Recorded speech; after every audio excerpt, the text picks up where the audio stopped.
remember what we did last time? Oh.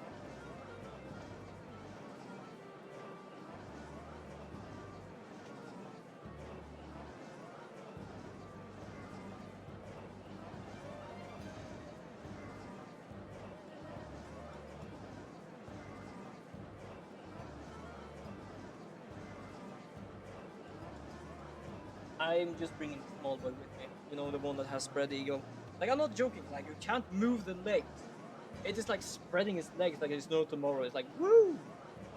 Open wide. Oh, right, I was doing the caw-caw. I remember that because I did edit a video and I listened to myself saying caw-caw, and I'm not gonna lie, I just feel bad for myself. I mean, I really did kill the Alderman just so he could release Tenmataro.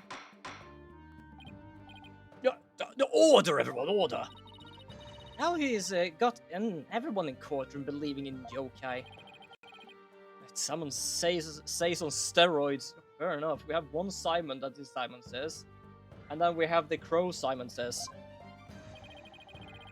Oh, fuck, what did I give for? Oh, it's not his voice, but I kind of forgot what voice I gave him. He wants to convict our client any way he can, even if it means blaming a yokai. The proverbial ducks are all in row. I'm trying to remember. You should now have no qualms about finding the accused guilty, your bollocks. This is one of the most bizarre cases in my entire career. Otherworldly, in fact. I feel like I'm playing D&D again. Can yokai even be prosecuted under our legal system? I don't believe so, though. Objection! Mayor Tenma is just pretending to be Tenmataro to protect his daughter. Plus, I already proved how a third party could have escaped from the locked room. A verdict at this point would be premature. Since both sides have raised a valid points, I have no choice but to... This is the dark age of the law where the defense attorney are not to be trusted. This is but a ploy to gain time for them to fabricate evidence. How will I sleep tonight? Knowing you will not let the sun rise on the mayor's day of reckoning. You can't, but this guy is, as we said, Simon Says. His name is Simon Blackwell, and he basically does the whole Simon Says thing. He doesn't give a shit, really. Also, look at his wrists. He is actually an inmate. He is a convict. Those are not just for shows. Okay, well, fair enough. They might actually be for show because it did break them apart. He is free. So this guy is not the same kind of normal person. Knowing how you will not let the sun rise on the mayor's day of reckoning, Justice. Objection! I won't fabricate any evidence. Silence. Also, didn't like the last game fee of we are gonna fix the whole legal system with the fabrication of evidence? Is this just continuing with the whole shit? Then prove it by joining me. A night in the clink will ensure he will not succumb to temptation. Does a clink not help you actually succumb to this temptation? How about I just promise not to succumb to anything? We have both evidence and confessions. The killer is this yokai before us. It is beyond dispute. A guilty verdict. What's wrong with him? I think someone just pressed a switch. Prosecutor Blackwell, we have had enough of your hijinks. The foundation of justice is fair play, and you are in serious violation of that. Apparently, those handcuffs are battery charged. What the devil was that? Fool. Have you tampered with my shackles in some manner? Well, to be fair, they're not even shackles in any way for you. It seems you found that quite shocking. It is my special jolt of justice device. Each press is a shocking reminder to behave. You shall pay. Oh. Your Honor, you need not to fear now. I believe Prosecutor Blackwell will remain on his best behavior. A bit late with the reassurance, aren't we, Detective? Well, in that case, this concludes today's deliberations. The prosecution and the defense will use this opportunity to further their investigations. This court is adjourned. I love, though, that little mini-mech I have that basically just plays high noon. The fucking guns are aimed outwards and upwards. Oh, he definitely has something to hide. Who? Who has something to hide? Who are you talking about? If you mean Simon Blackwell, he doesn't really have much to hide because we already know he's a convict. If you're talking about the detective, perhaps, but also what would he hide? Mr. Shocking Guy. Well, at the same time, he is the detective that basically is supposed to check upon the guy.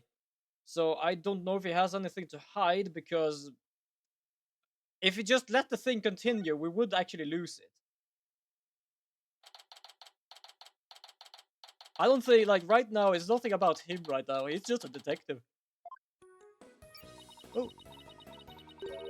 Having a yokai testifying court is unprecedented, to say at least.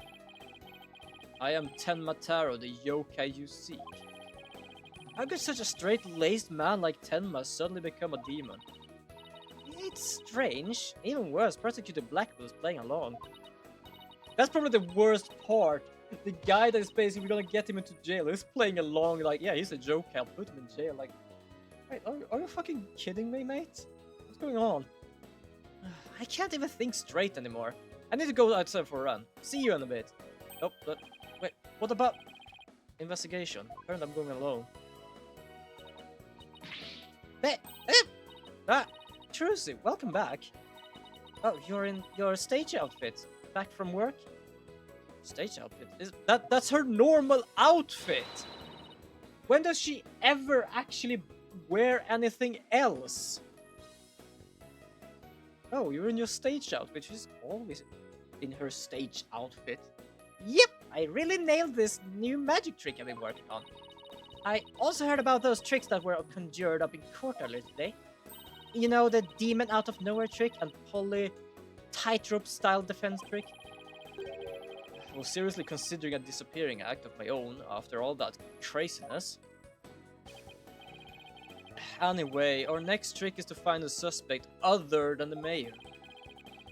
I know the killer must be used the air duct in their escape. And whoever did that was the Tenma Taro that Mr. Filch and Jinxie saw. Right. Maybe there's some evidence in the air duct. The real fight starts right now. Hey, before you go, let me make the evidence you no longer need disappear. Everyone remember this?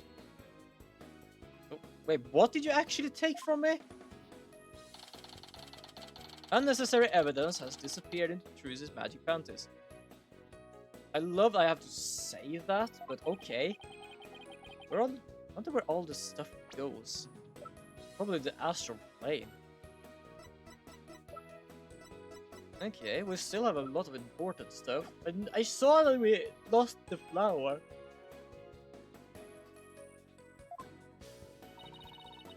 Okay, let's go over the scene. Scene of the crime. Oh, okay, we're gonna go. She's speaking every goddamn language, even though I was about to say one is not in Europe, but basically that's Spain. Spain is Europe. I know there are two countries basically talk Spanish. One is like around America, and one is Spain. Detective Fulbright, mind if we search the air duct? Well, since you're really on the side of justice, I suppose I can let you. Plus, my own scene of justice has been called into doubt, so... I wonder if he'll be like this ever since the trial. Well, his sense of justice has been beaten to pulp.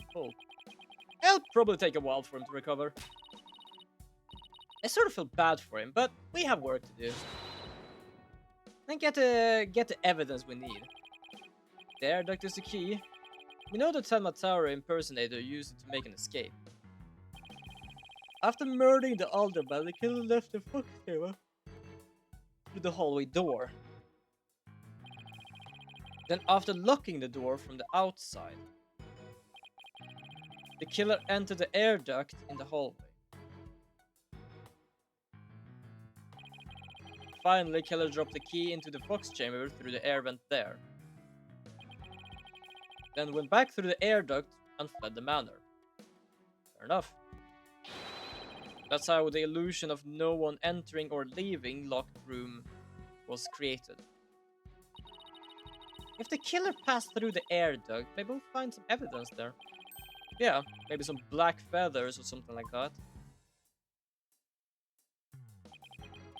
Well, here's our vent. It's awfully high up. Why don't you take the vent people could go through? Because it's as people have said, the air vent down there, the one in the roof, you can't really reach. Which means that you can't reach the one in the hallway. Why not take the one in the hallway? It's awfully high up. Oh, don't worry, I brought a step ladder. Okay, that will also help. Happy hunting. Oh, I now saw her to volunteer me for the job. Fair enough. Whoa, it's pitch black in here. Well, here goes nothing.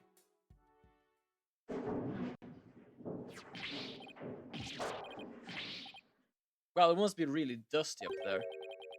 There's a thick layer of dust in here. Well, it's an air vent, I think.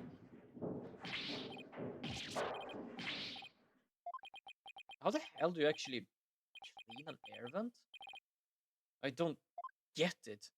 There's nothing there. Find anything? Yikes, Apollo, what happened? You're covered in dust. Yeah, dust. Lots of dust. So, what did you find? You know how dust collects on something when nobody uses it for a long time? Yeah, like Mr. Wright's desk back at the office. Right. You think it'd be possible to crawl over that sort of dust without leaving a trail? I seriously doubt it. Wait, you're not suggesting... No one's gone through the air duct lately. And it looks that way. I was about to say, like, shit, that means that there has to be, like, locked from the outside. But no, they could actually hide in the chamber. She comes in, and then the guy runs out. So it's still plausible. And if it's true, Mayor Telma is going to be fingered as the killer. But we don't turn things around quickly. Oh, for crying out loud. Hi, Bobby. In justice we trust. Sorry, Mr. Justice, but it seems your justice was not the most just after all. It is my sense of justice that has prevailed. Detective Fulbright sure seems chipper all of a sudden. And I'm back to my old devastated self. Oh, come on! Where's that never say die spirit? Bring it on, Mr. Lawyer Man, bring it on! Let me suffer in peace, please. Justice prevail once more. It's not over yet, and besides, kicking someone when they're down is what bad guys do. He really is have no idea how to do things. Bobby Fulbright, a champion of justice. Then how about some information on the investigation? We need some help here. Information about investigation. Alright, but I won't have you calling me a bad guy ever again. Understood. These two are like made for each other in a sense. I don't know why, it's like the mentality of both of these two. We did it, Apollo. Yeah, but how long do we keep this up? Well, as long as it does something bad, we probably can just deal with that. Alright, the investigation. How's it going? I can't believe Prosecutor Blackwell would stoop that low. I mean, pinning the blame on a yokai, he really wants to convict at all costs. She could give a yokai a run for its money when she's mad. Yes, well, I have him writing a self-reflective essay as we speak. I doubt I will teach him anything. Yeah, he'll probably just write Daughter 1,000 times. That whole yokai business is most likely a ploy to win a conviction. Truth is, Prosecutor Blackquill believes Jinxie Tenma planted that yokai stuff. Planted it in an effort to protect her father, the real killer. Yeah, right. I like see him prove it. Whoa, calm down. It doesn't have any direct evidence, but we did find this. It was in the base of the cliff just outside Kyubi Manor. Wait, that is the staff that Matara was supposed carrying, was it? The one and only.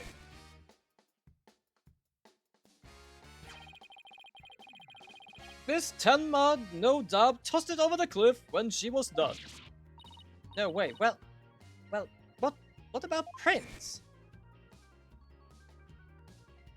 I just realized I should probably get myself a drink because I'm gonna do this for a long time. Hold on, I'm just gonna go and get myself something to drink. I'll be right back. Just enjoy seeing this bugger on the screen for a moment.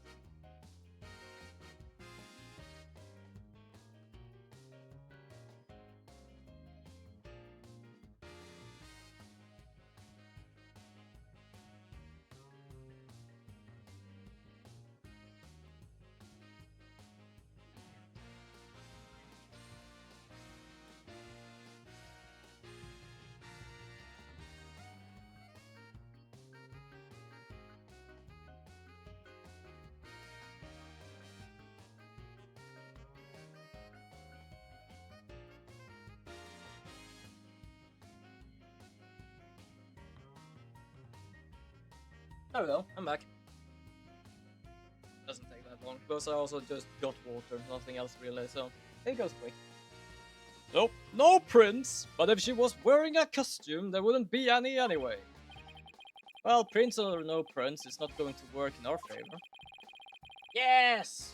Dinosaur dance. Sounds like the staff might have belonged to the mansion. If that's the case, then where in the mansion did Tenma get it from? Something tells me in the place behind. Whoa, wait a second, when did we turn around? Because the yokai thing used to be on this left side, now it's on the right side. When did we turn around? Excuse me? Did Prosecutor Blackquill figure out that the victim was the Amazing Ninetales? He did indeed. He's a sharp one, alright. He figured it out while investigating the municipal... Apparently I downloaded Amnesia. Alright. He figured it out while investigating the municipal merger and the victim's past. The Amazing Ninetales sparked the yokai craze and worked against the merger. I love that whenever I speak like him, I'm just imagining like some sort of, you know, superhero kind of way, just like loud voice, just I don't know what. And Major Tenma, Damien Tenma, is the corrupt politician who murdered that great hero. The Amazing Ninetales fans are so angry they even tried to storm the detention center. Jesus.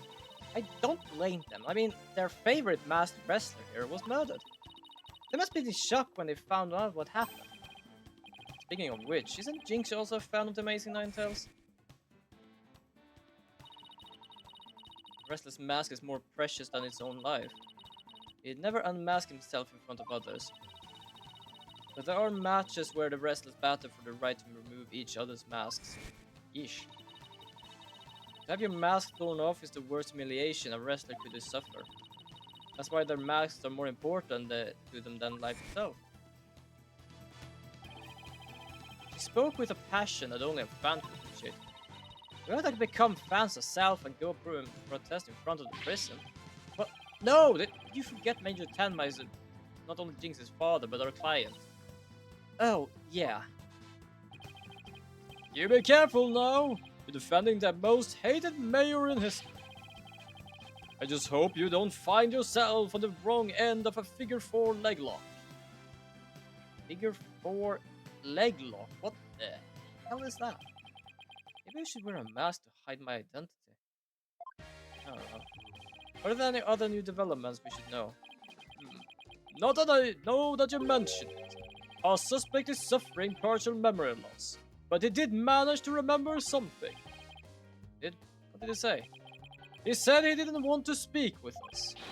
His exact words, I am under no obligation to speak with you mortals. And other things of that nature.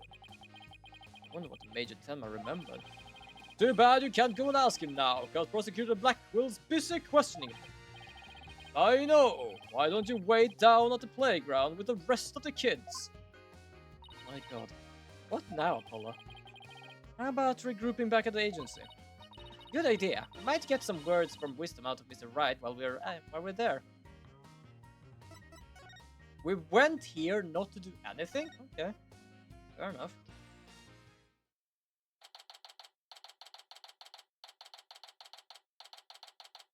I love it still looks as weird here as it did in the first game, except for like the red, which I believe is technically Apollo's, and the cap that is basically was worn in the first game. Maybe I'll go and read over some past cases. And I'll go and do some research on exorcisms. Hey, what's with you guys? You seem bummed out. How should I put this? It's like we're at the edge of a cliff and the only way's down. In other words, business as usual, right? Yeah, I suppose so. Except this time it's like we're bound and gagged. Don't forget blindfolded with our ears plugged up. Oh, that monster is at every turn, huh? Sounds rough. Oh, hey, Apollo. Oh, Athena here's too. Oh, Mr. Wright. How goes the investigation, Apollo? Athena? I think it's safe to say that things have gotten hairier than before. Really? What will happen? I was watching the two of you this morning from the gallery. That was one tough day in court, to say the least. I know. I haven't had to defend a yokai before. I haven't needed to defend a yokai before. That business about the locked room was another major hurdle. Yeah, and on top of that, Jinxie was accused for being an accomplice. But at least you figured out how someone could have escaped that locked room. Yeah, well, we just found out that our reasoning might be a tad flawed. Really? Well, that's bad news. How are we going to get out of this one? The worst of times are when the lawyers have to force their biggest smiles. Force a smile? Yeah, my mentor taught me that back when I was still learning the trade. She almost taught me to return to the basic whenever I got stuck. Because she also taught me to return to basic when I got stuck. Return to the basics. But that's right, always believe in your client, no matter what happens. That is a lawyer's greatest and most trusted weapon. Basics. Always believe in your client, huh?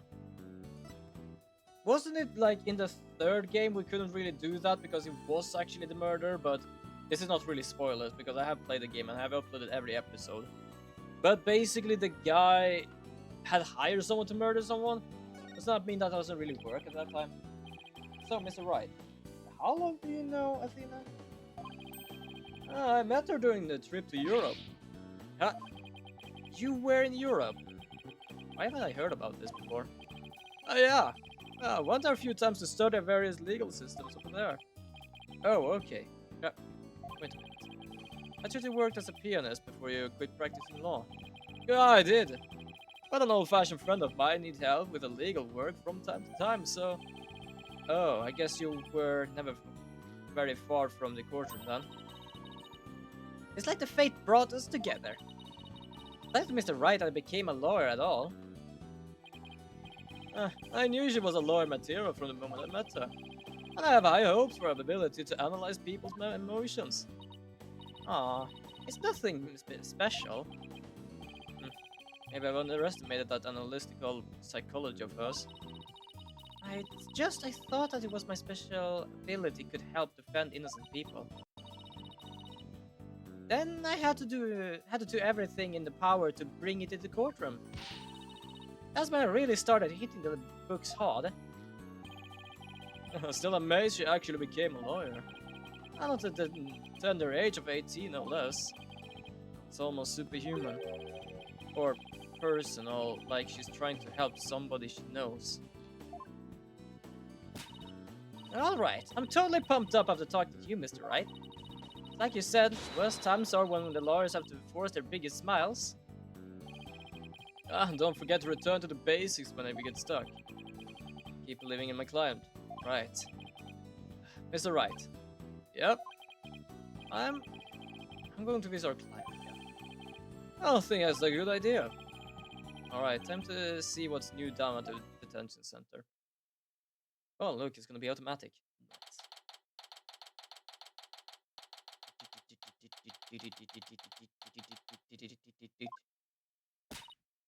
Hey, Tenma, we wanted to talk to you about something. I am gonna hate doing that.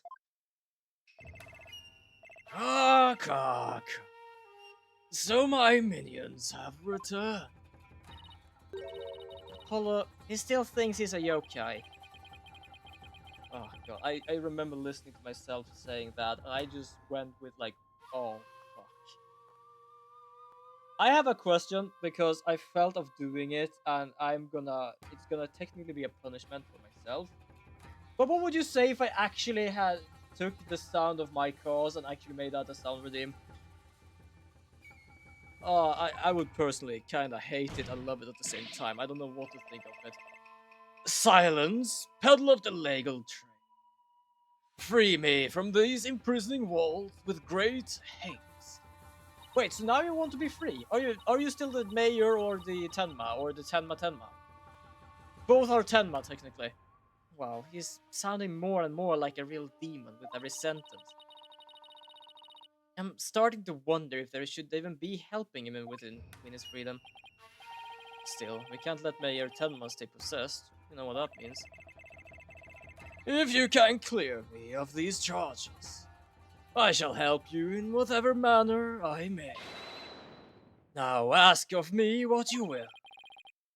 I suppose it's worth a shot. Also, can you stop grabbing balls, please?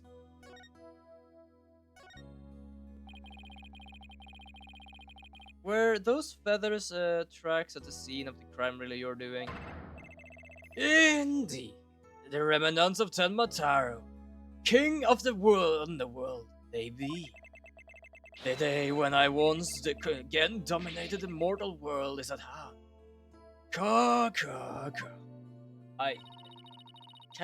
I don't know what to think when I say that. Bloody hell. The prosecution claims the feathers and tracks were planted by Jinxie. What's this? Oh, I think it just went back to Tenma again. I must breach these walls and go and defend my little Jinxie at once. Major Tenma, is that you? Well, now, Damien appears to still reside within this body. But I should have expected as much from a descendant of mine. Be silent now, Damien. I guess a little thing like demonic possession won't stop a father's love for his daughter. Well, we've at least found a way to bring him back, even if it's just momentarily. You didn't kill Alderman Cuby, did you? I have killed no one. The remnants of my presence have been misconstructed. I murdered. The murderer is not I. For if I had slain that mortal, the raging hellfire. Yikes. So, I love they just do that. It's like, let me speak, please. So, you're saying there must have been somebody else there. Come to think of it, the Major had mentioned that he'd been clubbed with his statue. There we go. Just taking a drink because making his voice sometimes is a bit of a boo. Detective Fulbright mentioned that you might have something to tell me. Indeed, I have. I regurgitated this key but a short while ago. Behold, the key to the Forbidden Chamber. Whoa. Is regulation one of your demonic powers too? Ah, I do not waste my power on such parlor tricks. Take the key from the killer, the Damien. Whereupon he swallowed it. Oh, you meant you actually shit it out. I have regained the key. Wow. Do you have magic powers by actually getting these? No, I do not do such parlor tricks. I just shat it out, that's all. Oh, bloody hell. He sought to bear the killer's entry to the Forbidden Chamber. So he wanted to keep it shut tight. But no fingerprint shall you find upon that key. How do you know that?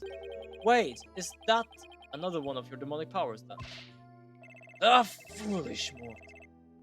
You would have me, Tenmataro, act as some asinine alchemist. But I but asked the jailer and my will was done.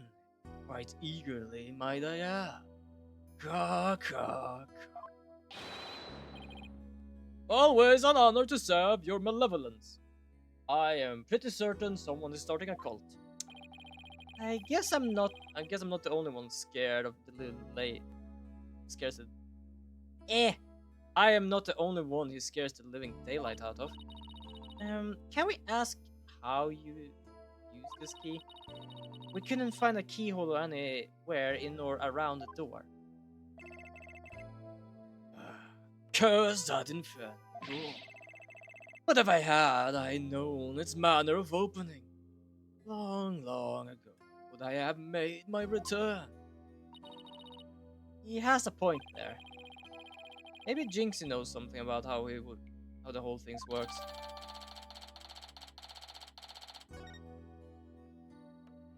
Well, I think we're done here. Let's go check if we can find Jinxie somewhere. I think Yokai Lane or the Manor, because she does actually work at the Manor. Okay, not here. Maybe Manor Garden, perhaps.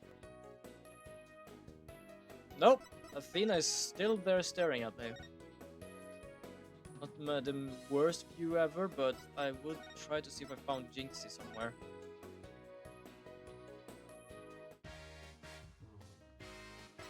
Okay, I guess we're not done yet.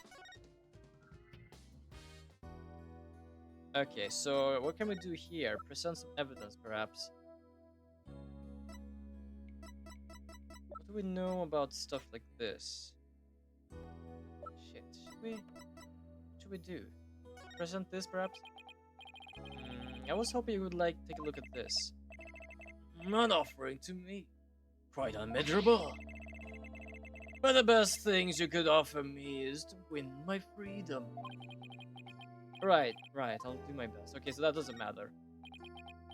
Okay, so the same thing here. We can just skip this. Blackmail letter. Oh, right! Because he was the one that actually technically had the blackmail letter. But apparently doesn't give a shit about that either. Autopsy. Jinx's statement. I don't think... I guess we must be done here? I think I've shown him most of these things, actually. What, may I ask, is that? This statue was found on the scene. Someone hit Major Tenma over the head with it. It had been wrapped in a large cloth before the Alderman's murder. Let me see whether Damien knows about such a thing. Yes. Something wrapped in just such a cloth, does you recall? A secret gift from Alderman Cube, it would seem. He, however, had not a chance to see it till now, for the cloth did conceal. Maybe the cloth that fell off or was removed after the mayor was struck. That Damien does not know. A secret gift. Interesting. Maybe Jinxie knows something about it. Well, I was going to look for her. Oh, I should question him about the blackmail letter too. I did do that! I love that I had to do that first and now this thing. Oh, wait. Okay, hold on. We're gonna talk about him about it. Excuse me? Wait, isn't that a blackmail letter? Wait, did I take the wrong piece of paper first? Okay, I might have done that. Why, this is that accused blackmail letter that was sent to Damien. Apparently someone slipped it into the alderman's pocket. We believe someone, probably the killer, stole it from Mayor Tenma's briefcase. Well, do you know what I love? That they actually are role-playing that he is possessed. Either they that or they actually believe it. So it says so they say Major Tenma in third person, even though he's in front of him. Ka. You have questions, do you? Very well. Ask away. Alright, the blackmail letter. What can you talk about it? Who placed this letter in Alderman's pocket? Very few were there, were they? Who knew the letter was in Damien's briefcase? So, never knew about the blackmail letter being in the mayor's briefcase. Is a potential suspect in the theft and placement in the alderman's pocket. Could it have been his doing? Mayor Tenma, I mean, Mr. Taro, did you just remember something? Indeed, I did.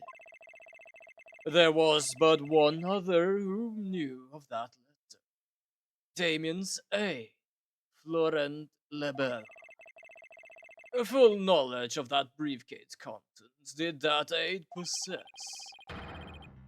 Then he may be the blackmailer and the murderer we were looking for. That is preposterous. He's a most trusted advisor. He would never betray Damien. It seems like Major Tenma is a bit too trusting of those around him. Still, this is huge. Now we know who might be slipped that blackmail letter in the alderman's pocket. Look out, Laurent Lebel. Here comes justice. Let's go find Mr. Lebel and rake him over the coals.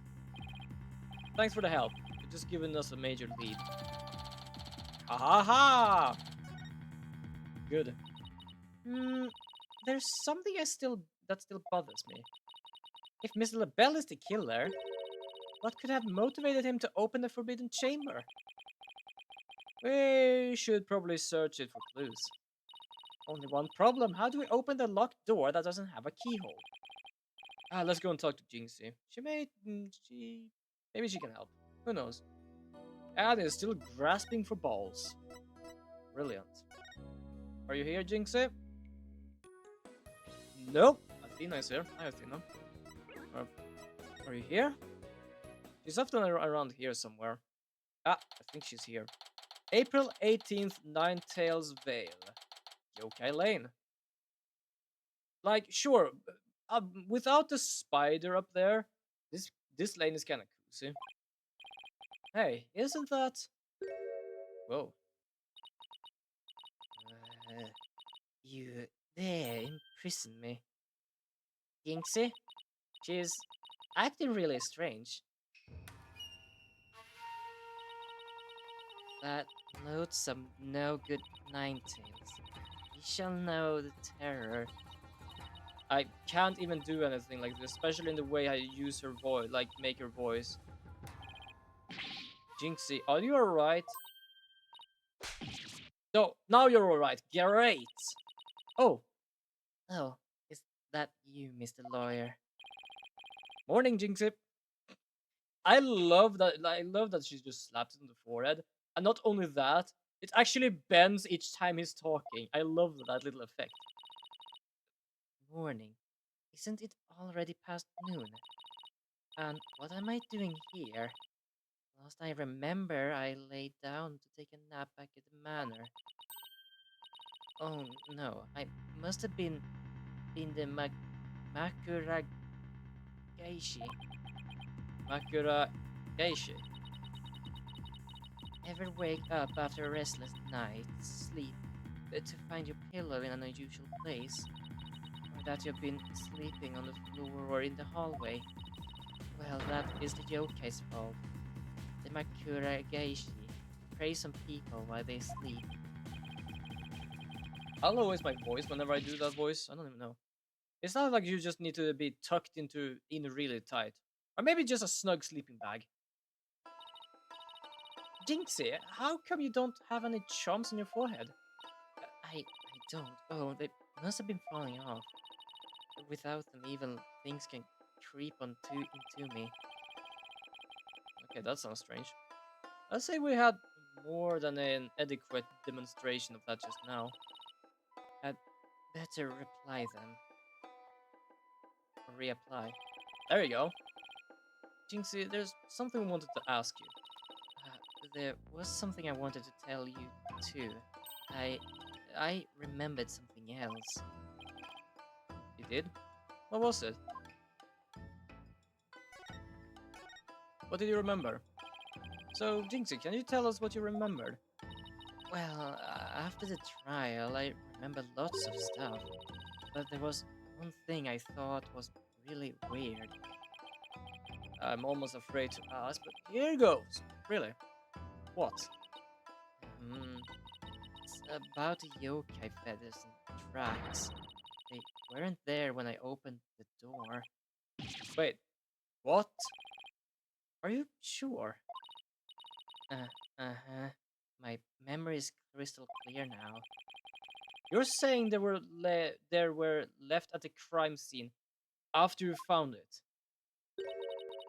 This could spell major trouble, Apollo. Why? Because Jinx is already accused for leaving the feathers and tracks at the scene. If they weren't there when she discovered the crime scene, it will totally fuel the claim that she fabricated evidence later on. Uh, Jinx's fresh memory of the whole incident is really working against us. Prosecution will probably say she doesn't remember planting the evidence. Good luck rebutting that. Oh man, this is not good. Sure hope she didn't plant the evidence while she was sleepwalking or something. Jinxie, you wouldn't happen to know how to open a forbidden chamber, would you? That door doesn't seem to be having a keyhole. Well, it's supposed to have a secret mechanism. They say that if you to figure it out before the keyhole, figure it out before the keyhole appears. A secret mechanism? Really? Uh-huh. It's hidden in the fox chamber, but only Alderman Kyubi knew what it was and how it worked. The Alderman of the Nine-Tails Vale sure loved his secret. Apollo, let's go and see if we can find that secret mechanism. Oh, slow down, there's something else I need to ask about. Jinxie, is there only one key to Forbidden Chamber? The Manor's master key. It won't open it. That's because it's a very special room that must never be opened. Guess that means nobody entered the Forbidden Chamber after the murder. After all, we know Major Tenma took the key from the killer and swallowed it, so... So the mayor's effort to keep the killer out from the Forbidden Chamber were not in vain. Alright, so we need to find the secret mechanism. Well, thank you for your help, Jinxie. Wonderful help. There we go. I love it just got, like, I talked about that last, or the time before that, but I had so much problem figuring out, like, if Tenma actually meant something. But I do like the first thing I saw whenever I basically, like, searched it, because it was basically witch, demon, or evil spirit. So we have the Tenma Tarot, basically demon slash evil spirit. Then we have Jinxie Tarot, basically Jinxie and witch. Perfectly working fine there. That Damien, yeah, he just needs to be named Taro because, like, Tenma, just because it's the last name part. Are we supposed to be here? Oh fuck, let's just show him this thing.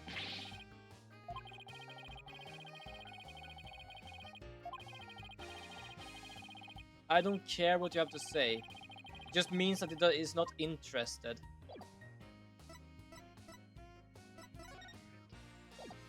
okay. Am I not done? Okay, wait, hold on. Let me just check some stuff. Perhaps I'm not done with Jinxie yet. Let's just go and check some stuff. See, you can present some stuff here. You know about the blackmail letter? No.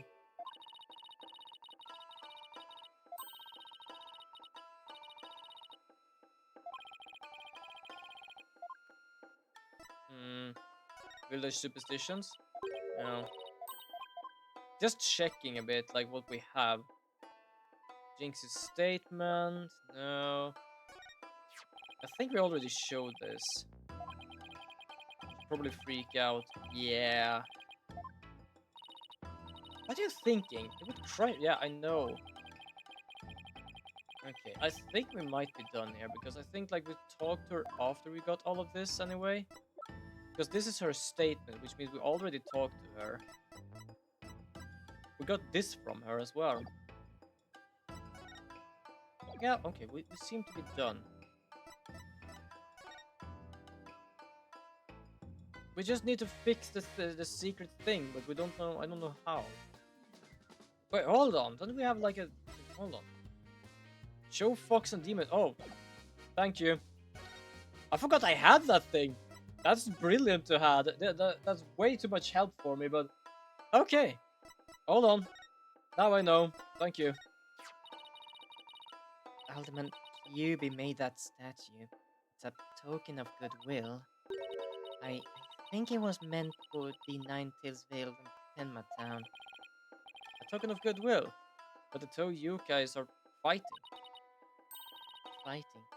Oh, I see what you mean. The cup portion is missing. Yeah, he's also missing his arm. This statue.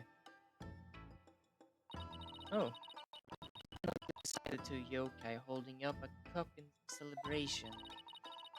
But it sure doesn't look that way now, does it? Maybe it broke when it was used to hit Mayor Tenma on the head. That would explain it. I guess the only two people who knew what it really looked like were the alderman and I. Now it's just me, but its symbol of goodwill will be forever etched in my mind. Okay, now we know that. Good.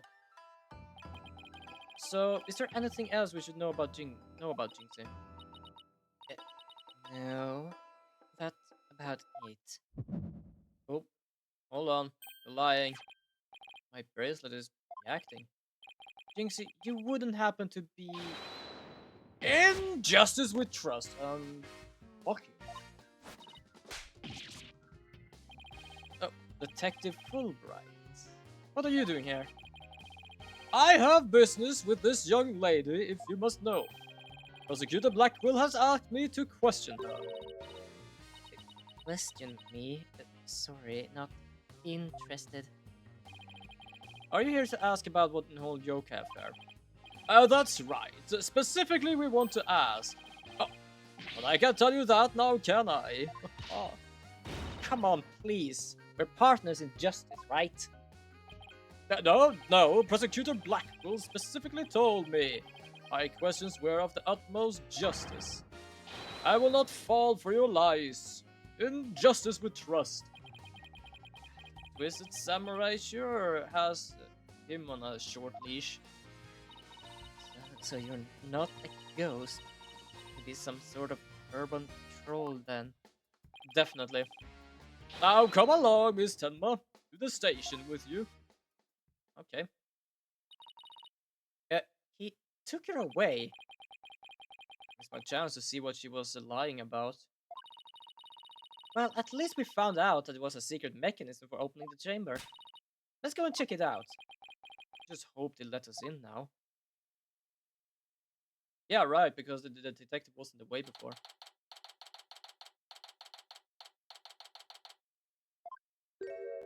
Oh, wait, didn't that guy have another color for hair? Also, when I realized the other games doesn't have animations in the background, but this game has, and I love it. Oh, what an absolutely fabulous scent. I am so glad I had these carnations imported from England. Nothing but the finest will do. Perhaps I should place one aside for our dearly departed alderman. Hey, it's Mr. LaBelle. Apple, let's ask him about you know what. Oh yeah, before we're searching your fox chamber, we should ask him about the blackmail letter. Do we really have to?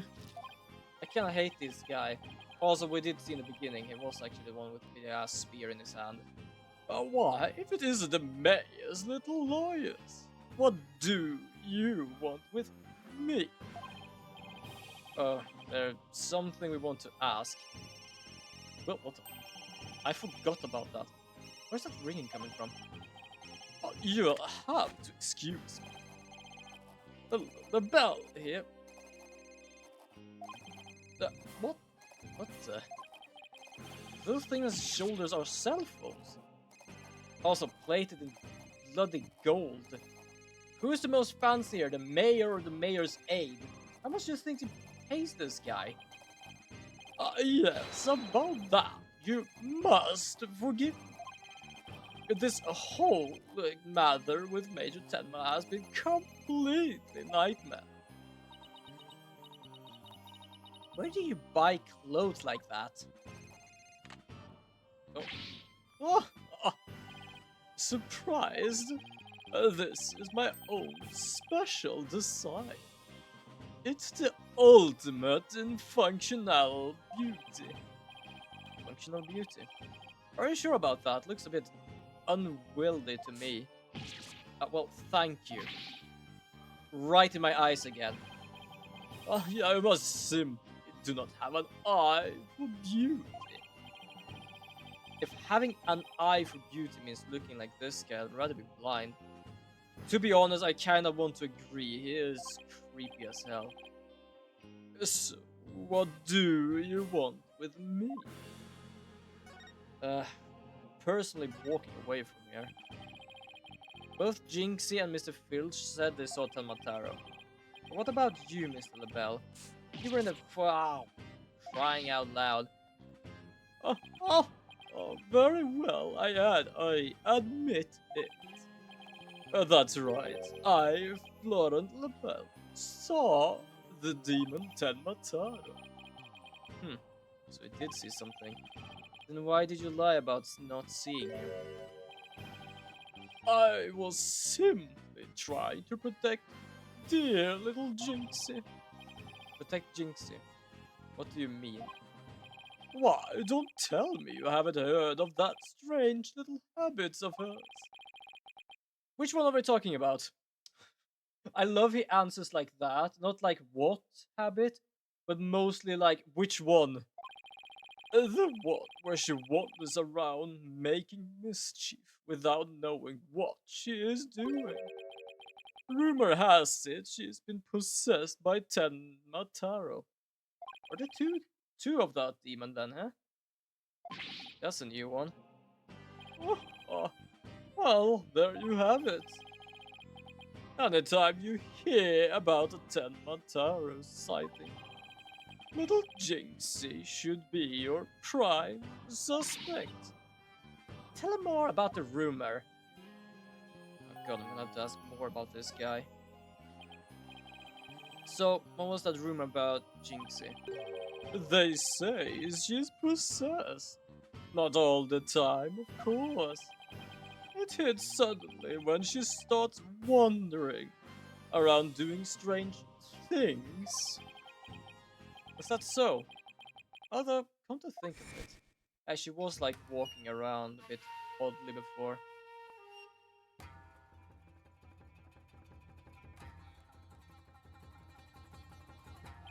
Mental breakdown?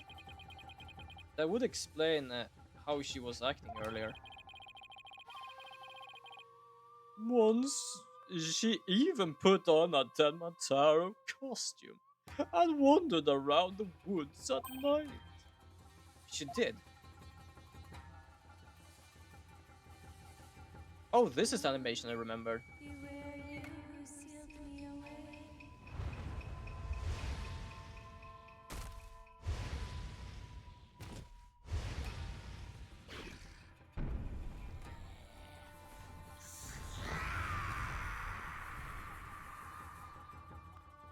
Alright. That doesn't look like putting on a costume, but fair enough. I wish I'd never asked. Does she remember anything while she's possessed? Unfortunately, no. She doesn't seem to remember a thing during the episodes. Memory loss during possession. To think of it, her memory of the murder scene was quite fuzzy. Scooby-Doo ass custom design, yeah, fair enough. Definitely. Then maybe. Oh, so do you understand? That whole yokai business was entirely of her own making. Now, wait a minute. Although, that yokai evidence wasn't there until she discovered the crime scene. Did she leave those black feathers and strange tracks there herself? But let's ask Major Tenma about Jinx's episode the next time we talk to him. That's actually fair, because it might just be like some sort of mental trauma with her that she does that. Let's leave this guy for now, I don't really care. The most well-made and textured to realism creature to be just a corporate scheme. That is fair. That is basically the whole Scooby-Doo ass thing goes. They look really great, and it's like, oh, it's just a man in a mask. Well, most of the times there are actually some movies where it actually is a real thing. Hey. Hi, we'll try to conduct an investigation here. Come back later once we're done. No, they're not done here yet. For example, I know they made like Zombie Island, which was a really good one. As to be honest, a really ass scary one. To be honest, do that.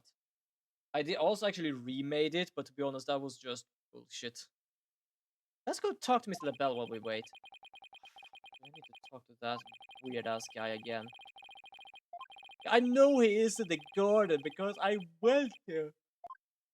I had to deal with a bugger, but apparently I have to deal with him again. Oh, I don't like it. For some reason, making his voice is one of the easiest I can do. But I don't like talking to him. Okay, so this. Blackmail letter. What is that? It's a blackmail letter, but it wasn't sent to Alderman Cuby. It was sent to Mayor Tenma. And your point being, someone took the letter from the mayor's briefcase and then placed it in the alderman's pocket after the murder. Oh, you do not say. You wouldn't happen to be the one who made the switch, would you? After all, you're the only one who knew about the blackmail letter who knew that the blackmail letter was in the briefcase. So naturally you... Ow! Oh, perhaps that shot of clown will make those scales fall from your eyes. Or my eyes fall from their sockets. Is it possible that you would like to frame me as a potential suspect? What would make you raise such an outrageous allegation in the first place? Well... My only crime is being born as beautiful as you see here. You say that, but to be honest, I'm pretty certain you have like I would say a cake layer of makeup. What I mean by cake is basically the frosting on a cake. Do you know how thick those layers are sometimes? That's how thick his goddamn makeup is. In other words, you have nothing. Now, let me show you. You can't destroy evidence like that. What do you mean I can't? I just did. Feel a little lighter now? Just want a one-way trip to the top of my most annoying people ever list. Kinda, because yes, that was evidence. You just decided like, oh, I'm just gonna crumple this together. If people actually knew that, he would just go to something, prison probably. Are we done with your silly little questions now?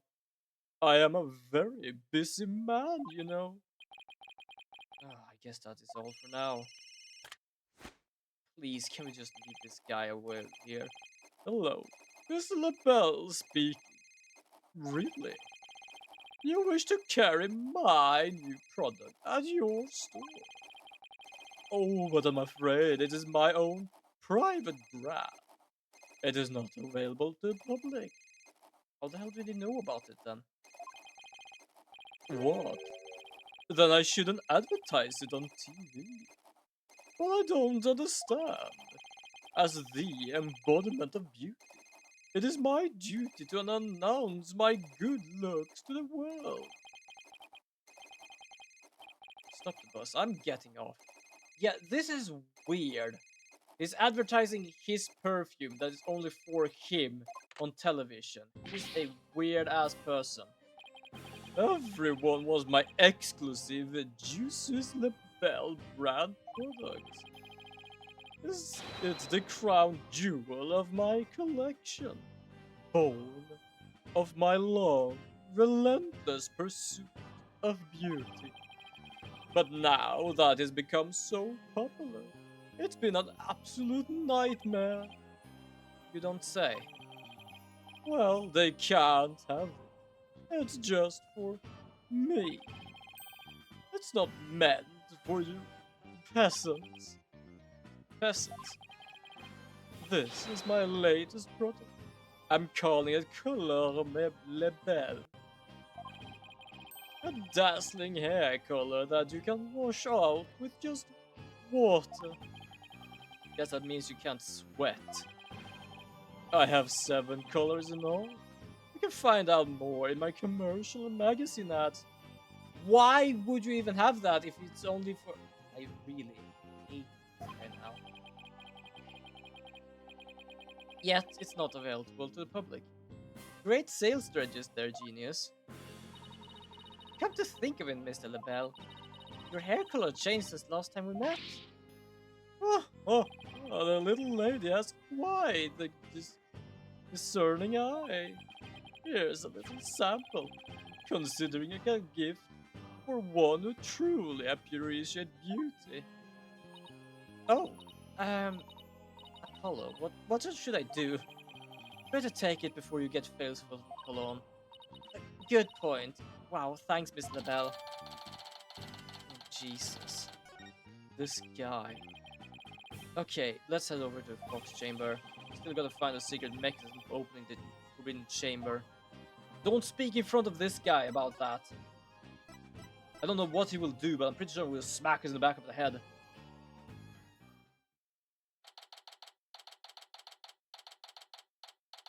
Okay, policeman here again. Also, why would he be here again? Haven't I done enough yesterday? Okay, let's find that secret mechanism for opening the Forbidden Chamber.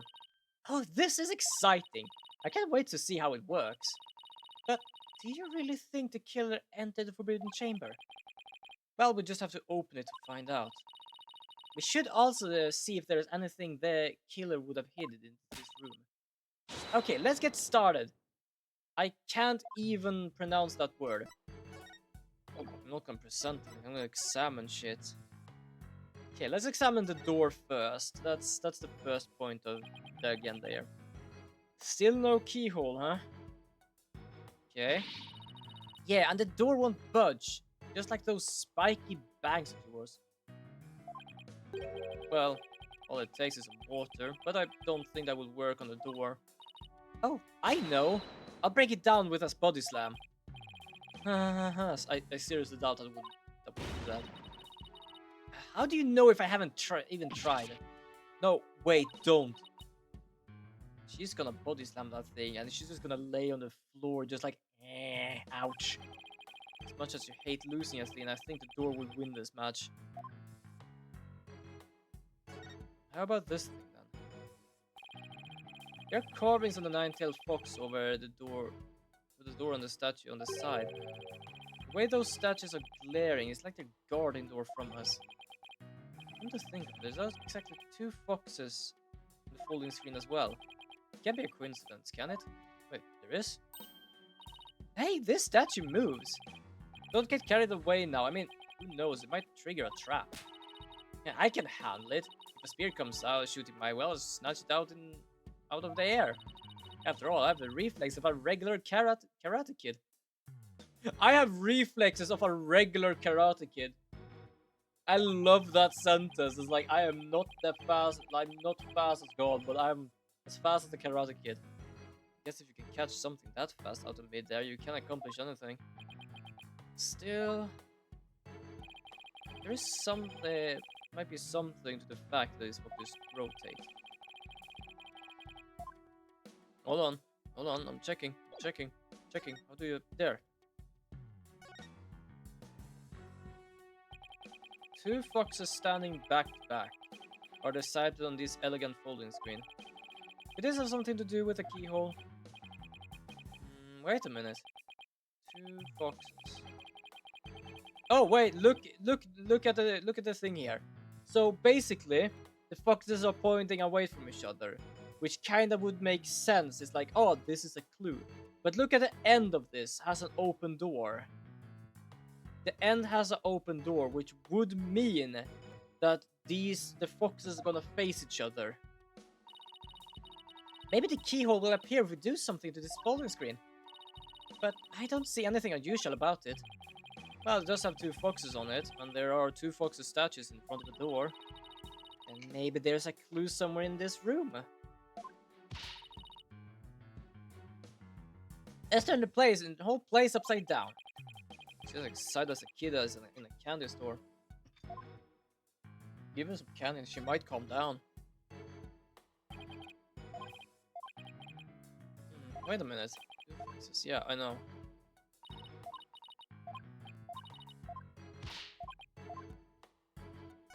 Okay, so apparently it doesn't seem to be anything interesting there. Can we do something like this then? The back side.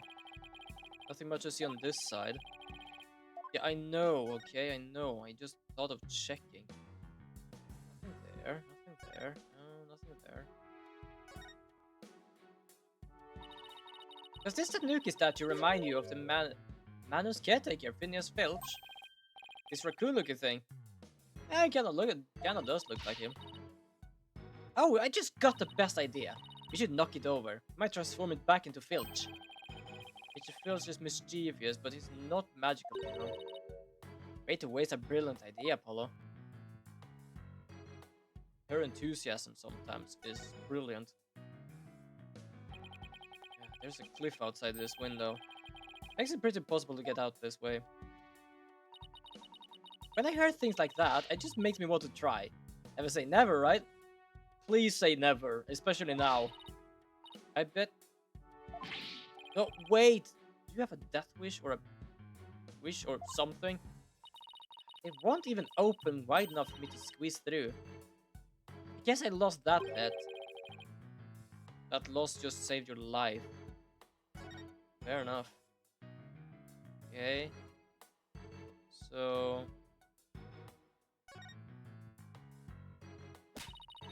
maybe the killer hid under this table. That would be a terrible hiding place. Alma's body would have been right above. Maybe you're right. Guess on the underside is a bit... Wait! There's something under the table. Let's check it out. Wait, there is something under the table? Whoa. Oh! Oh shit, the little thing. How did the police not find this goddamn thing then? Hey, look, there's something down here. It looks like a piece of something. Only question is a piece of what? Oh, I know. It might be a piece of this statue. Remember what Jinxie said? The statue originally depicted the two yokai holding up a cup. It was a symbol of goodwill. So this piece broke off and rolled under the table. How did the police not see that? Yo, Ganny! Welcome to the stream! How are you doing? I hope you have a wonderful Tuesday. Yes, Tuesday. It took me a moment to realize what day it was. Also, may I ask something for those who actually checked Discord and the announcement? Was the time right for the people who watched it? Because I did put in 2 o'clock for me, but I don't know if it basically is the same time and it says 2 o'clock for all of you, or if it changes to your time. I just reminded myself of that. What does it say for anyone in chat, like on the Discord? Because I did announce earlier today that I was gonna start earlier with the Lego build.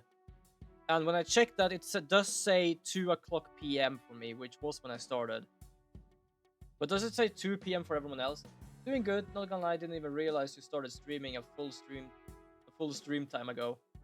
Yeah, fair enough. That's the thing. I did announce that on Twitter and Discord, just in case people did that. But that's fair enough, actually. I was building the Droideka, so we have a little round boy with us right now.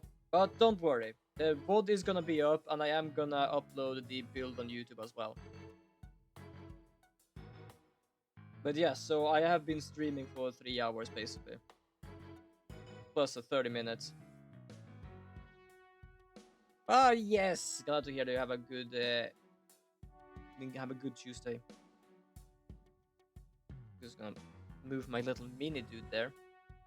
Yes, I have a Droideka now. Also, I can't see the game. But yes, I announced that at least this morning that I would be streaming earlier today. I think I also said it last time. I might try to do the Lego build before I did this stream. But it's a bit difficult when I don't have a schedule. Lego Star Wars is probably like the best Lego ever. Fair enough. Well, I can't think of anywhere else to look. Find anything, Apollo? We never find the keyhole to the Forbidden Chamber at this rate.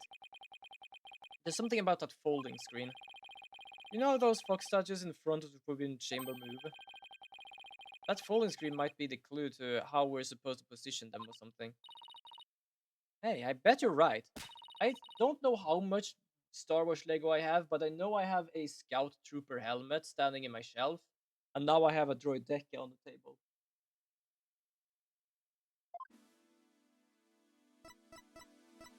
Examine. Let's go.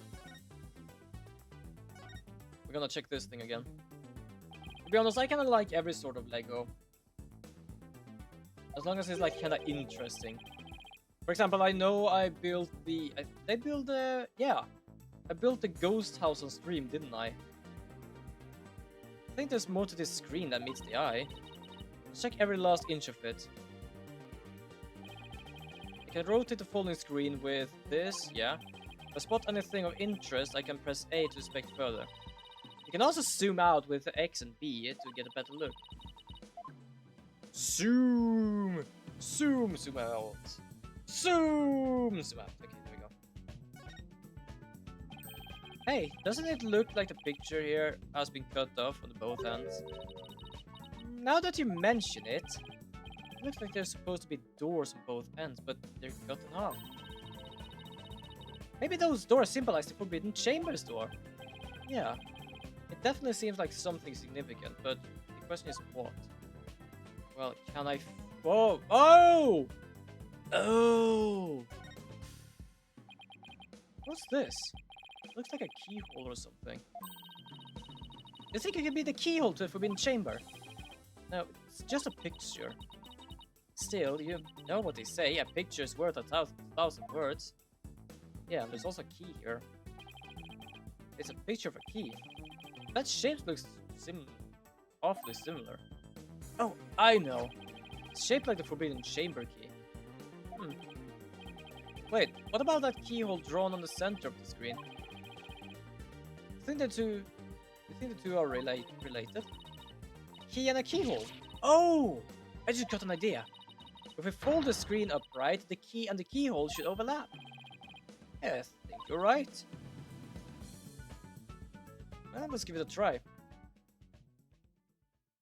So, straightening the folding screen and folding the folding screen. Oh, look, a door. Yeah, and it's open too. The two foxes now facing each other, so... Hey, what if we made those fox statues face each other? Let's go! Let's do this. Apollo, let's go check out the two statues. Okay, help me move the two statues so they face each other, just like the one on the screen. There we go. Oh, that's a rusty ass lock. Look, a lock appeared. Now I can use that key. Okay, here goes nothing. Oh, I might have done this wrong voice, but for some reason, my brain was just burr. Holy shit, we took off the whole goddamn, like, wood bar. Worked. Time to see why this chamber is so forbidden. What secret could it hold, what secret could it hold, I wonder? I'm pretty certain nothing.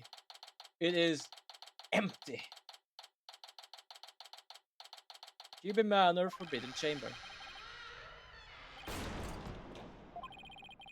Those doors need some serious oil. That was like nails on a chalkboard. Oh, right, forgot about those super good ears of yours. Oh, remember, do you see that logo up there? Ho ho ho. Oh, so for those who doesn't know, you see this logo? We got that from this weirdo who has blue hair now. Which is their own brand of hair product. Do you see up there? Do you see up to the left? Look, more feathers.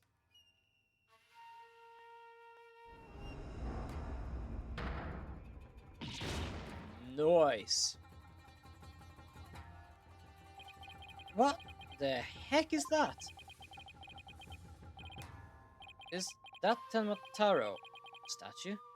But there's something odd about it. Ugh. All I know is I don't like it, but I can't explain why. You okay, Athena? You look kind of pale. You're not scared, are you? What kind of thing? Don't make me laugh. Heh heh. Really? Hey, look. What? What is it? Over there on the left. There's a bunch of staffs on the rack. Oh, and one of them is missing. Ah. It kind of looked like the staff we saw earlier. You mean the one that Jinxie said this, she saw Tamataro carrying? Yeah, I bet Tamataro impersonator really did come in here at some point. Well, what are we waiting for? Let's search the place. So we have a few different places to search. We can look at this. I'm not gonna lie, I kind of like this statue. But to be honest, it kind of looks like he has rabbit ears, so that's kind of a weird thing. But first of all, we're gonna check this thing. What's this? Whatever it is, its packaging is really gaudy. And the fact that there's no dust on it means it hasn't been here very long. Oh, it's hand cream. Let's see what brand it is. Jesus Lebel? Lebel? But then, wouldn't that mean Mr. Lebel was here? Also, yeah, for those who also doesn't know, he doesn't sell his product. He is advertising his product because everyone should know how beautiful he is. So only he has this. I guess so, but why? Well, whoever was dressed like Tamataro must have been taking the staff from here in the Forbidden Chamber. And that same person probably dropped this hand cream at the time. In other words, the Tamataro impersonator we're looking for is none other than Florent Lebel. Well, we know that now. This might be a big break for us in the court tomorrow. Now, all we need to do is get the truth out of Mayor Tenma. Aha! Let's go. Also, no one has answered this from before. Should I make the caw I make the for a sound redeem? Because for first of all, it kind of hurts my soul just hearing myself do that. Which will also be a great thing to give people, apparently. To have the power of. Looks like a gravestone or something. It reads, "Here lies Tenmataro, age 18. Cause of death, choked on a chicken bone." Say it ain't so. Besides, that sounds more like an autopsy report than an epitaph, if you ask me. Wait, you're joking around cause you're scared. Is that your coping mechanism? I'm not scared. Freak out Central, right here, baby. I love that widget. Cut it out, widget! Freak at central right here. Jesus. Yes, because Major Tenma is possessed by Tenma Taro, and he sometimes like to say ka ka ka. So yes, I have done a ka ka ka. It sounds ridiculous. Kinda hurts my soul each time I listen to it. Unless I'm mistaken, it looks like an old guy. Sort of monk, perhaps? A monk? What are you talking about? You know, people that take walks in the mountain as a perform a spiritual training. Would that just be a hiker? The guy in the picture doesn't look like he's doing this for fun, Athena. Hmm. Oh, there looks some yellow things strapped on his back. Whoa, it's turning into Tenmataro.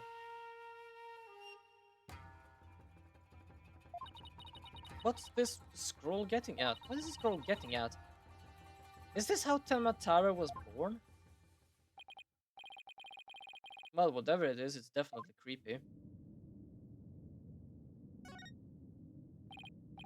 Oh, that's one big statue. Maybe something like 15 feet tall. Look, this Tenmataro has a staff. Which is kind of interesting, because if anyone says, well, I know that Tenmataro has a staff, like I have seen it. This is only the only depiction of him having a staff.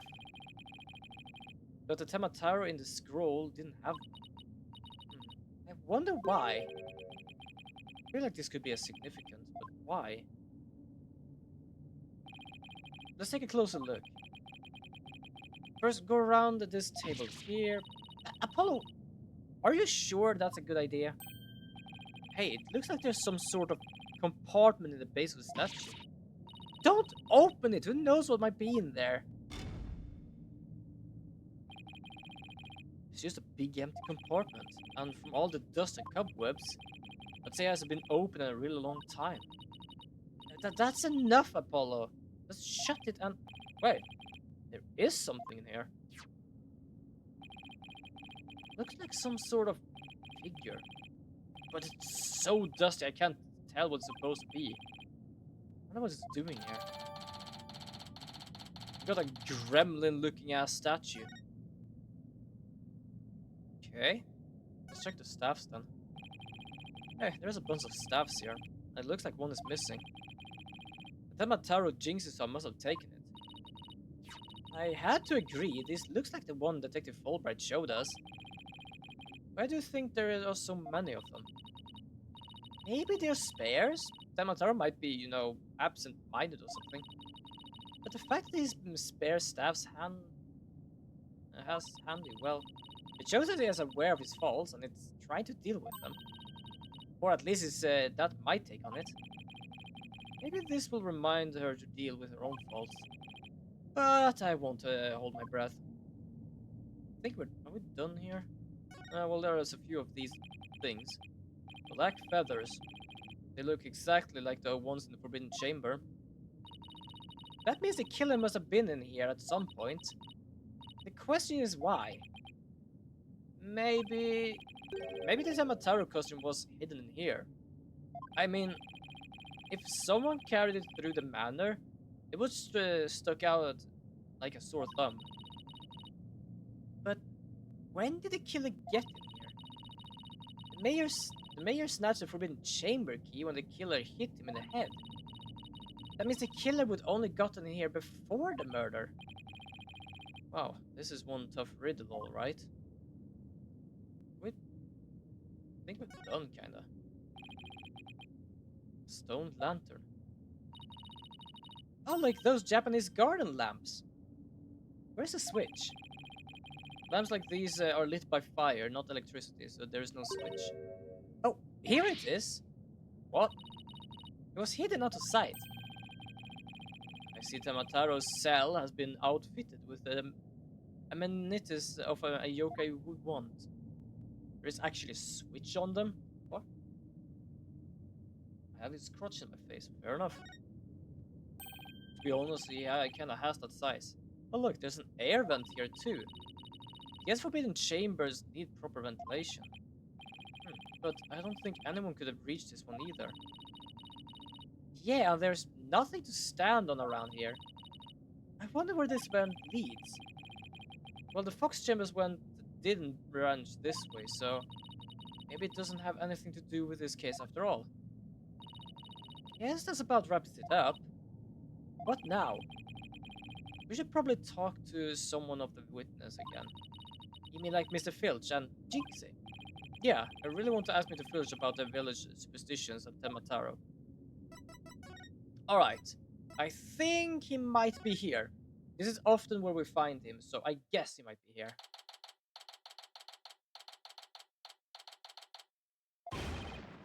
Ah, it's curses! The curse! The curse of Temataro! Oh. Oh, he's not Widget. And Widget is just hanging around his neck. You outsiders are ignoring them superstitions at all your peril. Mind your own business, will ya? What is stealing now? He stole the bracelet again, for crying out loud. Ouch. What's this about a curse? Temataro's curse us all as you stop sticking your nose where it doesn't belong. Stop the investigation. Listen to what them superstition says. Right.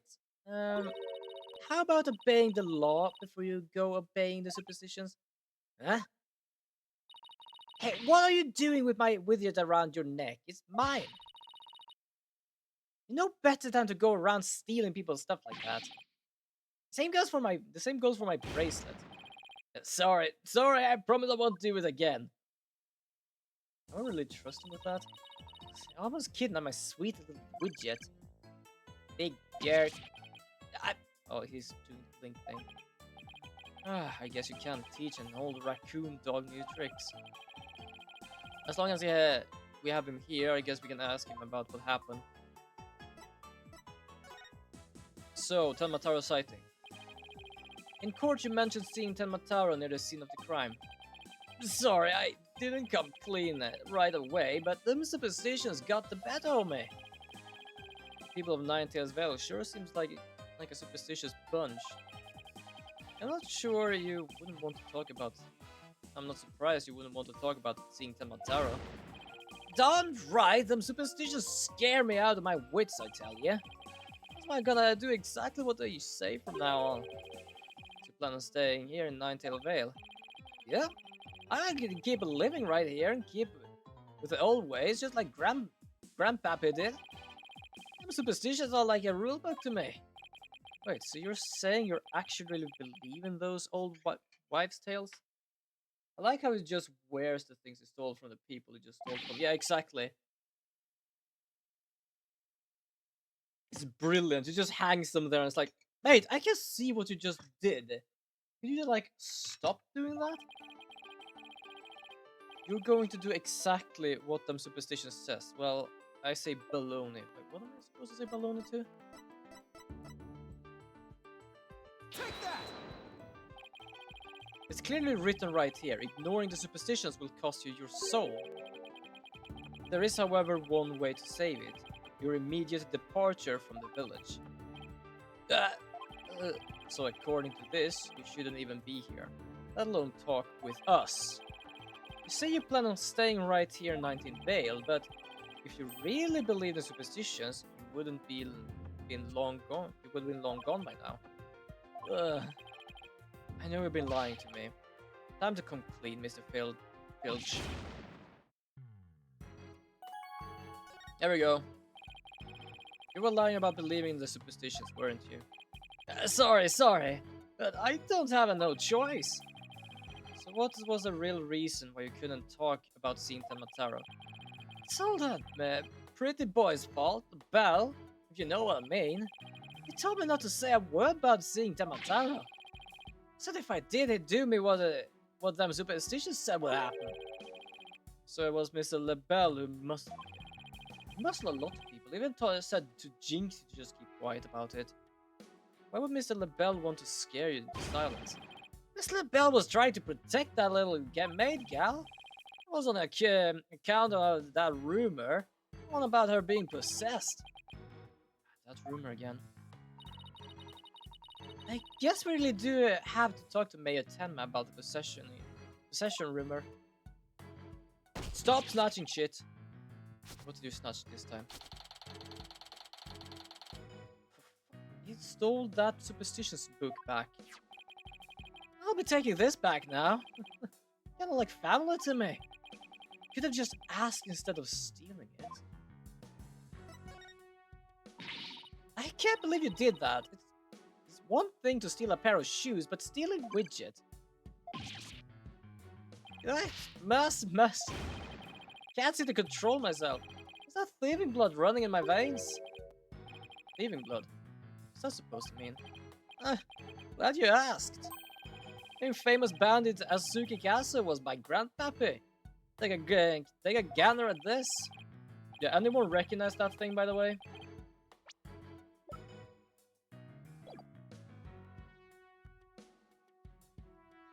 It really looks like a goddamn gremlin.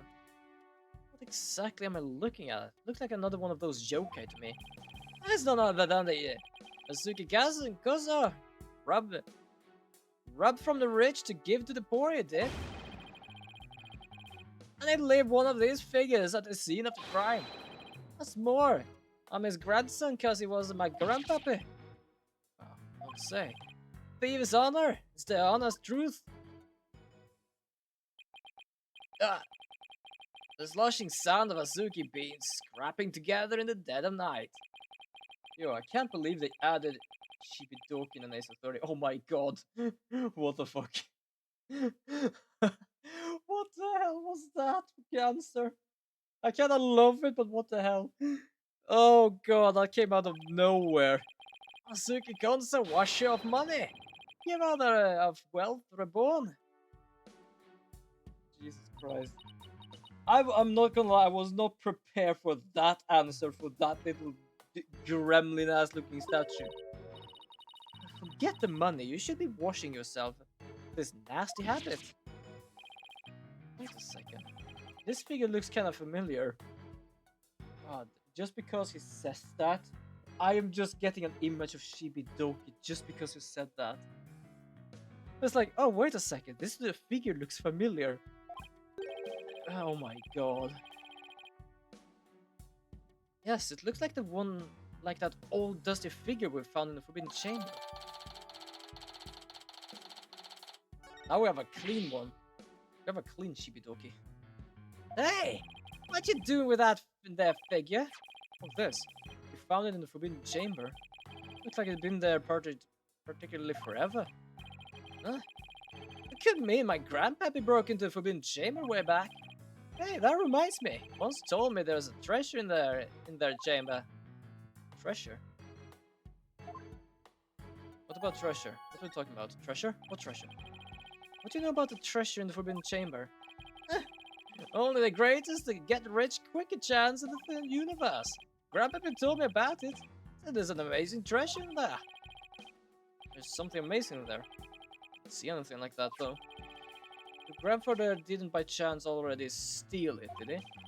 See, now there was one of his old figures in there. That just might be. That grandpappy for ya. Bet he washed that treasure up real good before handing it out to the poor. Oh, of course, because he was so righteous. Was that all we wanted to ask Mr. Filch? Yeah, I think that was it. Let's go and see Mr. Tenmataro one more time. Thinking about dealing with that yokai again makes me want to say pass. Here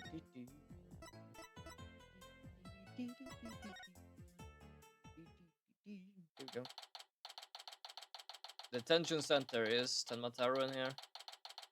Also, don't know if this is too late or if it even matters anymore, but... Oh, thank you!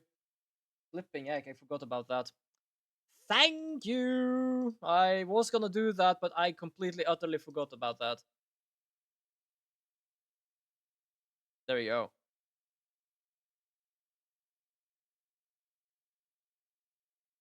Thank you. Like, when I stopped building the Lego, I just thought to myself, I'm gonna have to remember to change that. Guess what? I forgot to change that. Brilliant. Also, did you know the news, Gani? My podcast is actually up on Spotify. I can't fucking believe I actually did that though. Lord Tenma, your authorities are here to see you, your malevolence. Oh, no, wait, it's not Taro, because he has that thing on his forehead. Why are you speaking like that? Okay, we don't need to do the cause anymore. Oh, Major Tenma, you're returned. Yes, well. Jinxie came by earlier to apply a new charm to my head.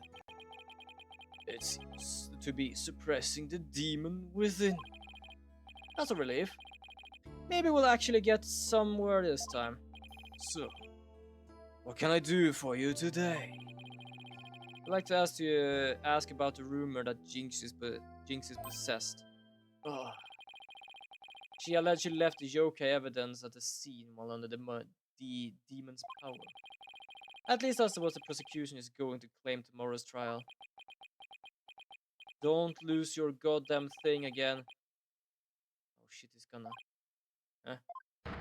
Ah, he lost the thing again. Back to Temataro. Cock. No match is this warding charm for me. The charm. Oh, Temataro's back. And he's grasping for balls again. Those foolish mortals. They shall regret blaming that child for my doings. Ah, I blew it. That question brought that yokai back. And they probably won't drop the act until Jinx's name is cleared either. Whoopie-doo, I wanna be like you. Okay, let's talk about this. Rumor about Jinxie. We'd like to ask you about something your aide Florent Lebel mentioned. Did you know Jinx is rumored to be possessed? I know not of what you speak. You're not trying to protect Jinxie, are you? I, Tenmataro, Demon Lord of Yokai, protect a mere mortal. Ka. No affection do I possess for your race of humans. Please, we already proven there was a third party disguised as a yokai as seen. But if you deny that tomorrow, I'll never be able to clear Mayor Tenma's name. It basically is like, want to be free, but we're not gonna be able to do that if we don't talk to us. But I have already told you. I know not of what you speak. My throat kinda hates doing his voice, but it's also kind of a good voice. I don't think we'll get anything more out of him. It's all over unless we can somehow prove that Jinxie didn't plant that yokai evidence. Hey, Apollo, I think I got this one. I think I can prove that she didn't do it. Brilla? You sure? I should be able to use psychoecology to explain the whole process, I think. Knock yourself out then. I really can't count on her when it comes.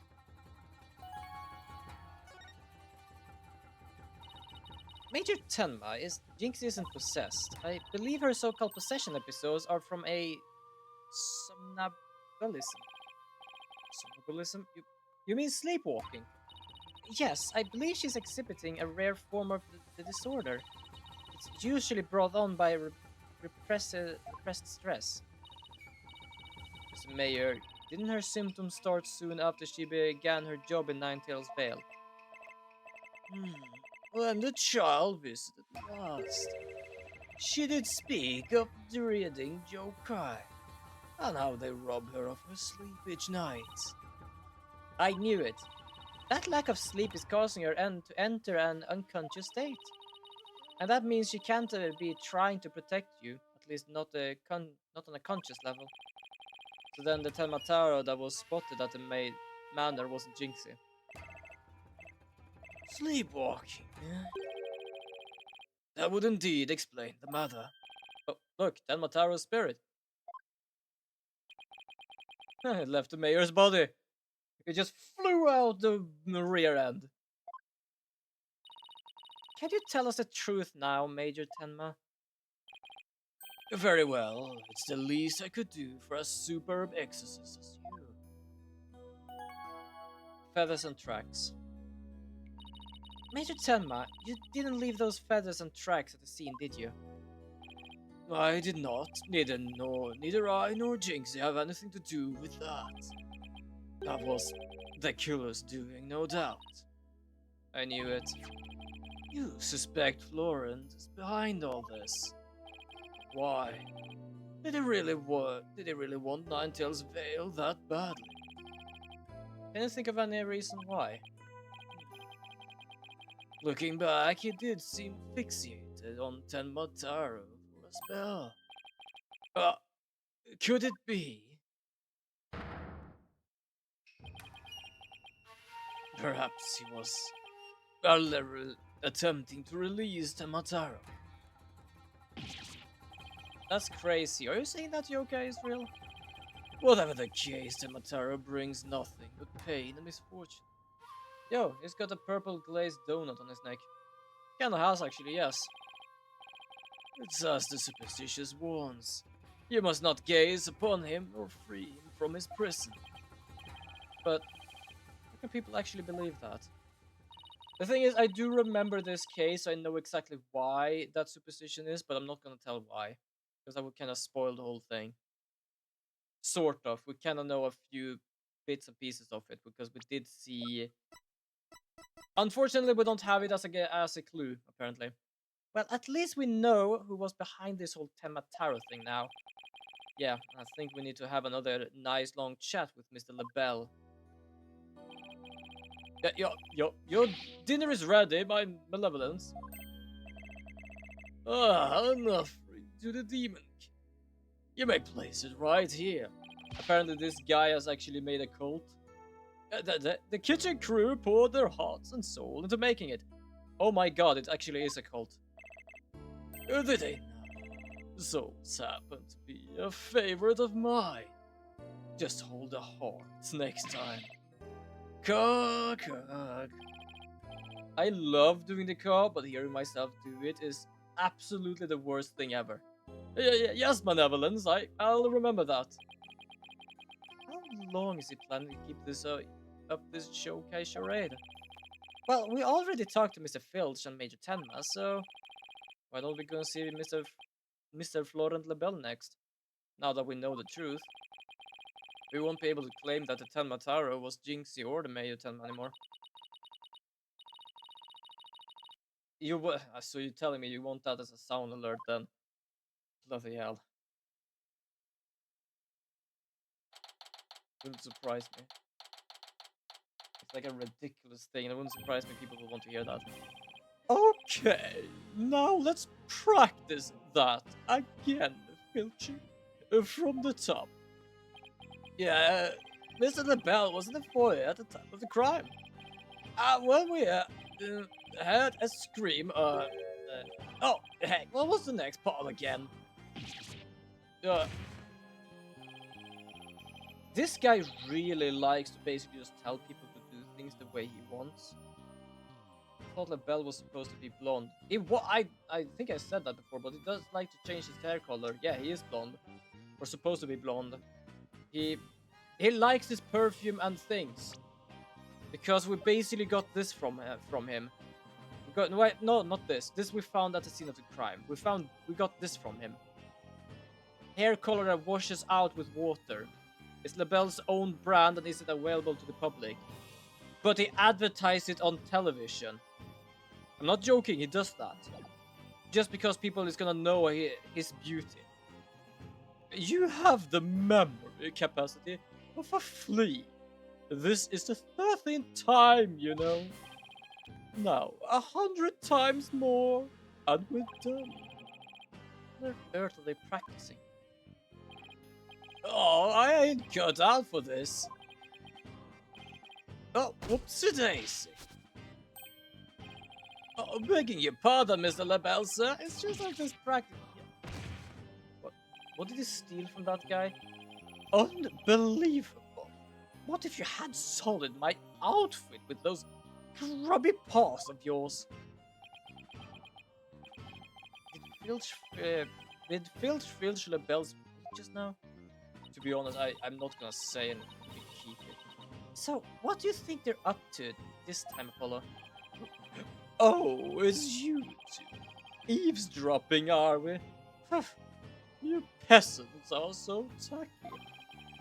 Well, what do you want with me? Confession to being the Telmantara imposter would be nice right about now. Oh, we need to talk to him again. Like, my voice can handle making his voice, but I don't like him. Mr. Filch filed me in on a conversation you two had, and about how you told him not to say a word about seeing Telmantaro.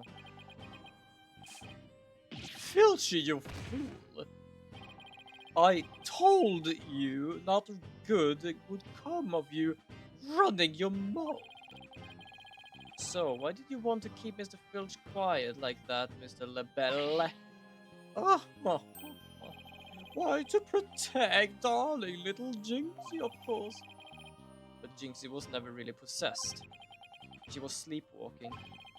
Being asleep at the time, she couldn't have been conscious, trying to protect the mayor.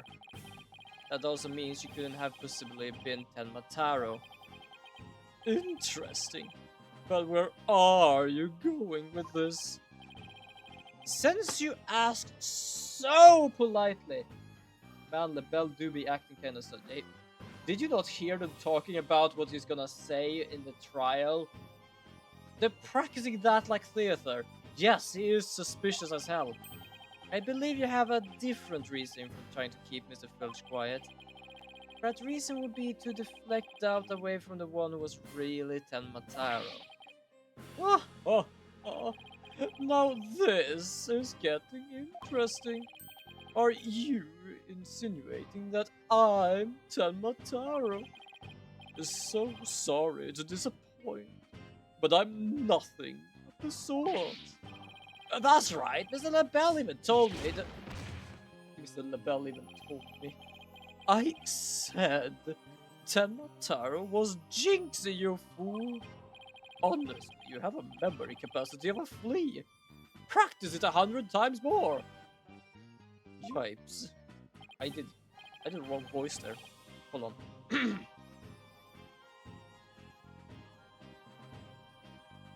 I've been talking for so long today, I feel like my voice is like kind of changing a lot. So, have you been called to testify tomorrow? Oh, yes. And I'm so looking forward to my courtroom debut. I didn't know you were a VTuber. But you will just have to wait until then. Oh, I'll be waiting with a special piece of evidence. Take a drink. I'm gonna take another drink then. Ah, there we go. 2 drinks. Filchy, wake up, you lazy bones. What? Was I sleeping? Must have been that sweet cologne of yours, Miss LaBelle. Made me right to sleep, it did. Well, it's time for your lesson on what to do and say tomorrow. Stretch them bones. Yeah, I'm gonna stretch them bones as well. Stretch a bit to the left, and stretch a bit to the right. There we go. Also, as I have said before, I might try to stream tomorrow as well, because I have already ranted about my mental health in the recent days, especially yesterday and stuff, in the beginning of the stream before, so I'm not gonna do that too much, but I did say that I might actually do some more streaming, because I do have time for that. So, who knows, I might actually continue doing some Unicorn Overlord tomorrow.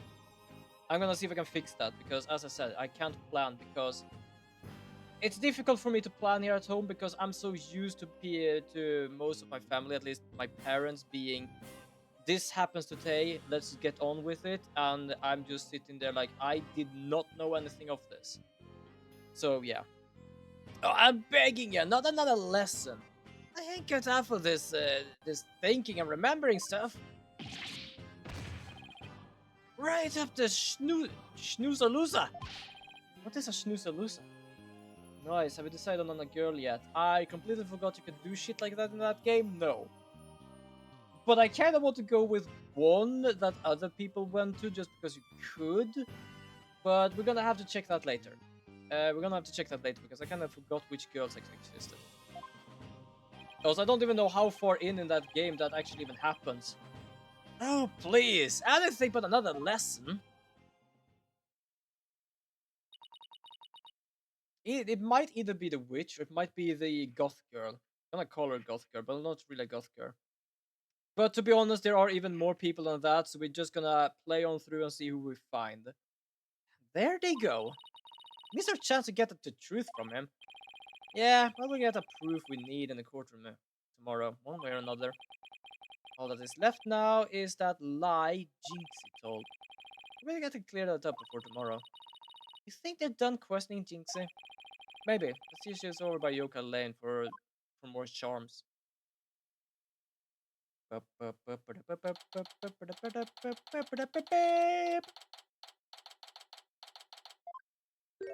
Oh, she's possessed again.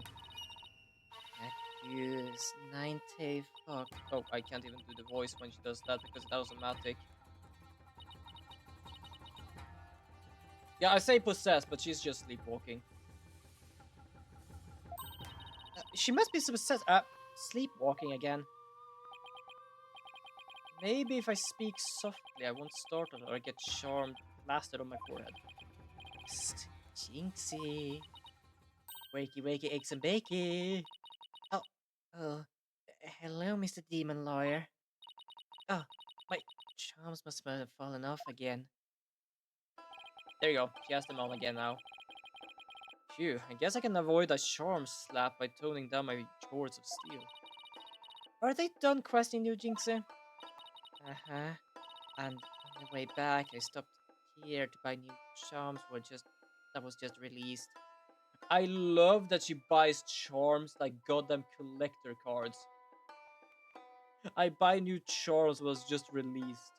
I love that. Oh, yeah, which one? The one with the nine-tailed fox and 10 Mataro. It shows them dancing together. Really? Two bitter rivals dancing together. Uh-huh. It's a charm for building burnt bridges. Oh, right, for the municipal merging issue. No, it's for the demon lawyer and the insomniac prosecutor.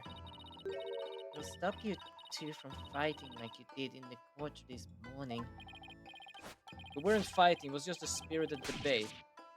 It's what law. I got slapped again.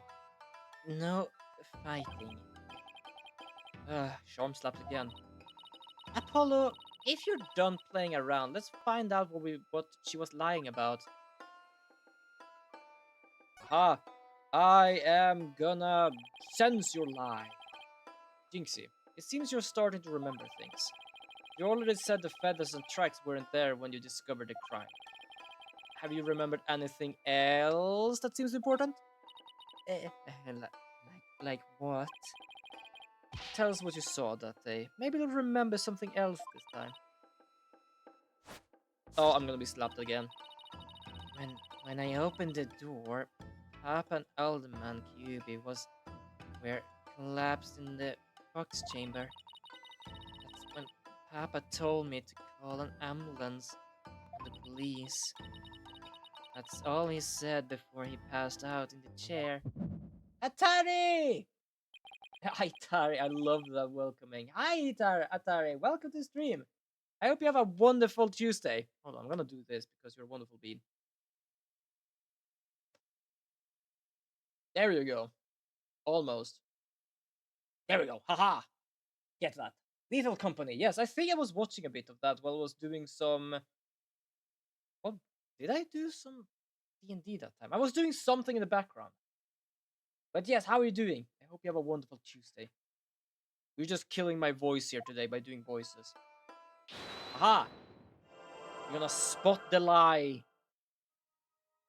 Why am I looking at her chest? Oh, hold on. Oh, wait, hold on. This thing is flicking. Oh, shit, I found it. It's pretty neat so far. How about you? It's been good. I'm slowly coming down from my brain being against me yesterday. I'm just gonna put it lightly like that. But otherwise, it's been fine. Built some Lego Droideka, and now we continue with some gaming. So today's stream is gonna be a bit longer than normally, but it's been a good day. Warm and kind of slow. Just watching some streams, doing some gameplays and stuff. That's all he said before he passed out. He must have said something else then. Yes, because I was at a Lego convention some week ago, so I managed to get a what was it called? A garden, a bonsai, and a droideka. So I have basically built all three now on stream. So I have all of them standing on my table behind me. They look amazing. I even have the little small boy droideka here. But I'm not gonna lie, the way they built him, he looks like he's about to do a high noon with spread eagle legs. It's not even a lie. Like the legs are so spread out and the arms are just wide on this guy. But I love it.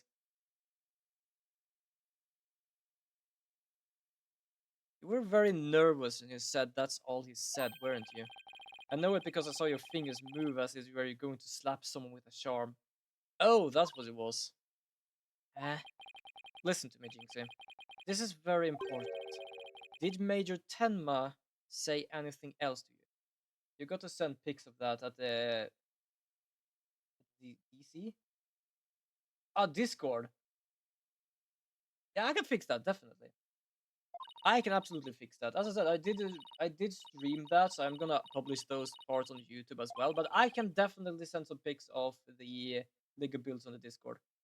But you mean this your Discord then? Hold on, do I have your Discord? I'm gonna have to fix that then. I'm gonna have to add myself to your Discord channel. So I'm gonna add that so I can just send that there. So you admit he did say something else. Oh, she need a new plate. How could you tell? Only oh that was the wrong person. Only a demon could have such powers. She's basically just called Jinxie the witch. Technically the Jinxie Tenma, but apparently I searched up Tenma and it means witch, demon, and evil spirit. So she's a witch. Uh, uh, like I said, I was just talking in his sleep. I mean, why else would Papa say something like that? Could you be a little more specific? Before he fainted, he said, "Forgive me, Jinxie. I killed Alderman Cube." He said what? The mayor actually confessed to the crime. But he didn't mean it. He couldn't possibly have known what he was saying. He was probably possessed, or maybe he was in the middle of a nightmare. Nightmare? No, this is a nightmare. This is one statement I wish I never heard. What in the world are we going to do now? Yeah, because he is our client, and he basically just said, "Oh, I killed someone." Brilliant. Just checking my mic, see if the battery's still going on, just in case. Return to the basics. That's right. Always believe in your client, no matter what happens. That is a lawyer's greatest and most trusted weapon. Right. Just believe in my client, even if even if all I can see ahead is darkness and despair. Jinxie, does Prosecutor Blackwell know about your father's confession? I didn't mention it when he was questioning me. I mean, there's no way Papa's the killer. Why would the mayor confess like that? Could he really have been dreaming or simply delirious? Who knows? But I sure feel like I'm a living nightmare right now. Living a nightmare. I'm both a nightmare and living one. Apollo, what are we going to do about tomorrow's trial? The crime scene was locked tight until Jinxie arrived, and our clients even confessed. Not only that, Jinxie had been accused of planting the yokai evidence. Both the mayor and Jinxie are going to prison if we don't do something. I know. Well, let's see here. Our lack of third party in the locked room is a major problem. Jinxie has testified that when she first opened the door, Alderman Cuby and Major Tenma were the only people she saw in the Fox chamber. But the real killer must have been hiding in there as well. Considering the room was locked tight, that's the only logical explanation. Our mystery person must then fled the Fox chamber when it was open. And that's when Jinxie saw what she thought was made Tenma Taro. But Papa and the Alderman were the only people in there. I didn't see anyone else. What's going on here? The bell's extremely pale, but is far from transparent. So, just how did he hide himself in the scene of the crime? I really hate this guy. Advertising his own beauty products just because to show how beautiful he is. Because he's never gonna sell them. This guy is a maniac. Whatever it takes in court tomorrow, Apollo. We have to take down that dirty, rotten Temataro Florent Labelle. Right. We'll get him with a legal exorcism. Justice style. Woo, let's go. What time is it actually? Alright, we still have time. We still have a lot of time. We still have loads of time to continue.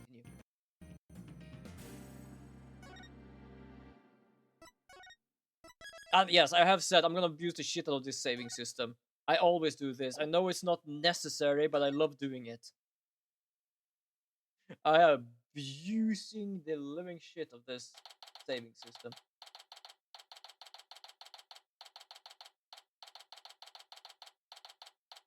Oh, I just realized I'm gonna have to do his voice, I believe. Oh shit, we aren't even going into we're waiting for this. We're actually going straight on into this. Oh my god. Court is back in session for the trial of Damien Tenma. Apollo Justice Defense Team Leader is ready, Your Honor. Athena Sykes Assistant Defender is ready too, Your Honor. I don't know what it means. As shipper as ever, I see. And in French, no less. And the prosecution. Oh. Yeah, we just dove straight into it. Oh, he's shackled again. He's just looking at them like, how am I supposed to get these off this time? Very well then. By the way, I asked Detective Fulbright to provide sturdier shackles today. There will be no more of your funny business this time, Prosecutor Blackwell. And now, your opening statement, if you would. Well, I believe it's standard procedure for the prosecution to handle it. Looks like the judge is really bringing it in today. He probably realized how Blackwell played him, and that was one mean game of Simon Says. Yeah, his honor has to fight to defend his honor today. Your boss. It's plain to see that you've always dreamed of delivering an epic opening statement. Damn, Blackwell looks like he's got the emo look starter pack. Kinda, actually. Also, he still has his bird. I have? Oh, I didn't know if I'd say that. Why, of course you have. I saw it in your eyes the last time you gave the opening statement. That was the look of one who yearns deeply for the thrills of an epic opening statement. For decades now, you have been watching opening statements from your bench. They were the crown jewels of the court. The one thing you could not possess. The crown jewels of the court. Now, for long last, they are within your grasp. How could you possibly refuse? You don't mind if I do that, eh? You just realized what? That he's basically telling the judge to do the thing he was asked to do. That's basically this guy's game. I'll make a special exception. Just this once. Here we go again. Yep. One more of Blackwell's mind games. Well, in that case, I think I might go ahead and make the opening statement myself. In yesterday's session, we learned the shocking truth that the victim Alderman Rex Cuby was the Amazing Ninetales. We also learned that the Amazing Ninetales was a key figure in the yokai craze and anti-merger protest. Also, was it that you realized that, oh, he wears black, he has black color hair, and as a bird, of course, has quills. Black quill, yes, exactly. I think. I don't know, really. It might be. Major Damien Telma murdered him. The fact that the crime took place in a tightly locked room was also brought to light. And the only people in that tightly locked room were the defendant and the victim. The defense proposed the existence of a hypothetical third party. A further investigation revealed no proof of a third party who had escaped the room. Ergo, we must conclude that the evidence against the defendant is, well, conclusive. Well, fair enough. Did I say something wrong? That was quite astonishing. You truly outdone yourself this time. One more thing to boast about to my grandchildren. Well, this was not an unexpected turn of events. Now then, it seems the prosecution has called a new witness to testify. The inexplicable yokai evidence left at the scene of the crime. Well, does that not demand some sort of explanation? The defense of the tracks. Were those left by the mayor while he was possessed? That was but an act to protect his daughter. Oh, yes, of course, I hadn't suspected as much. At least now. Wait, did he actually believe the mayor's award-winning performance? His daughter was the one who planted the yokai evidence. Ergo, the true identity of the yokai in the man was the manor's maid Jinxie. Objection! Didn't technically they say that they did actually see him, especially the little Filch guy? So technically there was supposed to be another one. One for the feathers was Blackwell's. Yeah, that would be interesting. The prosecution is engaging in mere conjecture. Oh yeah, it was a lot of black feathers. Would you care for some witness testimony? For I am ready to provide that little scam is the one behind Tenma Tarot films. If it is either Filch or LaBelle, I really hate at least LaBelle, because as he said, he just said to Filch to be quiet to protect the little girl, which is Jinxie. Which, if he's gonna say now is basically the culprit, just means bullshit. Very well then. Byliff, could you bring in the first witness? Who it's gonna be? Who it's gonna be? Ah, Filch. Hi, Filch. What's he gonna steal this time? Try to steal the bird. Then at least we can easily protect our eyes. Mr. Filch, you made quite a hasty exit yesterday. See that it doesn't happen again today. Been known for my hasty retreats since I was a kid. Bit of a trademark of mine. Indeed. I should give the total of 5 bailiffs the slip. Not like those amateurs could even nab me, eh?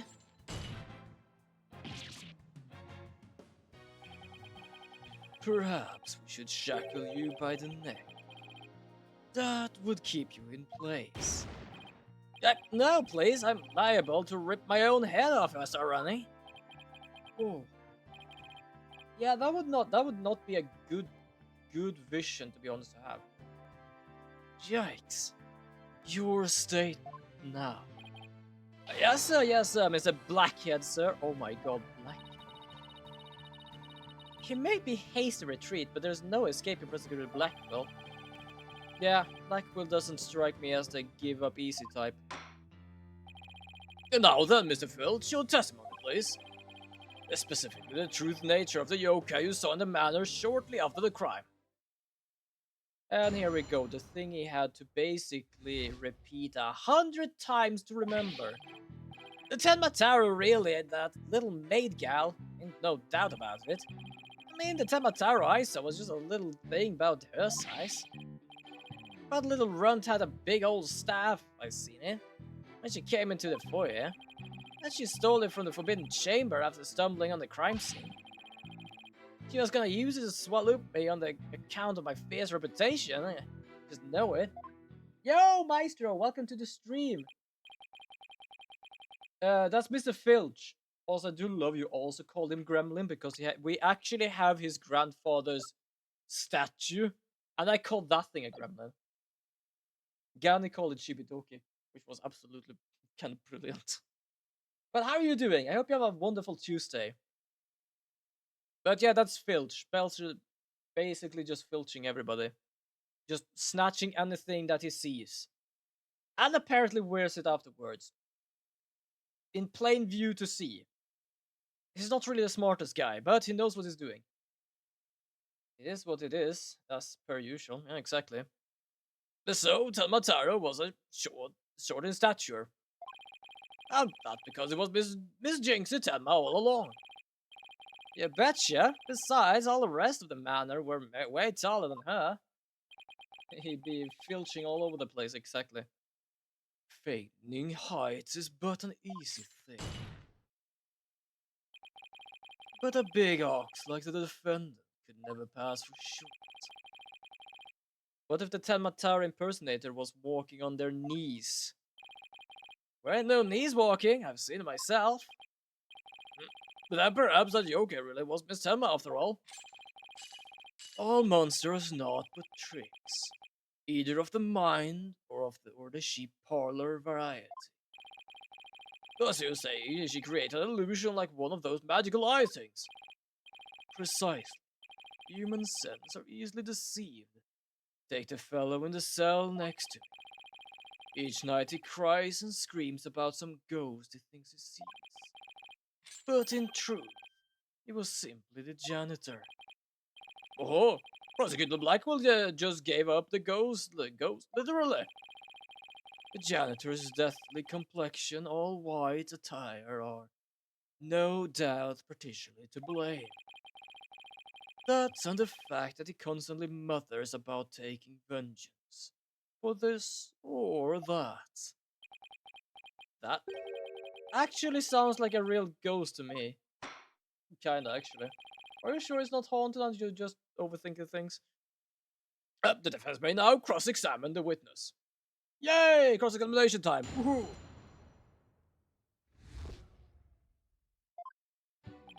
Okay, Tenmataro is real, that little mage gal, no doubt about it. I'm just gonna press everything because I didn't see anything that was wrong. Mr. Filch, you and Mr. LaBelle mentioned something about a practice yesterday. Do you deny this so-called lesson was about what you were supposed to be saying, court? Time to examine that cross, exactly. No, you got it all wrong. Then could you tell the court exactly what sort of lesson it was? Oh, it was, what was it again? Oh, now I remember math. You know, numbers and stuff. Jesus Christ. Come back to the jail later. What? We have no such janitor employed. Yeah, exactly. Ah, he's completely under Blackwell's control too. Either way, that Tamatara was a little maid, gals. What's the difference? I do love each time we talk to Mr. LaBelle. Oh, I'm just saying everyone is gonna keep quiet because I'm gonna try and protect the little girl. Yeah, say that again. He basically just told this guy 100 times what to say in court. Hold it! I take it you got a good look on how tall the Tematara impersonator was. Yeah, you betcha. How come the judge didn't warn Birdman for that? It was clearly a threat, and that's not allowed. Because Simon is a Simon Say person. Basically, he can make the judge want to do anything. Sort of. For example, making him doing the opening statement instead of himself. So yeah, it doesn't really matter. He can do whatever he wants. It seems like. I could give you a primer on how to pull it off, all on the table, Natcha. I got a knack for figuring out where people's pockets are and how much money they have. This sounds them real good before I relieve them of their valuables. Did you just say to the court that you steal shit? Did you just tell the whole court you steal shit?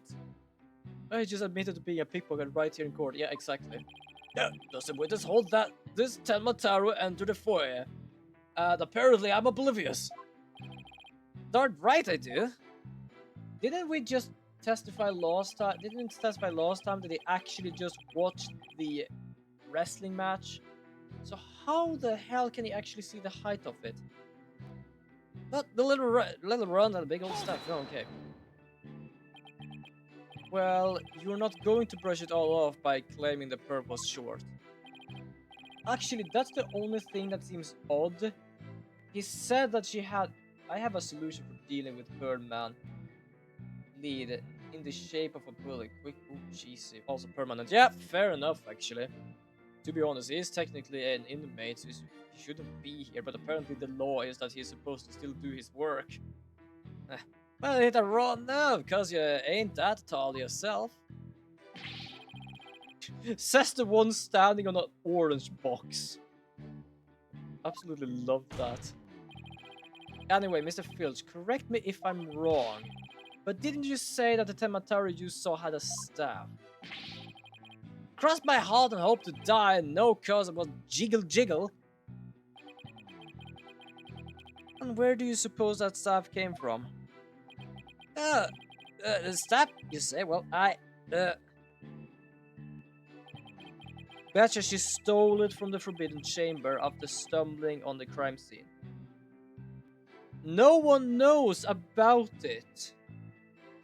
Because if we check the lore, everyone knows.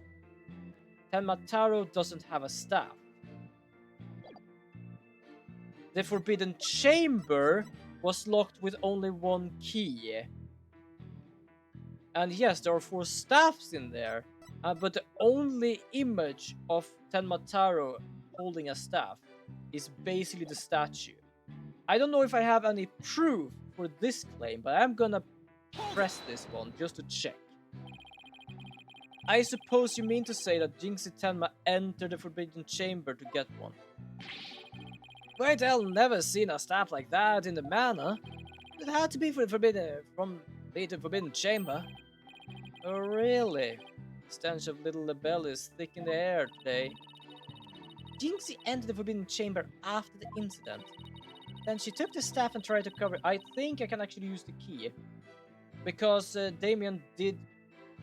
Bloody hell. Hello there, Mr. Flavor guy. There we go. Gone with you. Spawn of bot Satan. Then she took the staff and tried to cover up her actions by pretending to be Tenmataro. I guess that's what Filch is trying to say. Jinxie have been entered... Oh, yeah, I know exactly. Because basically Damien did swallow the key when he was hitten... around when he was hit in the head, which means she cannot have entered the chamber afterwards. Why did your Joker have a staff in the first place? Well, I got my hunches about that. We don't really care about that. And she was gonna use it to wallop me on account of my fierce reputation. Yeah, I can use the key. Because, as it says, the key was in the that the mayor took from the killer and swallowed.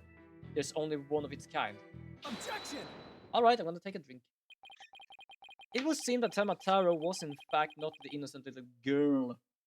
Hate my voice! Sorry, I just had to do that while I was drinking. Just because of the sound of it. Huh? How you figure that? You claim Tamataro you saw had one of those staffs from the Forbidden Chamber. But, not even a chihuahua could be scared of this gremlin. Why would a Joker? Yeah, exactly. Also, we have already constant take it before that he's not afraid of these ghosts and stuff because there is... Oh my god, it's Dark Vader. What the hell? Darth Vader. But basically, there is like a rule that if something bad happens, leave the village and you will be fine. He never left the village. He was gonna stay there. It would be impossible for Mr. Tenma to get hold of one. Oh, care to elaborate, Mr. Justice? Darth Vader, yeah, exactly. Speaking of that, I do actually have a droid Deca standing behind me. Lego version. The mayor swallowed this key short after the murder. He wanted to keep the killer out of the forbidden chamber. Dark Father. To be fair, yes, it was kind of dark with that sense. It was a very dark father. It was very angst and everything. What's this? This key was deep in the mayor's stomach, just trying to just melt down when Mr. Tenma discovered the crime scene. So you see, it would be impossible for her to get into the Forbidden Chamber. In short, the Tenma Taro that was holding the staff could not have been Jinxie Tenma. What? Well, pull my beard and call me Santa. But, then who does the defense believe was impersonating Tamataro? Our Tenma Taro impersonator is no one other than the A. Such accusations beg evidence. Aside from his ghastly appearance, can you prove he is the yokai we see? Yes. The hair product that was found inside the Forbidden Chamber that is not for sale but advertised. Yes, in fact, I can. But very well then. Let's see where the defense is going with this. Mr. Justice, please show us the true identity of the Tamatara impersonator. Hair product and you use a hand cream. Well, he basically likes beauty.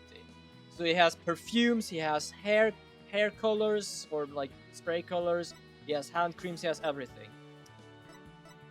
But this was what we found. We found this hand cream in the Forbidden Chamber. And we know that whoever was Tamataro took one of the staffs out of there. In short, I believe whoever this hand cream belongs to is the yokai impersonator we're looking for. But Mr. Justice, who do you propose to identify the hand cream's owner? I'm glad you asked, Your Honor. The defense requests a fingerprint analysis on the piece of evidence. It might tell us who it belongs to. You don't even need to do that. Interesting. So you expect to find the yokai prince there? Very well. I hereby call a short recess while we wait for the fingerprints result. No need for that, Charles. We have the prints of everyone at the manor that day. You call Prosecutor Blackwell. Could anyone be more whipped? Fool. Let's analyze this for prints. You have 3 minutes. Your wish is my command. Very well then. I guess we just wait right here. I'm just gonna dance with my fingers a bit. Twirl my fingers around, doing some stuff. Oh, here we go. It would seem the fingerprint analysis is complete. What does the result show? What in the world? They're Florent Lebel's prints, aren't there? This is absurd. Prosecutor Blackwell? I'm not going to like this, do I? The weird part is, like, I'm not gonna like it, but for some reason he doesn't like it either. Don't tell me they're Tamataro's prints. A fingerprint analysis revealed that the prince belongs to. Get on with it, because I don't know. Phineas Filch. Oh my god. Wait. What? Oh my god, Filch, you bloody idiot. Then Mr. Lebel wasn't the one who entered the Forbidden Chamber. Why, you trickster, little Tanuki. Explain yourself now. Yeah, sure, them prints are mine. I mean, I did pilfer the hand cream from Miss LaBelle after all. So you're the one who entered the Forbidden Chamber? So what if I did? Got a problem with it? Yeah, that bird had a problem with it. You fool of a Tanu. He really is a bit of a fool, isn't he? Order, everyone, order! Dumber than a rock, that one. Yeah, he is. He's very good at stealing. Really dumb. Mr. Justice, care to explain what this could mean? Excellent question. The fact that Mr. Filch was in the Forbidden Chamber... Wait a second. Does this mean that the Temataro holding that staff was Phineas Filch? Yep. Another cat out of the bag. Wait, you were? Mr. Filch is Temataro. Oh my god. Okay, I did say I played this and I remember some stuff, but I had completely forgotten about this part. I don't understand. Does this mean Mr. Filch is the real killer? Their witness will explain himself this instant, because I am flabbergasted. Begging your pardon, your honorship, but I was just doing what the alderman told me. No way Temataro is that short. I don't know. He wanted me to be Temataro in the village exorcism ritual. Oh, you mean the event, the Ninetales Festival? So that was you inside the Temataro costume? Yep, and after that event, I went to watch that pro wrestling program. But it bored me to tears on account of the old wrestlers being complete jobbers. Also, I love that, because anyone reading that should more or less go directly to... I don't even have that there. God damn it, they took it back. Basically, it was a wrestling game called The Twilight, between a wolf and a vampire. Well, the wolf and the sparkly vampire. I was just like, okay, someone has watched Twilight here. Yeah, I kind of felt the same thing. It was, I can't show it because the guy stole the thing back, but it actually said that. But it bore me to tears and I can't, old wrestlers being complete jobbers. So he didn't actually watch the entire wrestling match. That's when I looked at the Temataro costume and got a great idea. Nobody can tell it's me while I'm wearing it. Because of them superstitious, no matter what I do, the villager won't say a word. In other words, you use the superstitious to effectively render yourself invisible. Why did you want to enter the Forbidden Chamber in the first place? Because the treasure's there. Thought that was my big chance of sneaking on and nabbing it. Treasure. Yeah, I did say something about that. Yeah, only that the greatest get-rich-quick chance in the universe. Grandpappy told me about it. Said there was an amazing treasure in there. He went in there not knowing his grandfather had already pilfered it. Yeah, we found that thing, which was apparently his grandfather's card. Because his grandfather has been in there and took whatever treasure there was. Guess that's one tale that didn't get passed down from grandpappy to grandson. Wait, how exactly did you get into the Forbidden Chamber?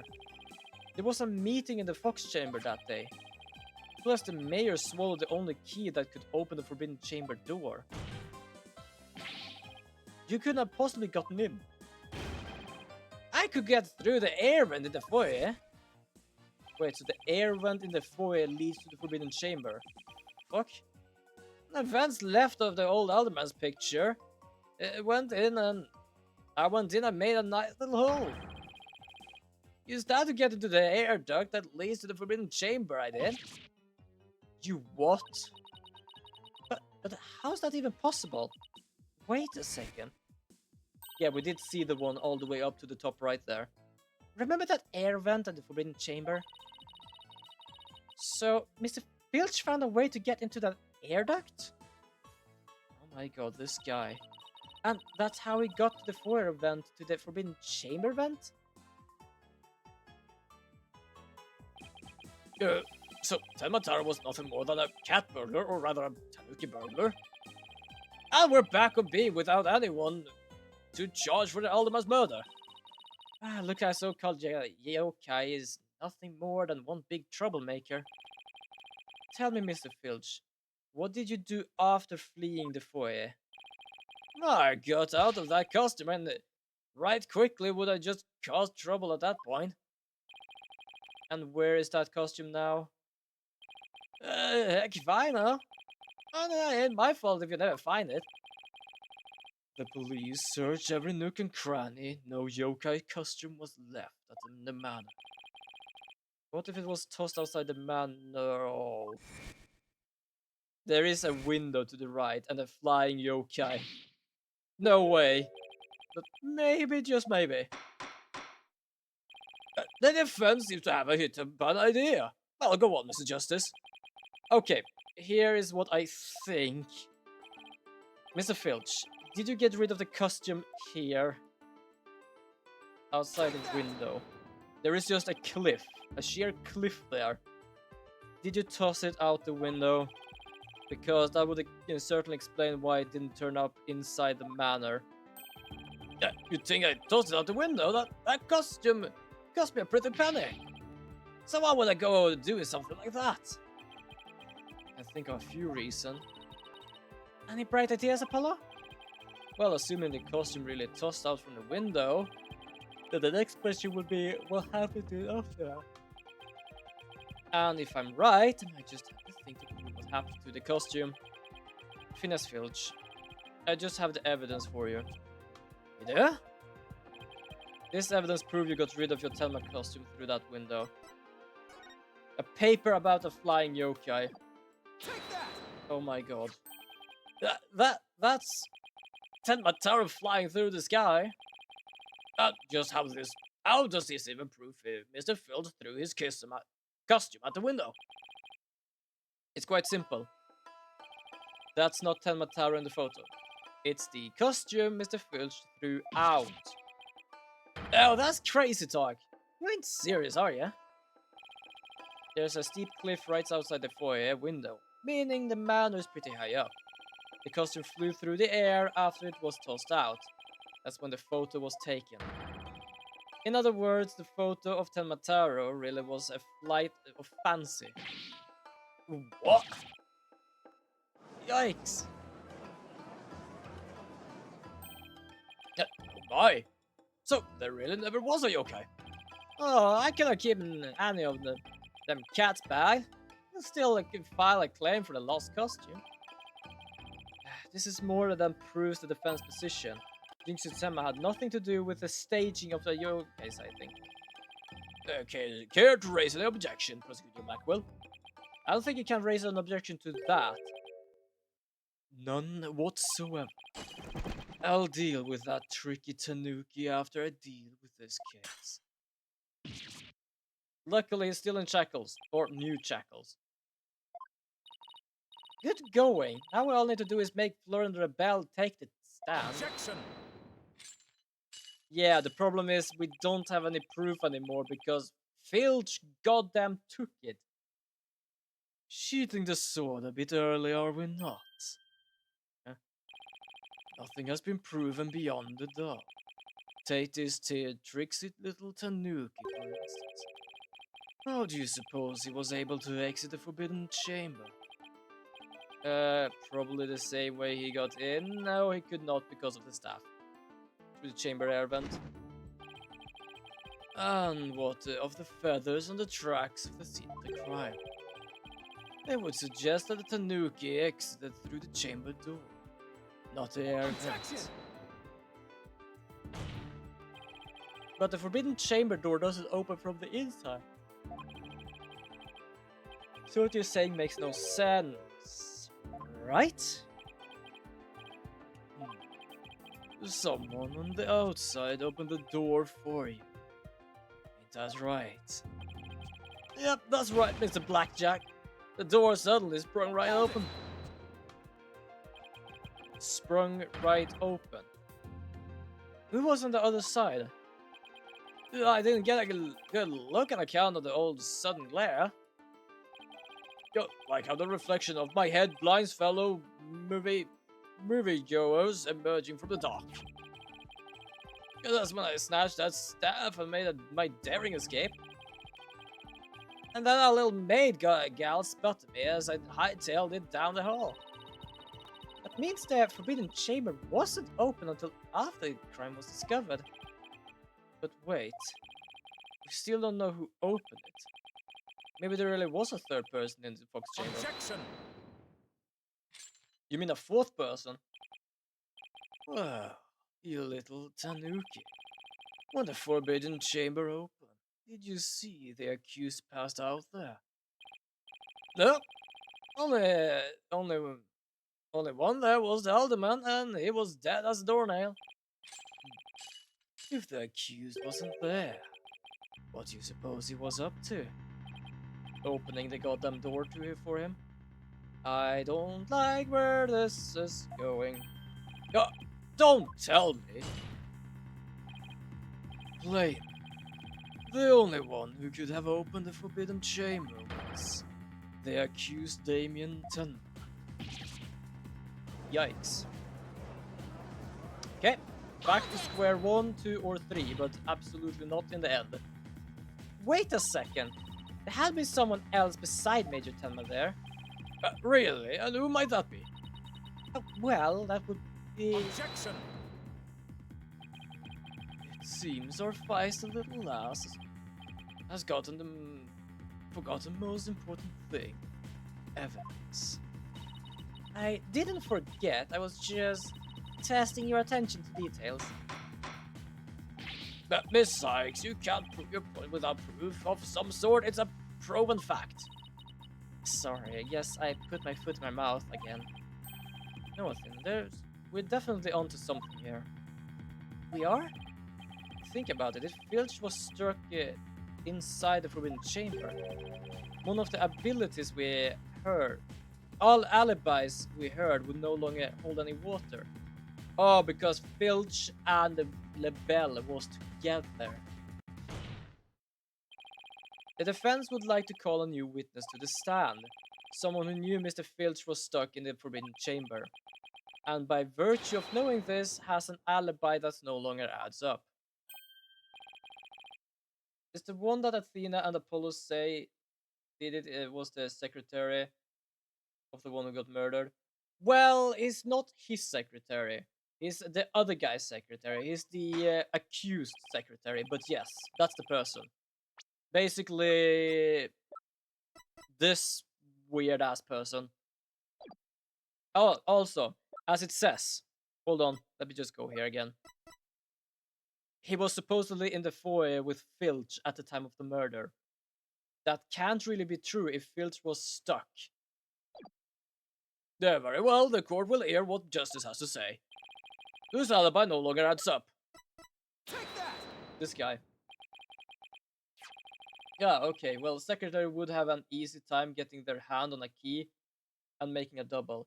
Yeah, I'm trying to figure out if he ever made a double, because that's the problem. He's not his aide, which means he doesn't live around that place. He's from the other town. So I don't know if he actually had the key or managed to get the key or something. Because the guy did swallow the key, so somehow he might have been able to make a double, but I am a bit still questioned of how this works. Why, that's the defendant's aide, Florent LeBel. He did claim to be the foyer at the time of the crime. True, but in his alibi he also claimed Mr. Filch was in the foyer too. However, as we all know now, Jesus, for some reason I want to say it the other way around. Mr. Filch was not there with Mr. LeBel at the time. Also, we did have a blackmail letter that was found on the dead person, but we know that it comes from the defendant, this guy. And there's only one other person that knows about that letter, which is this guy. Which also, I couldn't show you the letter because that guy actually took it and crumpled it. This guy basically decided to get a hand of an evidence and rip it apart, making it trash. No joke. However, as we all now know, Mr. Filch was not there with Mr. LeBel at the time. In short, Mr. LeBel's alibi has disappeared. Florent LeBel's alibi was a big lie. Isn't that right, Mr. Filch? I reckon they're no keeping that cat in the bag here either. It was all Mr. LaBelle's idea. He told me he'd be a butt on his lip about me breaking into the Forbidden Chamber, and in return he said he would vouch for each other's alibi. Shame on you, Mr. Filch. Perjury is a serious crime, you know. like thieving isn't a serious crime. That would result in jail, I think. Sure, it would make it hard to use as evidence in this case, but it would instead make it a crime of destroying him. Exactly! The problem was, like, sure, there wasn't no one else around, so we cannot really testify to that. But even I said, like, that cannot be legal. Like, that is evidence. He just took the goddamn papers, like, oh, this doesn't mean much. Like, mate! What's wrong? Oh yeah, ads. Ads in the wrong time, wrong place. But yeah, unfortunately, ads. Do something.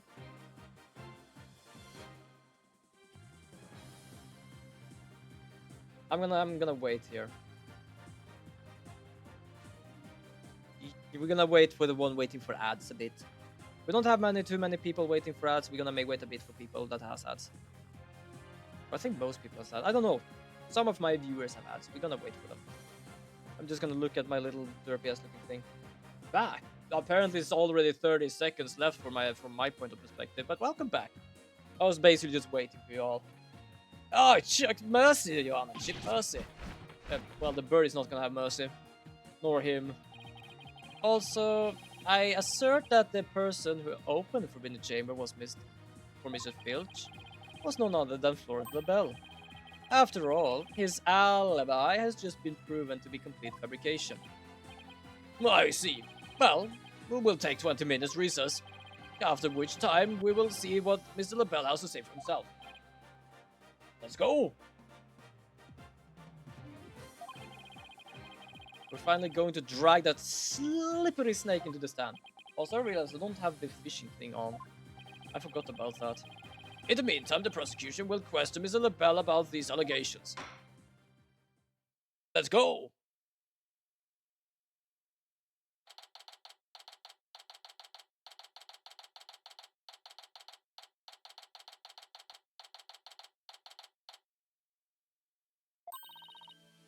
We did it, Apollo. We finally dragged Mr. LaBelle out in court. Yeah. Hey, why the long face? I can't help but feel I'm missing something important. Plus, Prosecutor Blackwell's bound to mount a counterattack. You really are worried, aren't you? He'll be fine. That Mr. figure who opened the Forbidden Chamber from Mr. Filch had to have been Florent LaBelle. I know, but that's not what I'm bugging me. I wish I could put my finger on it, though. At any rate, the big showdown with Mr. LaBelle is up next. Also, just realized something. How old is Mr. LaBelle? Oh, okay, fair enough. Because I remembered something, I was kind of curious. I felt like I was gonna say question mark just because of all of his beauty products.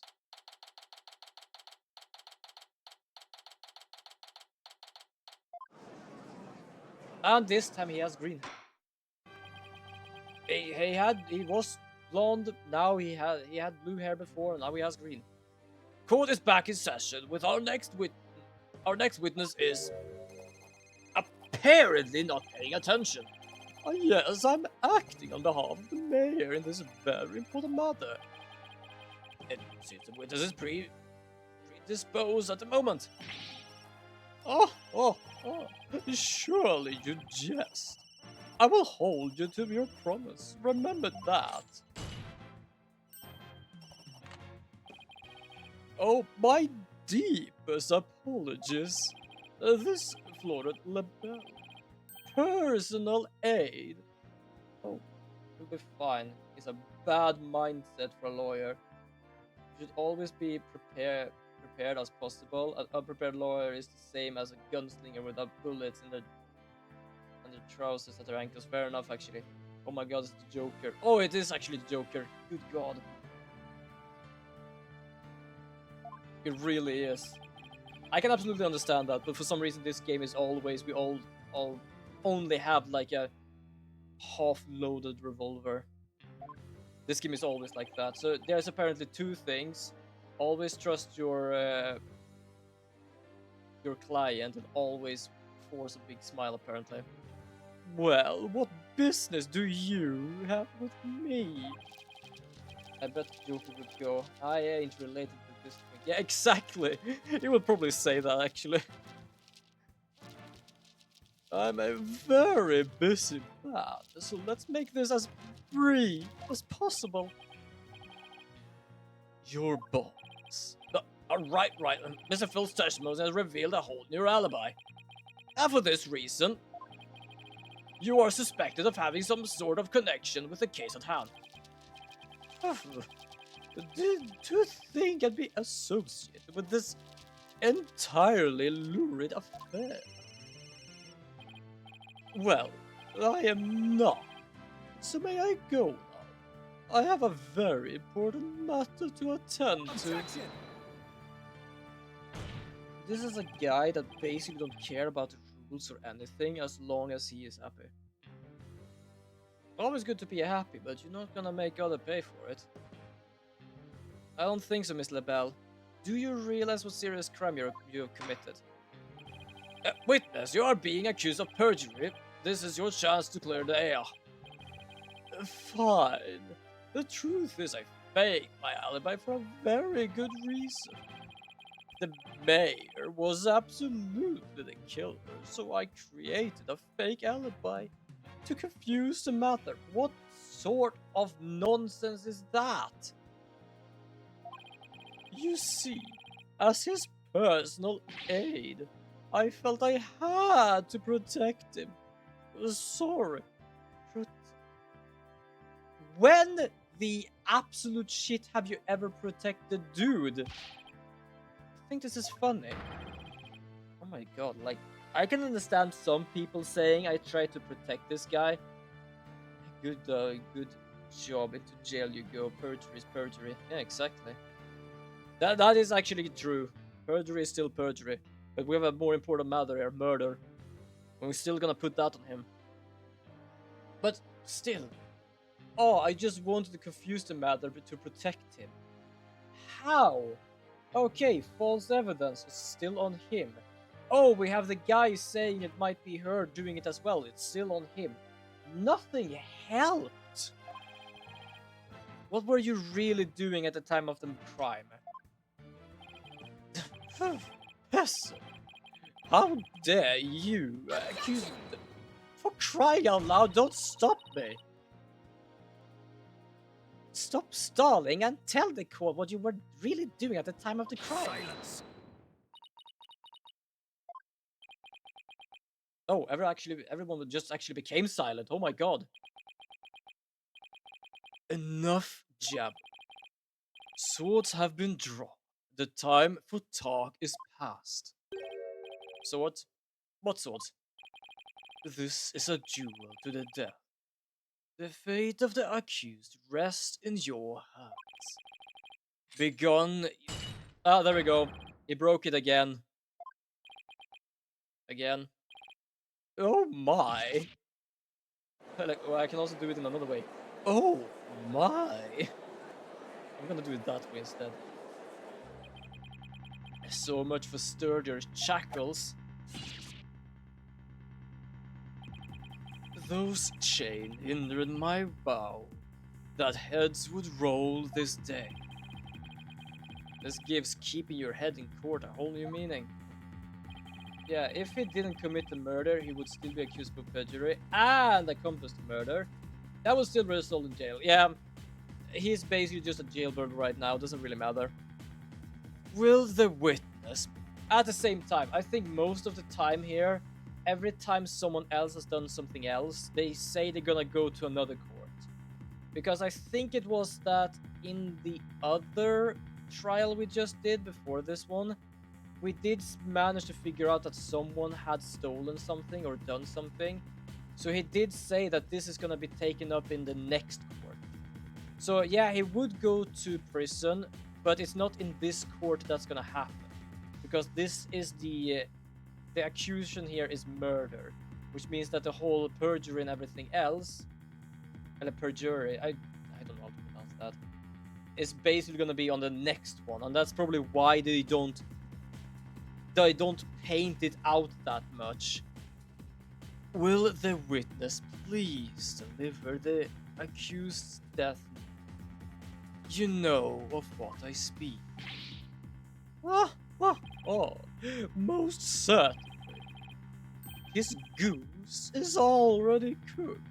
Time to stick a fork in him. And here he says he was trying to help him.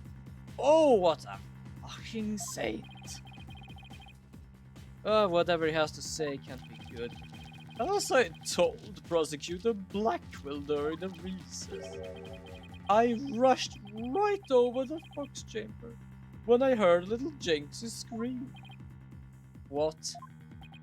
Then, drumroll please. Apparently no drumroll. I saw Major Tenma opening the forbidden chamber doors. The weird part is now he also is trying to accuse the little girl of holding back information. But there you have it, I think. The mystery man who opened the chamber as witnessed by one Phineas Filch. It was the accused, there was never any third party. Technically it was, because Filch could see that there was only one person dead there and the other one was not in the chair, but he could not see anyone else. So where did actually LaBelle stand for him to not be seen by anyone running down the hallway? Oh, that's not all. I heard something quite startling there at the scene of the crime. Startling sounds bad. Perjury. Perjury. Okay, perjury. Thank you.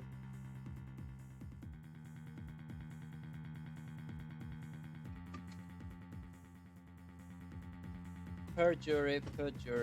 Both is technically the same thing, to be honest with me, when I'm trying to do that. Perjury. So basically perjury. Perjury, more or less.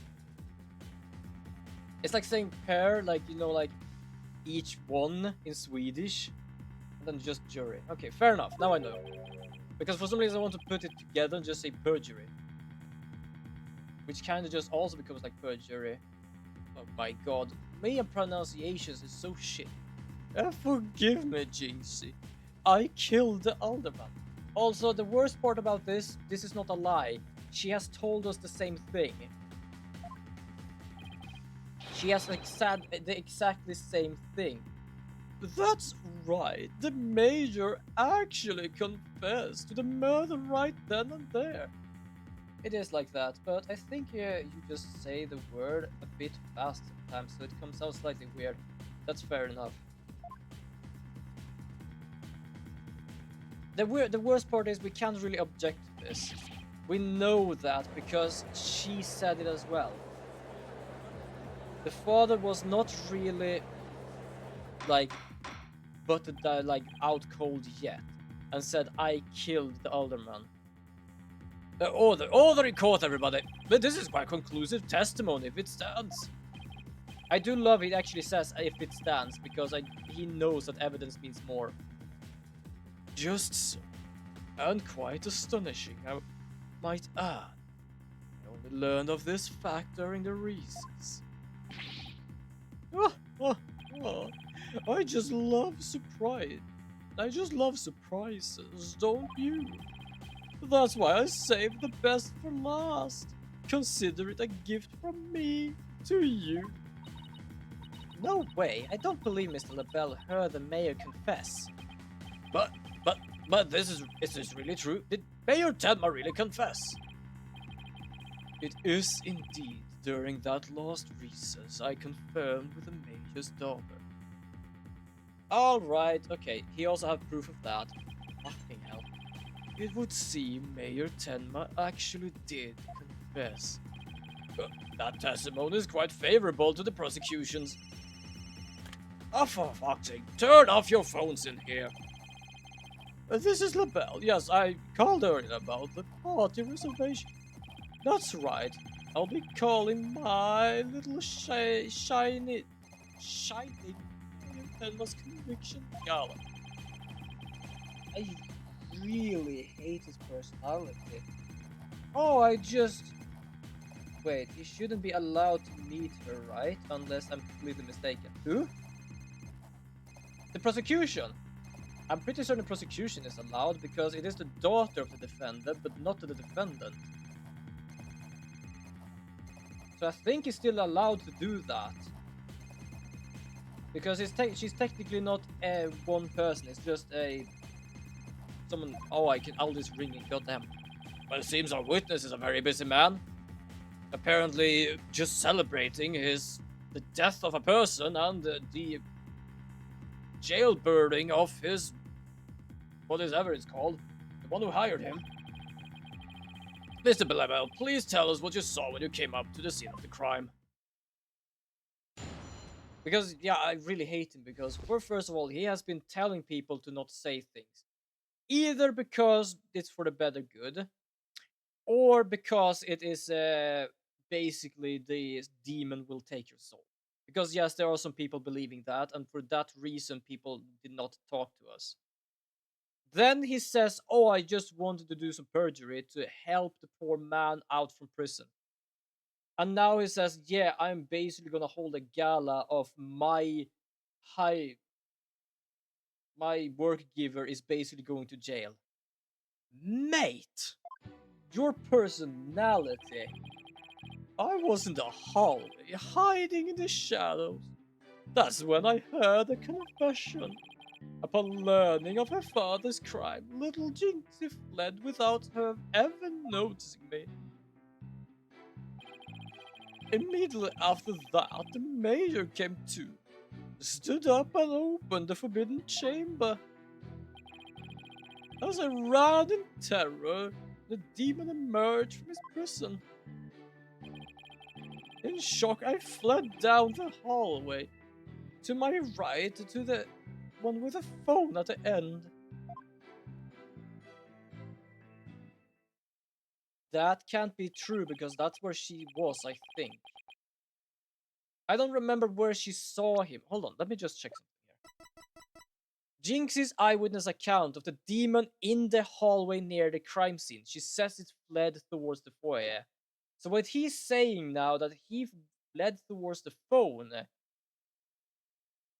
when the demon came, but the girl was already there. I must say this is shocking revelation. Quite unexpected. To think the defendant actually confessed then and there to this crime. Perhaps the guilt was too much to bear, so he confided in his daughter. You do realize you should not have withheld such crucial testimony from the court. Ah, ah, once again, I'm so sorry. It is just I fear being accused if I mention coming up to that most unpleasant scene. Why did the mayor's confession have to be brought up to this guy?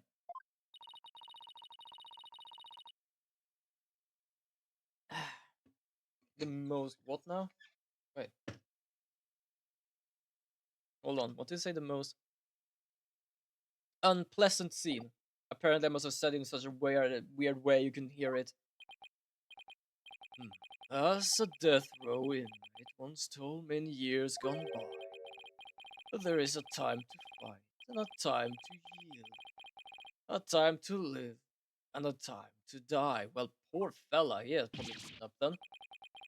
He's laying it on real thick now. The defendant may now cross-examine the witness. Unpleasant sounded like unpleasant.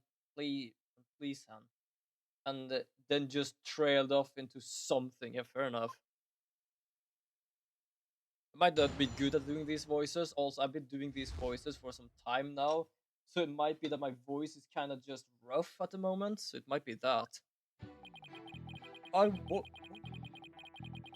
Luckily, at least I don't use my voice in such a way that I actually hurt my voice. That's why I'm trying to find ways of doing these voice a bit better, because yeah, this guy I kinda can do, but it's still using my voice a lot. Okay, so you were in the hallway running to the farthest crime, little Jinxie fled without even noticing me. Immediately after that, the mayor came to stud upon opening Forbidden Chamber.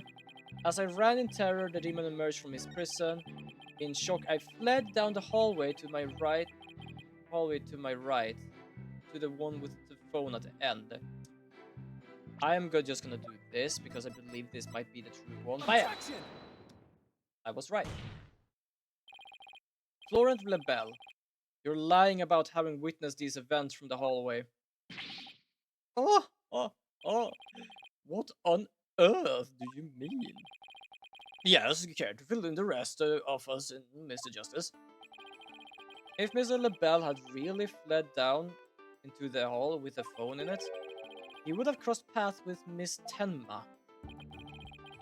What's this? After she discovered the crime scene, she immediately went to call the police.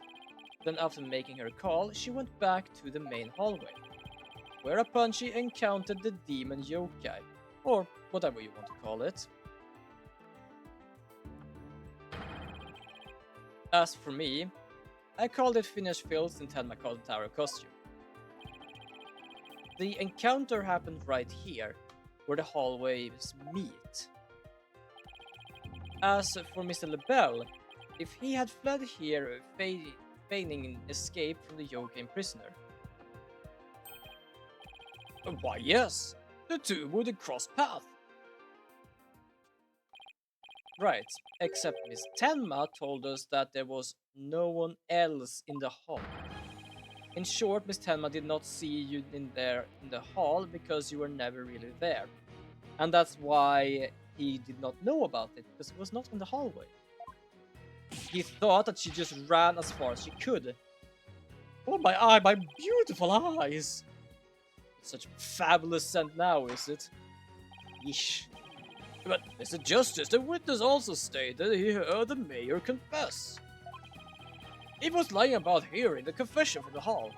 Then where was he when he heard it? Inside the Fox chamber. Where else? But isn't that in the very crime scene? It is, Your Honor, and that means he's not really a witness. Rather, he's the third party I've been alleging this whole time. What? You think I'm the killer? How dare you? Oh, okay, silence. A foolish fool. A true man knows when he's beaten. The shield of light has come to naught before a foe with the sword of truth bare. Prosecutor Blackwell, what are you? I thought we were on the same side. That's something many people in these games really think very often. Because yeah, I know for example Francesca basically just wanted always to win. But even when something was truthfully, she would agree with it. Godot was the same there. And even Edgeworth was the same.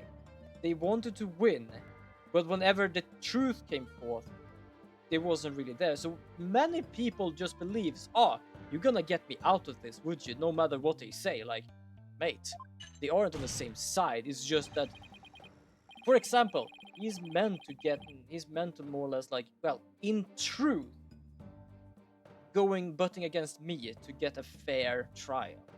But in a sense of the game, he's supposed to get the accused one in jail. But that doesn't mean that they are technically on the same side. They are not teammates. Because he is not the accused. They have nothing to do with each other. You are mistaken. There are no sides. Save for my cold, steely edge of judgment. You are alone upon this battlefield, with naught but your lies and sickness, sweet bird.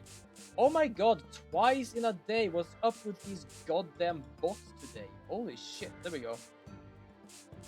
Am I becoming a real streamer, people? Personally, I would highly doubt that. But apparently we already had 2 today. You are... Oh yeah, I've already seen that. Also, he started sweating. Also, here. Hair color that washes out with water. As we said before. I'm pretty certain sweat would also do. Perhaps. I've only gotten 1 bot before. Fair enough. I've gotten 1 bot before. I sometimes get bot now and then, but mostly 1. But 2 in a day. Damn, that's new. Whoa. What just happened? Blackwell's just really tearing into him. You heard the mayor's confession from the inside, not you deviant dandy. What the hell is a dandy? For the sole location from which you would have seen and heard the mayor and the tanuki, without either of them noticing you were right there in the fox chamber. Oh my! Also, yeah. I'm gonna just show you something. It had a white hair inside. And that's basically because this man has white hair. Dandy. A man unduly concerned with looking stylish. Fair enough, he's a dandy. So that's what's going to be. Fine. I'll come clean then. Seriously? You admit to being there in the fox chamber? I do. I did enter the room after the murder.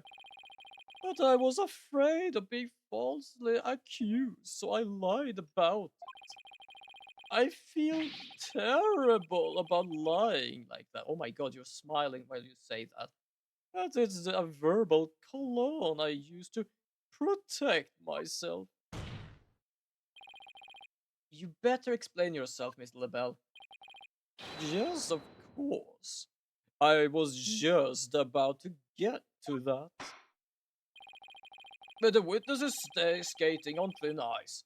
I'll remind you that perjury is a very serious crime. Yeah, and as we said before, it is a crime. They know it's a crime, but in this court we just do with the murder. So he's gonna basically be going to another court for his crime. Because apparently that's how it works in this game. I don't know how it works in real life though. I don't know if they do 2 crimes at the same time. I did enter the fox chamber after the murder, but I didn't enter until after no one's in. Fair enough. I've been to 1 court once with a school trip. I don't know what it was about because I'm not gonna lie, I think I actually managed to fall asleep. I was really young though, and it was not interesting whatsoever. Also, it was nothing like this. It was basically just in the like normal court. It was just a square room, a few chairs at the end, and then just the people just on the other end. I don't even remember what it was about, to be honest. It was nothing like this though, because I don't think they would want kids to be there. I think it was like something like car crash or something, just an accident thing, if I'm not mistaken. I heard the mayor groan and hid behind the folding screen there. What I saw there up close, it was absolutely horrifying. So you see, I was there, but merely watching from behind the screen. Yeah, from behind the screen. But yes, I believe you could be spotted. You wouldn't be spotted if you were there. Just so. You could see everything without being spotted by the victim or that tanuki filch. Suffice to say, he was a mere witness to the events rather than an actual third party. Brilliant. Absolutely wonderful, thank you. Apollo, you think he's telling the truth? Hell nah. Well, he was in the Fox Chamber, so at least that must be true. The defense may now cross-examine or slightly voyeuristic witness. I'm gonna make him sweat away his hair color. Okay. Is there anything we have that might be Well, the folding screen is there, but it doesn't. It does look you can hide behind it, so that doesn't really matter. So we don't really have proof, I believe. I guess I'm just gonna have to press it. Why in the world would you enter that grisly crime scene? Why? Because I was worried sick. Mayor Tenma's suit did it. It what? It was designed personally by me. I was worried my work of art might get blood on it. This man clearly has priorities in order. Definitely. I want to see all that makeup just drip off his face. Make it sweat. Yes! I want to see that as well. Okay, let's get this over with, shall we? Where was I? Oh, yes. So I entered the Fox Chamber almost without thinking. Until after Jinty had heard the confession left, okay? Why didn't you enter right away? And ruin my designer shoes. Your shoes. Even now thinking about getting blood on my fabulous footwear, it sends chill down my spine. That's why I hesitated. That's terrible. A man dying and another injured, and you're worried about your shoes. Silence. Need I remind you, this is a court of law. We are not teaching morality. We have schools of etiquette and the likes for such trivial pursuits. That is, in a sense, fair, and I apparently never gone to one. Not this guy, the other guy. Now you listen to me, you deceptive damn. Get to the point and be quick. Oh yes, well I was there in the Fox Chamber, but...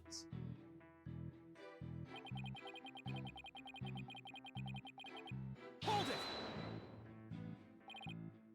Wait a second. Why did you hide yourself? Oh my, so you do understand? I do. By hiding, I was concealing my fabulous beauty, which for the sake of the universe, is something I should never ever do. That's what you were thinking, right? Oh my god, this... I want to slap him silly. I'm sensing a black hole of egocentricity forming around the witness stand. Are you sure it's forming around? Because I'm pretty certain a black hole is a hole. I'm pretty certain something there somewhere inside of him. We can deliberate his mental process another time. Get on with the testimony now. Well, regarding the murder scene, I hope I can make him sweat bullets today. I might, if I don't, I'm just gonna continue a bit extra today. Hold it! Could you describe the crime scene in a bit more detail? What exactly would you like details about? Okay, what would you like details about? Forbidden chamber, feathers and tracks, murder weapon. The forbidden chamber, let's ask about that. Could you please describe the forbidden chamber at the time? I was shut tight until the mayor opened it. He's really trying to stress that it was the mayor who opened the forbidden chamber. That big liar, he opened it himself. Oh, it looks like if looks could kill, the bell would be toast. Well, Mr. Justice, do you consider this statement of any importance? No, not really.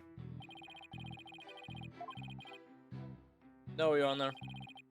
Witness may proceed. Okay, so that is something. I don't know what, but it's something. So we're just gonna go back and check it.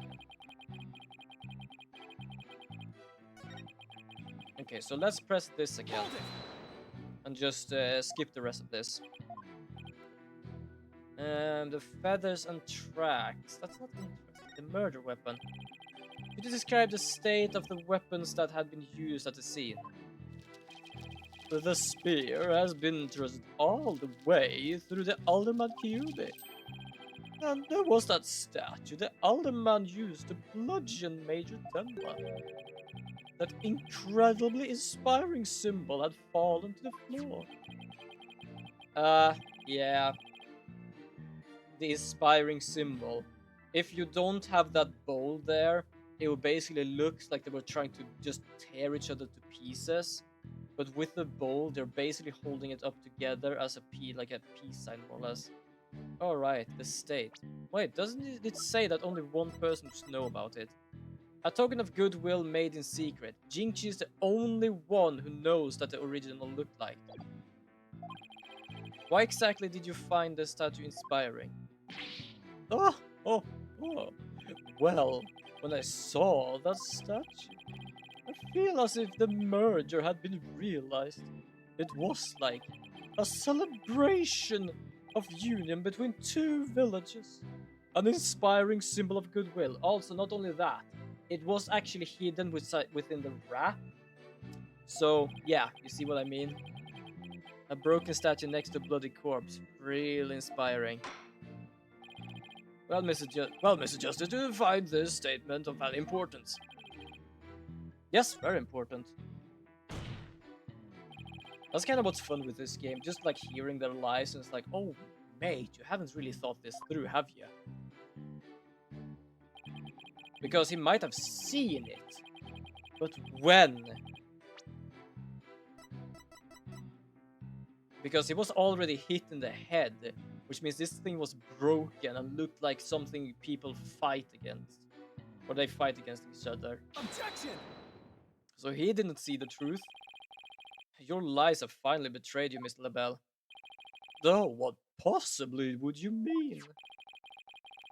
You said this statue was like a celebration of union between town and village. Isn't that correct? It is indeed, but what of? The Toyoka are joining hands in goodwill, as if they were celebrating the municipal merger. Are we waiting for everyone to realize that something the matter? So, how did you really know that this statue was meant to be the symbol of goodwill again? What? Yeah, even he stays quiet now. Because he realized that each time they talk about it, it is two yokais fighting. The only one that knows about it is basically the maid, which was the victim's the victim's maid, which was the accused's daughter, because she saw the true thing. It was wrapped within this green thing here, so no one could see it. But if he came in after he was struck by it, that means that the hands was broken off. So it was never looked like a goodwill statue at that point. Justice Doe, explain yourself and make it quick. This statue was meant to be a symbol of goodwill in its original form, but that was a secret. A secret? Whatever do you mean? What I mean is that it broke when someone used it to strike Major Tenma on the head. What's left clearly makes it look like the two yokas are battling it out. And he realized what he said was something from the before he was struck, not after. The statue's secret and its true form were lost inside that locked room.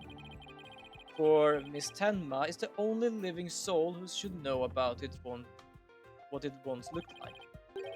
So, Mr. LaBelle, where could you have possibly seen the statue in its original form?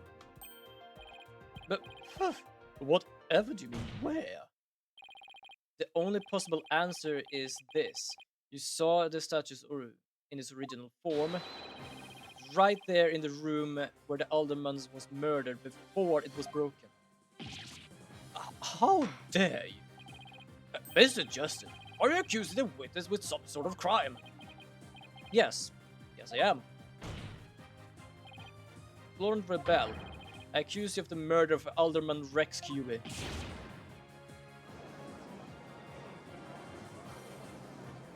really does look like a Joker. I might have thought that when I was younger as well. For some reason, it just didn't blink in my brain this time. Yeah, order, everyone, order. Mr. LaBelle, you have been accused of murder. Do you have anything to say in your defense? God, I would not be able to stand in there. Everything would just stink.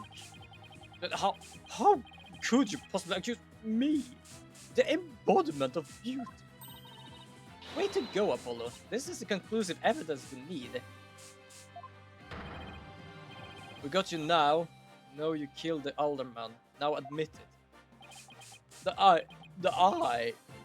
Silence. And here we go with the silence.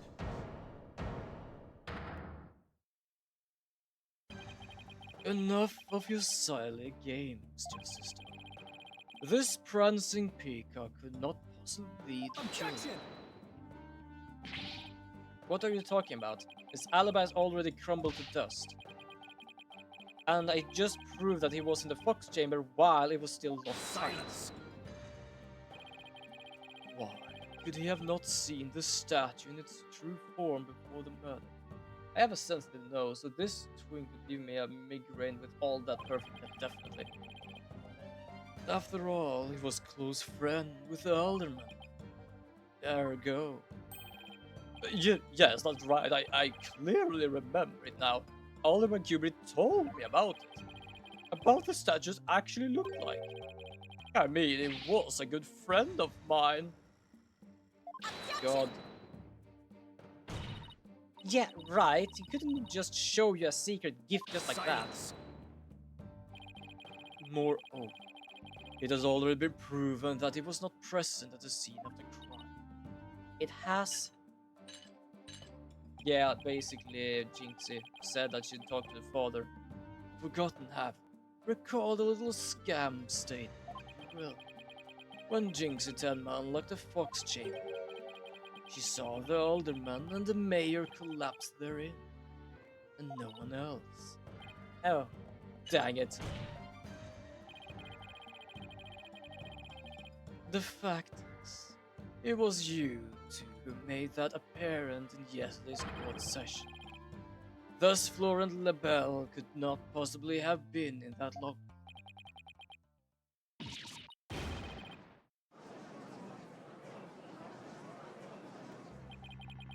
I just don't get it.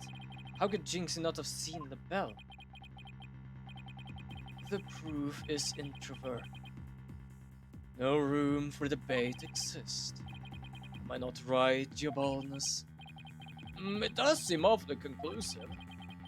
The funny part is, yes, it is conclusive, but it still doesn't really hold water.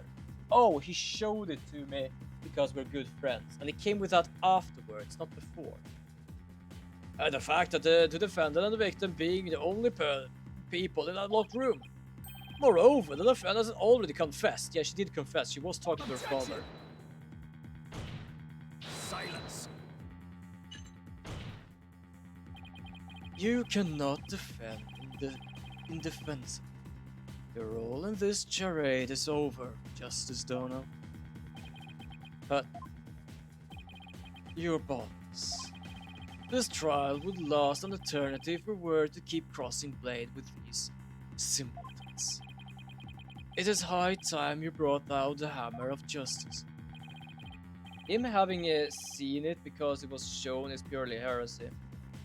Definitely. But for some reason, this guy just wants the guilty thing, which is basically what's meant in this game, so yeah, he's just doing the best he can right now. This court finds the defendant, Damon Tenma. Oh wait, who is gonna hold it? Is it? I believe it's gonna be Jinxie. No, it's him. Caw. I both love and hate doing that because I've heard myself sounding like that when I do that. It would seem that my time is at hand. Mayor Tenma. Counselor, there is a matter to which I must testify. I recall it now for your good graces.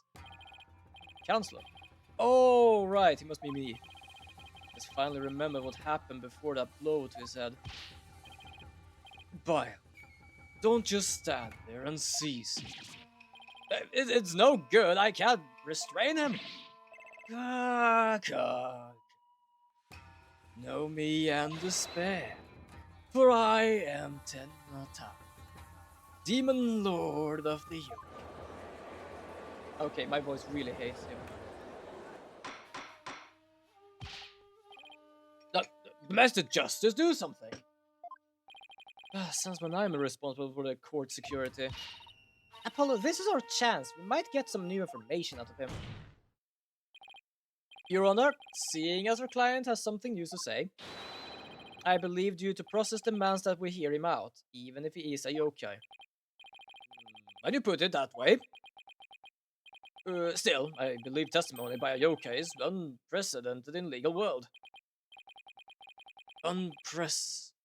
Unprecedented in absurdity, more like.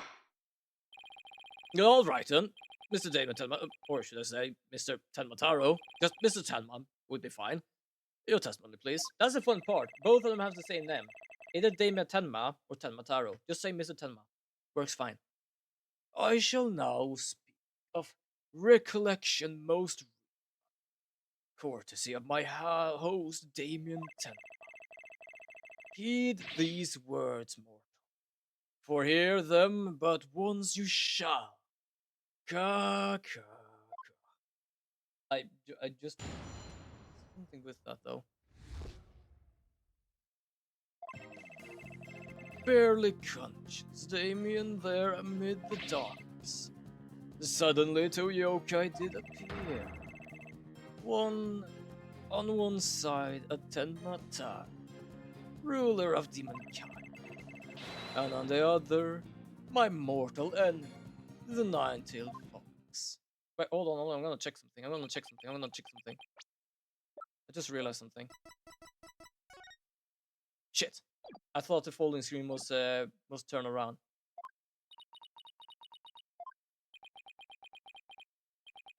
So this defendant asserting that the room it was in was very dark at the time.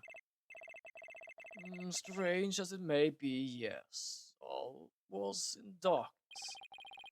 And the part about Mataro and the nine-tailed fox being there? Ah, yes, that too. Tenmataro towered overhead and the nine-tailed fox glittering in glittered gold.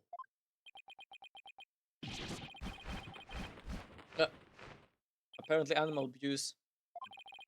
It would seem the defendant recollections are not to be trusted. Yes, well, truth be told, my host recollections are still fussy, as if half dreamt that happening lingers in his mind. Apollo, maybe I can help here. Oh, thank God, because I might not need to do so much talking at this moment. Yeah, I can hear it, the discord in his heart. I sense an unusual emotion in the mayor's memories of events. Okay, I just hope our findings don't come back to haunt us again.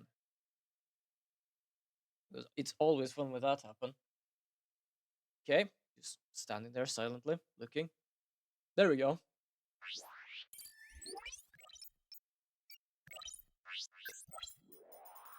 Scanning. There we go. Okay, so barely conscious was Damien there amid the darkness. Suddenly two yokai appear. Okay, so he is sad, we know that. On one side, I, Tenmatar, ruler of mankind. On the other, my mortal enemy, the nine-tailed fox.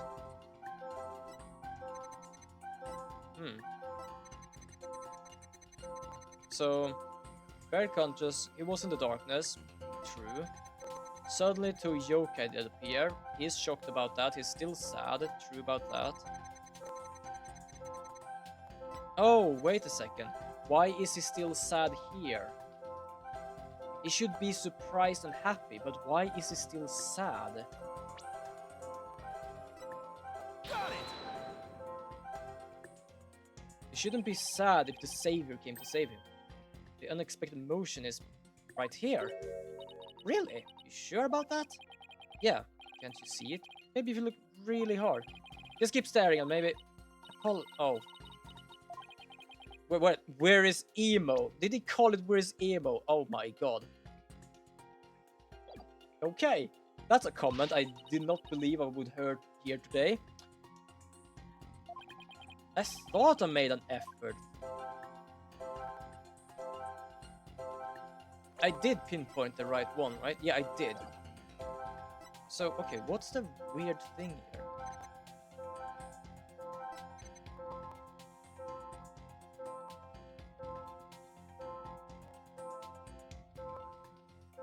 Odd. So, he's sad because he is barely conscious in the darkness. Suddenly two yokai appears. One side Tenmataro, ruler of demonkind, yes. Should I just try this one? I don't really get like any sort of bad thing for it, and this is the only emotion that doesn't seem to be working with everything else. Got it! Other than, like, it is the Ninetail, like the fox. When the Ninetail fox appeared, you not only experienced shock and sadness. Oh, because he always experienced shock and sadness, which meant that for some reason, still wearing shock and sadness, he was happy. But also something like joy as well. Joy. Perhaps it was joy at the light coming to my eyes at long last. A long, terrible creaking that pierced the silence. And then there was light. Yeah, the creaking is the big-ass heavy door. On reflection, it was a door that did produce that infernal racket. A creaking door. We know where he is. He was in the Forbidden Chamber. Because in that chamber is a big-ass statue of Tenmataro. Oh, you must be talking about the Forbidden Chamber door. It does make a lot of noise. But apparently no one outside of the room heard it. So, this means the Forbidden Chamber really was open. But what about the sudden light he described? I think I know. He mentioned darkness and Tenmataro towering over him, overhead. Maybe the mayor wasn't really in the Fox Chamber at the time of the crime. Mr. Mayor, did the darkness that you were in happen to be here? Yeah. Take that! The Forbidden Chamber. Was it not the Fox Chamber where the murder did occur? If I'm not as like hysteric when I do his voice, it's because I'm trying to like just cool down my voice a bit. Yes, but it all makes sense if you were in the Forbidden Chamber. The terrible creaking sound was probably the Forbidden Chamber door opening. And the towering Tenmataro you saw, most likely the Forbidden Chamber statue. Why, yes. That would explain it. The darkness and the staff in the demon's grasp.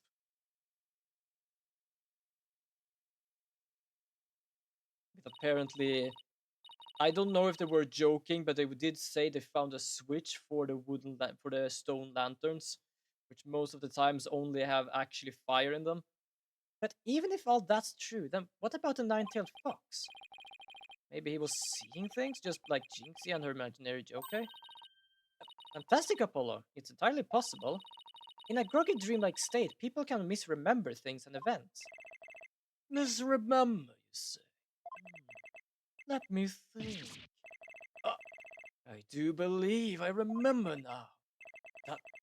That was not the nine-tailed fox. It was the amazing Ninetales. What? The amazing Ninetales? At first, this is but a dream, I thought. Now, however, most clearly I do recall. That was amazing Ninetales who did open the Forbidden Chamber door. Well, he's not lying about that, apparently. I'm sorry I asked. The amazing Ninetales, but that was the victim Alderman Cuby, right? Yeah, why would he open the Forbidden Chamber? Wasn't he trying to keep it sealed? Never mind that, this is completely new information. Let me enter it and run an update. There we go. So, barely conscious was Damien there in the Forbidden Chamber. We have the towering statue, that's actually kind of sick to be honest. Then suddenly the door opened, so yeah, he's happy about that.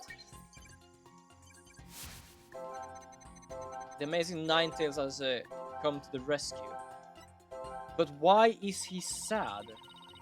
What do you suppose the amazing Ninetales was up to? Good question. Could have been trying to free the mayor from the Forbidden Chamber. But why help an enemy like that? Wasn't he supposed to be the mayor's murder plan? Bust the mayor's murder plan.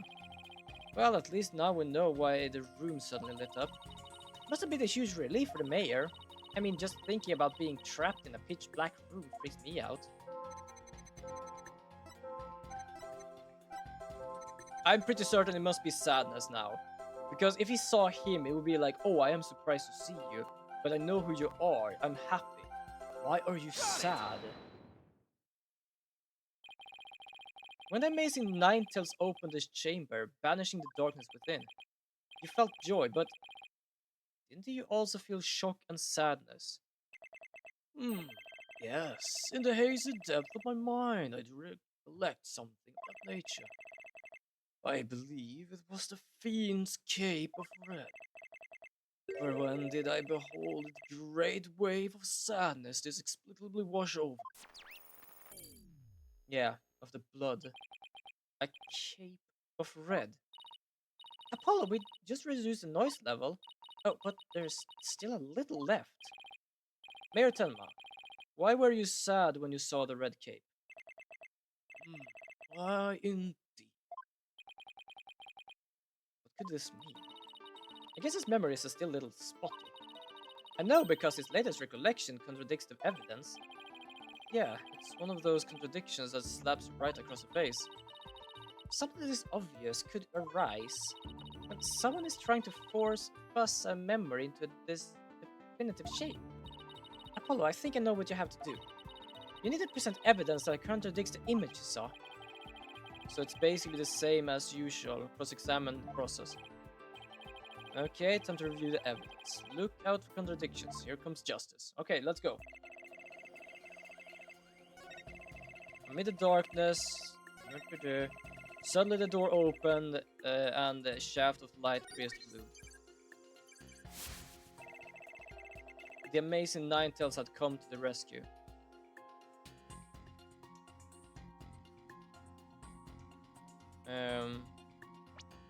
It is here. Could it be this he saw? The red here?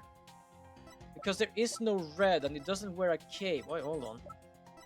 It wears something, but it's not a cape. Okay, I'm gonna try this one first. Objection! Okay, no, I was wrong.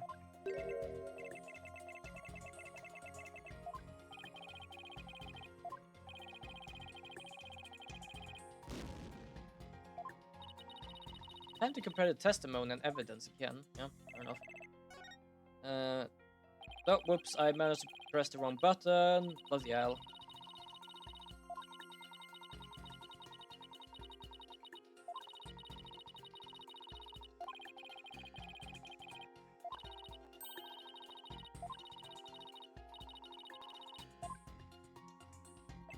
Because I'm pretty certain it's there, because nothing else is really a contradiction. The contradiction is here. You know what, let's try to show him this, because it doesn't technically have a cape. Okay, so it was this way around. It wasn't show you this is blood, it was to show he doesn't wear a cape. You said the amazing Ninetales cape was red. Are you sure about that? Yes, well, I do believe it was a red cape I saw, but... Mayor Tunma, does this cape look red to you? Oh, that certainly does not look red. Not even scarlet or crimson either. Nevertheless, upon my liberation, something red did fill my as yet hazy field of view. And I thought to myself, the amazing Ninetales is arrayed in a cape of red. So you mistook that red something for his cape, huh? Apparently so, and remembering it now brings a great sadness upon me. So the red something probably wasn't a cape after all. Maybe the great sadness he mentioned is what interfering with his memory.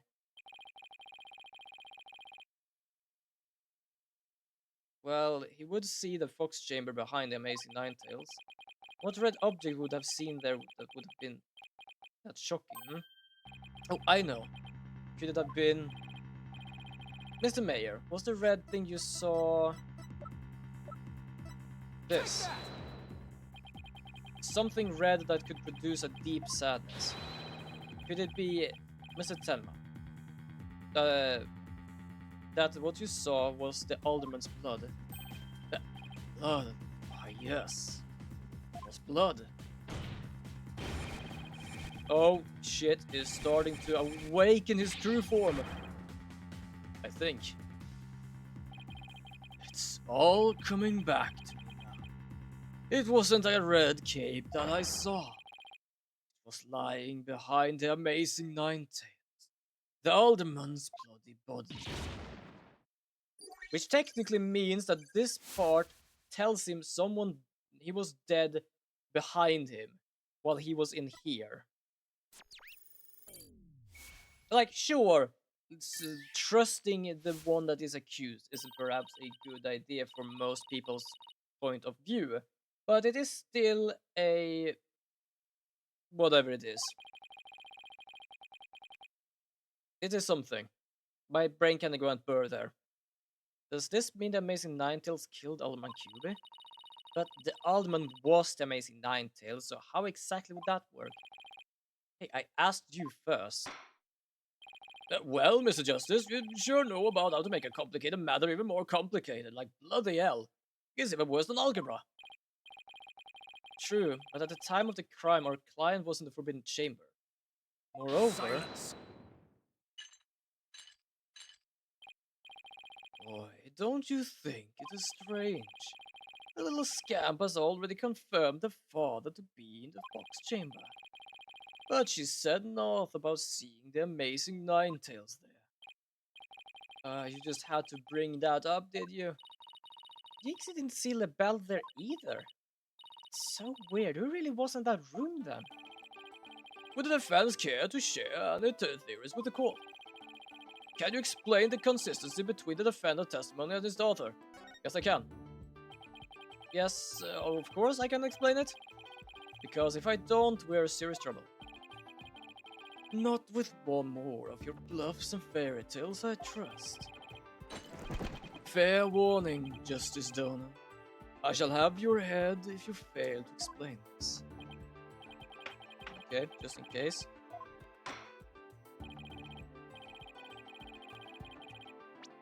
Okay, gonna do the same thing as always. When I doubt myself, save the game. That's why I'm using the shit out of this thing. First of all, Mr. Bell was definitely in the Fox Chamber while he was locked. We also know that Major Tenma was in the Forbidden Chamber based on his testimony. These two facts are crucial to my explanation. So, let us all consider the following question. If the facts point to Florella Bell and the victim being there at the scene, why did Jinxie Tenma see the victim and the father Mayor Tenma? Very good question indeed, and I suppose you have an answer for us. Sadly, you would be supposing wrong. You think she could have mistaken LaBelle for her mayor? Well, if she did, then the question is, why did she do that? I will retort with, and if you don't keep your bird on your shoulder, I will eat poultry for dinner tonight. Fair enough, actually. That is fair enough. Well, how about that explanation, Mr. Justice? I believe the time for questioning is over.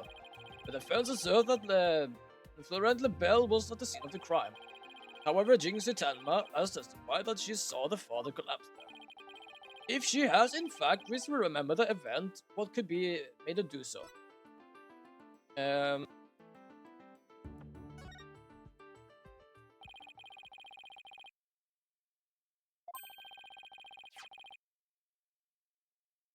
Silence.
There we go. Thank you for telling me. The battery of my microphone went out.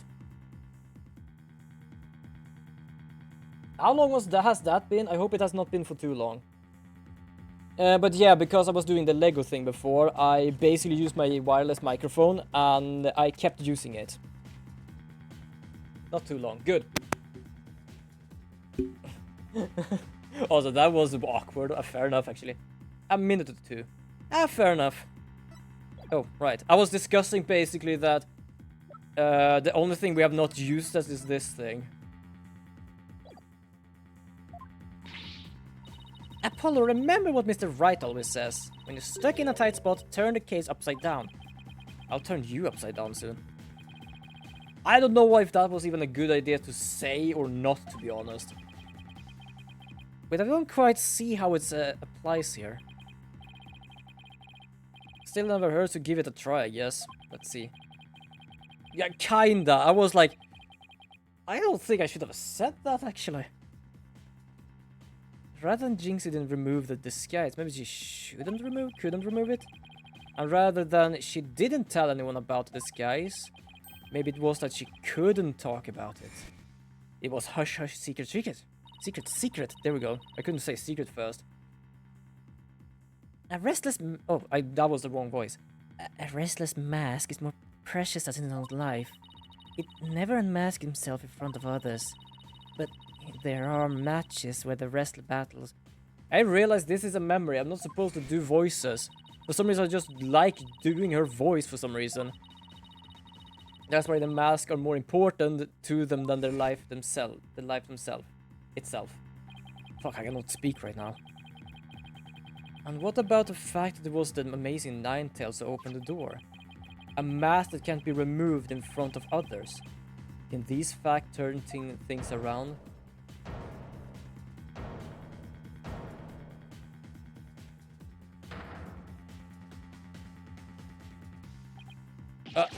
Yeah, because we realized something. It wasn't Kyuubi who was actually the masked wrestler. It had a white hair in it, as we know, which is in the evidence. I think we might made a huge mistake. Your baldness, I see no further indulge them in their silly little farce. The defense has no proof. They never did and they never will. Then it seems I must make an announcement. My verdict is, well, what the absolute... Yo, Leo, welcome to the stream. Skeleton dance, yes. How are you doing? I hope you have a wonderful Tuesday. Wonderful Tuesday. I am technically a bit late with my thing here, but I am having so much fun. I'm just continuing. Also, I kind of promised to make the guy sweat here. But how are you doing? I hope you have a wonderful Tuesday. I've had a long stream today just because I built a droid deca before as well in Lego. So much fun. Do you know? Alright, but it is better be good, Mr. Justice. And yes, also, I'm gonna do this because I almost forgot about this. Aha! You cannot escape me. Leord is a good bean, a good team member. Support! Oh, Final Fantasy V. Nice. Go support Bean. Wonderful Bean. We can solve the remaining riddles by turning all assumptions upside down. Why Jinx Utama mistook Mr. LaBelle for her father. Why she couldn't remove the costume or tell anyone about it in the first place. These riddles are inextricably linked to Mayor Tenma's secret identity. Tenma Taro. A shocking secret identity that will turn the entire premise of this case upside down. The piece of evidence clearly reveals Mayor Tenma's secret identity. Bam! Mask. What absolute claptrap. Poppycock balderdash. Can you only say stuff like that right now? We thought the Alderman was the amazing Ninetales and the Mayor Tenma Taro. That's why we believe the mayor killed the alderman in his lust for Ninetales' veil. And it was the basis of the presumption entire case against our client. However, we got the whole thing backwards. Mayor Tenma wasn't Tenma Taro at all. He was the amazing Ninetales. Oh. What's this? I love he's trying to do that long-ass shout. You'd best explain yourself, Justice Dono. And from where you derive such a far-fetched conclusion. Jinxie no doubt knew the true identity of the Amazing Ninetales, but she couldn't tell anyone no matter what. And that explains why she's such a huge fan of wrestling. That's why she didn't say it was all the Amazing Ninetales she saw passed out. Even though unbeknownst to her, it was really Florent LeBel in disguise. Silence. The accused and the deceitful dandy are utterly dissimilar in physical build and voice. The little scam could have seen the difference. Objection. Remember, Mr. LeBel has his very own brand of cosmetic. Why couldn't he fake a different build too? And anyone speaking through a mask would naturally sound different. Silence.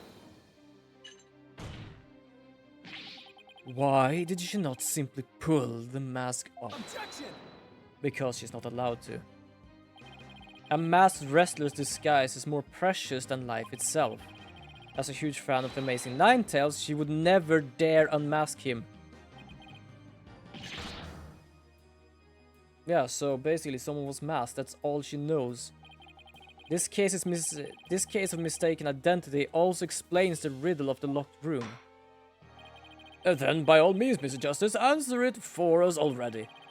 First, Mr. LeBel entered the room where the mayor and alderman were talking. I suspect he brought with him coffee and laced some sort of sedative. Once the alderman was out cold... Yeah, because we did know that he killed him because of this cutscene. That's when LeBel killed him. Next, he took the mayor, who had also drugged, into the Forbidden Chamber. When he returned to the Fox Chamber, slipped into some of the mayor's spare clothes, and completed the disguise by donning the Amazing Ninetales mask. With his entire charade in place, Mr. LeBel then let out a scream. The scream that led Jinxie Tenma to the scene. So then... The person who said I killed Alderman QB was... Well, apparently wasn't lying. Yep, that was Florent LeBel in disguise. The mayor never actually confessed. Silence. This is not no more than guesswork and speculations. Now stop your jabbering and... Objection. No, you twisted samurai! This time you stop your jabbering and let me finish making my case. Once Miss Tenma left the scene, Miss LeBel, still wearing the mayor's clothes and mask, opened the Forbidden Chamber. And so he could drag the mayor back out into the Fox Chamber. Oh, so the Amazing Ninetales the mayor saw was... Right, it was LeBel opening the Forbidden Chamber. The second time Miss LeBel opened the door onto the Forbidden Chamber, he happened to catch the thieving Mr. Filch by surprise. Startled, Mr. Filch in his Tenma Taro disguise ran as fast as he could away from the room. As he did, he left behind a trail of feathers and tracks, and gave Miss Tenma the scare of her life in the hallway. With no one left to witness the event that had occurred, Miss LeBel then proceeded to drag the sleeping mayor back into the Fox Chamber. I see, well, that all certainly does make sense. Then after dragging the mayor back into the Fox Chamber, Miss LeBel threw the mask out the window and fled the room. Silence. For this absurd theory to work, it requires that the defendant, the Amazing Nine... Oh, so basically the Gremlin made the case way harder than it should have been. Yes. I believe so, yes. For that absurd theory to work, it requires... Yes, actually, because that was the whole Tamataro part. He actually bloody did that. Good God, he actually made it worse. However, he wasn't the one pushing for the municipal merger. That such an individual could possibly be the amazing Ninetales is preposterous. The mayor was blackmailed into pursuing the merger. Miss Tenma's life would have been in danger if he had openly voiced his opposition. That's why he created a secret identity as the Amazing Ninetales. This is madness. No one could possibly hatch such an insane plot. No one except a killer as insane as his plot. I'd say Florent Labelle more than qualifies. Foolish mortals. It is at your own peril that you forget who I am. Okay, we're not gonna forget that. Mayor Tenma, it's okay now. Jinxie will be saved just as soon as Mr. Labelle is arrested. You are the amazing Ninetales, are you? I. Nope, wait, hold it. Someone is saying hold it. Who's saying hold it? Let me guess, Mr. Labelle. Ah, yeah, of course, Mr. Labelle. Oh, you have quite active imagination. Mayor Tenma is not the amazing Ninetales. What do you mean? Well, has the mayor admitted to it yet? But that's just... And even if he did admit to such nonsense, I would reveal the truth behind Tenma Taro right here, right now. What?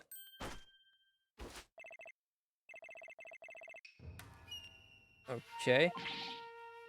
I think we know the secret. I at least believe I know the secret. Oh, my good friend the Alderman told me all about it. But it wouldn't be a good to expose the truth. What with a superstitious now, would it? The truth behind Tenmataro. What's he talking about? So go ahead and say it. I am the amazing Ninetales. I dare you. Objection! There we go. Just gonna do that a bit to fix my voice a bit. Wait. Will somebody please explain what's going on here? Mayor Tenma will do anything but keep the truth behind Temataro a secret. A dark, terrible truth that had been kept secret by the villagers' superstitions. And if the mayor admits of being the amazing Ninetales, you expose the truth? By blackmailing in front of everyone, he's basically admitting that Apollo is 100% correct. Yes, but unfortunately it's as everyone else says also, we need proof, and this is technically not proof, this is just someone's words. Right, I won't have him walking free because of some nonsense you made up. So now what now, Justice Donald? Without the mayor's admission, your theory is as useless as you are in battle. I'll show you who's useless. Apollo, don't dare give up now. I know. Your Honor, I believe Miss LaBelle... Why do I say Miss all the time? Mr. LaBelle's statement. Yes, but he'd be screwed outside the courtroom. No one will want to work with him or hire him. Fair enough. This is definitely the truth there. I believe Mr. LaBelle's statement warrant a thorough cross-examination. After all, the true identity of the amazing Ninetales is the cornerstone of this case. But you do have a point there. Please answer this court, Miss LaBelle. Is the defendant the amazing Ninetales or not?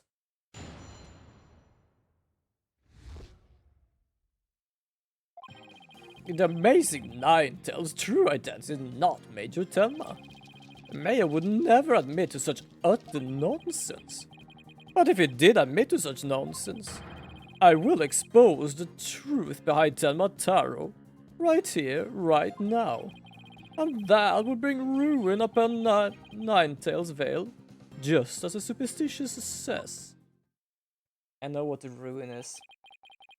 I also know what Tenma Taro is. At this rate, the mayor will be found guilty for sure.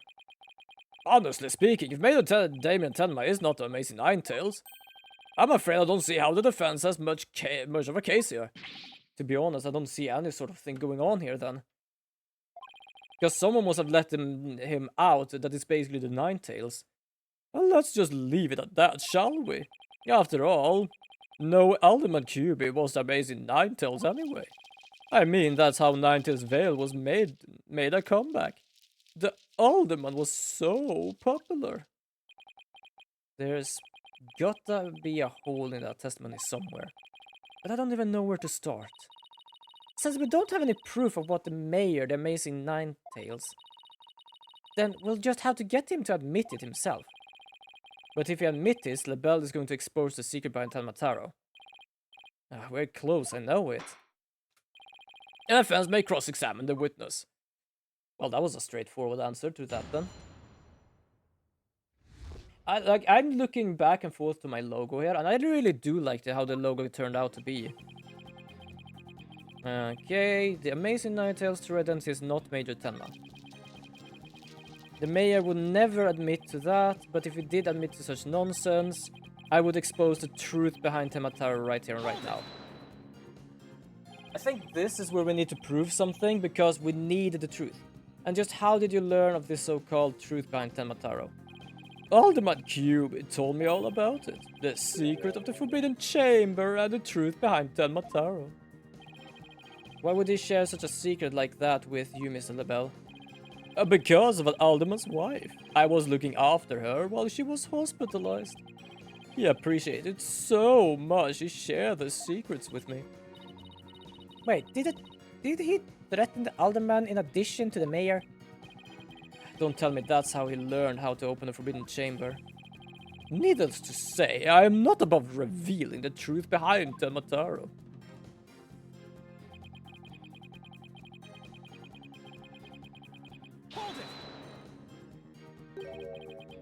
Don't gaze up upon Telmataro. Do not tell others if you see him. Isn't that what the village superstition says? Exactly. Telling others what Telmataro looks like would reveal the truth. That's why the superstitions were written down in the first place. And ruin coming to the village if you set him free. Is that a warning not to expose the truth? Bingo! And that truth is Tenmataro is a great greed inspiring fortune. That's what the whole battle over Ninetale Vale is about. Yeah. Tenmataro is a great fortune. Come to think of it, yeah. We saw this thing. No, wait, hold on, we did not yet. Only that is the greatest get-rich-quick chance in the universe. Grandpappy told me all about it. Said there's an amazing treasure in there. Could Temataro actually be... Yeah, because we found a scroll that showed someone traveling with something going like gold or yellow-like on his backpack, or whatever was a backpack back in the days, and put it on like a little pedestal. But from that gold came the Tenmataro. So basically, Tenmataro was greed. It's what it was to scare them away from the Forbidden Chamber and the treasure within. That's how the treasure has been kept secret all this time. Well. It seems our ace attorney has uncovered the truth that must not be revealed. Yeah, I also know the second truth. It has been stolen since ages ago. It's not there anymore. Mayor Tenma looked like he wants to keep the truth hidden as much as I do. Tragedy is doomed to repeat itself as long as Temataro exists. That's why the secret must be protected. As long as Temataro exists, huh? Mr. LaBelle, please add that statement to your testimony. Tragedy is doomed to repeat as long as Tenmataro exists. I am gonna add this thing there. Because that thing doesn't exist anymore. It's gone. Mr. LaBelle, what if Tenmataro no longer existed? Revealing the truth would no longer be an issue, would it? If Tenmataro no longer existed? What on earth are you talking about? Oh, apparently you haven't heard. Tenmataro no longer exists. But I guess you didn't get to do a thorough search after the key was taken from you. Because when we searched the Forbidden Chamber, there wasn't any treasure there. Oh, really? Well, maybe you weren't looking in the right place. Sorry, but I have proof that Tenmataro no longer exists. Take a look at this figure. What do we have here? It looks like Shibidoki. Sorry, I can't stop that now. Gani started that thing, and for some reason I just started continuing. I just started continuing doing that. It's looking, for me, it looks just like a gremlin. I'm gonna say gremlin. What do we have here? It looks like some sort of creature. I just realized that I have mentioned 2 VTubers in this case. Or 2 VTubers has been mentioned. Chibidoki just came up in chat because we saw this statue. And there is actually a VTuber called Tenma. Which, yeah, I have been saying what it means for a long time here right now. Like, oh my god.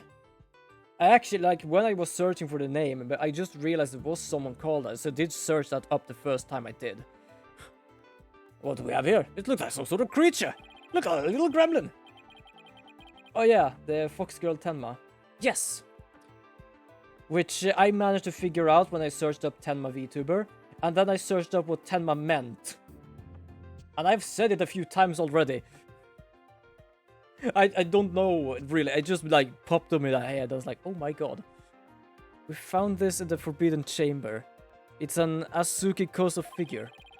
The great thief Asuki Koso used to leave them at the scene of his crimes.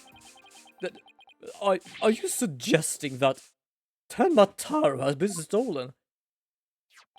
Yep, Phineas Filch's grandfather. To be fair, that forehead on the statue isn't as big as Shibi's. Fair enough. I just realized how dirty his nose is. I thought it was my screen. I thought that thing on his nose was my screen. Then I took up this thing and realized it disappeared. Oh my god. Fair enough. Yeah, and by that hideous moronic caretaker's grandfather, no less. Shibi's head is a landing strip for airplanes. I've heard that one before. I do watch some of her clips now and then. I have heard that one before.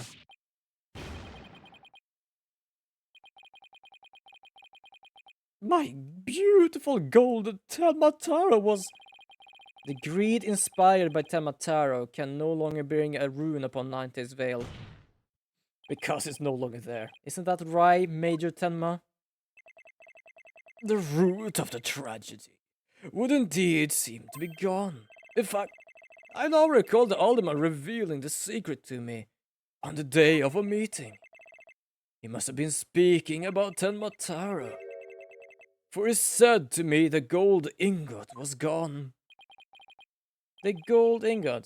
You mean the treasure that is Tenmataro's true form?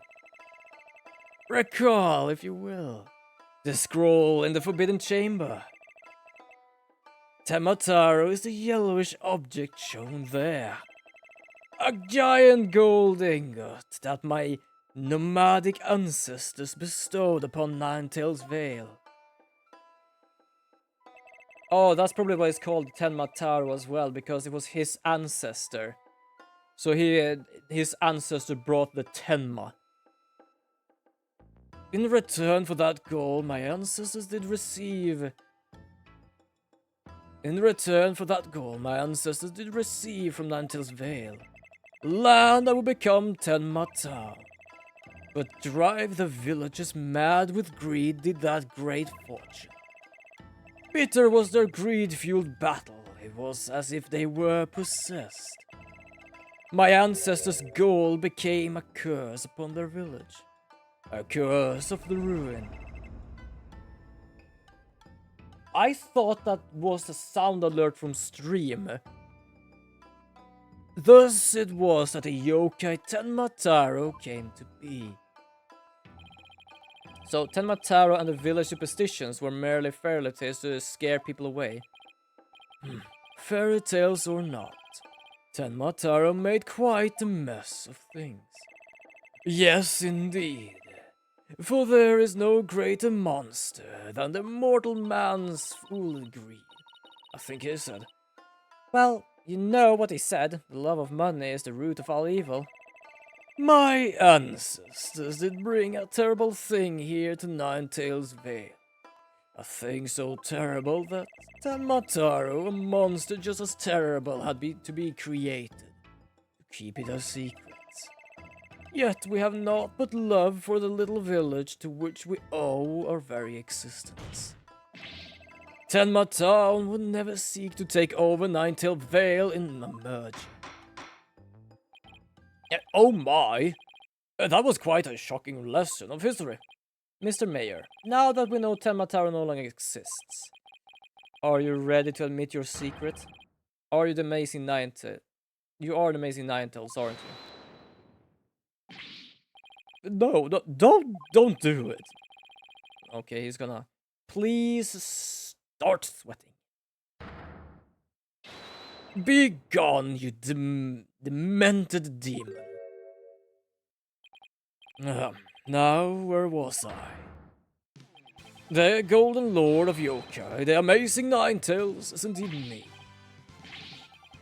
Yes, tell us the secret.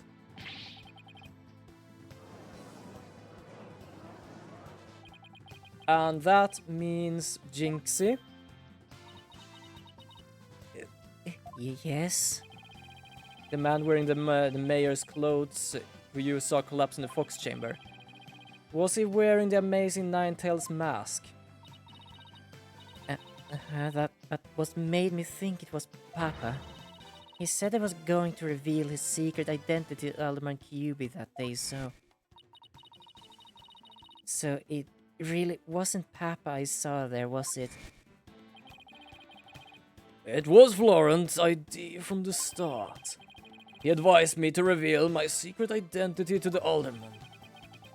Yeesh. Rube Goldberg machines have less elaboration setup than LaBelle schemes. Fair enough. You may rest easy now, little Jinxie. That monster's deception is through. Caw. That was hopefully the last caw ever. The true fact behind this case has finally come to light. Mayor Tenma did not kill Alderman QB. But Florent LaBelle did. How dare you, pest? Could you stop doing that?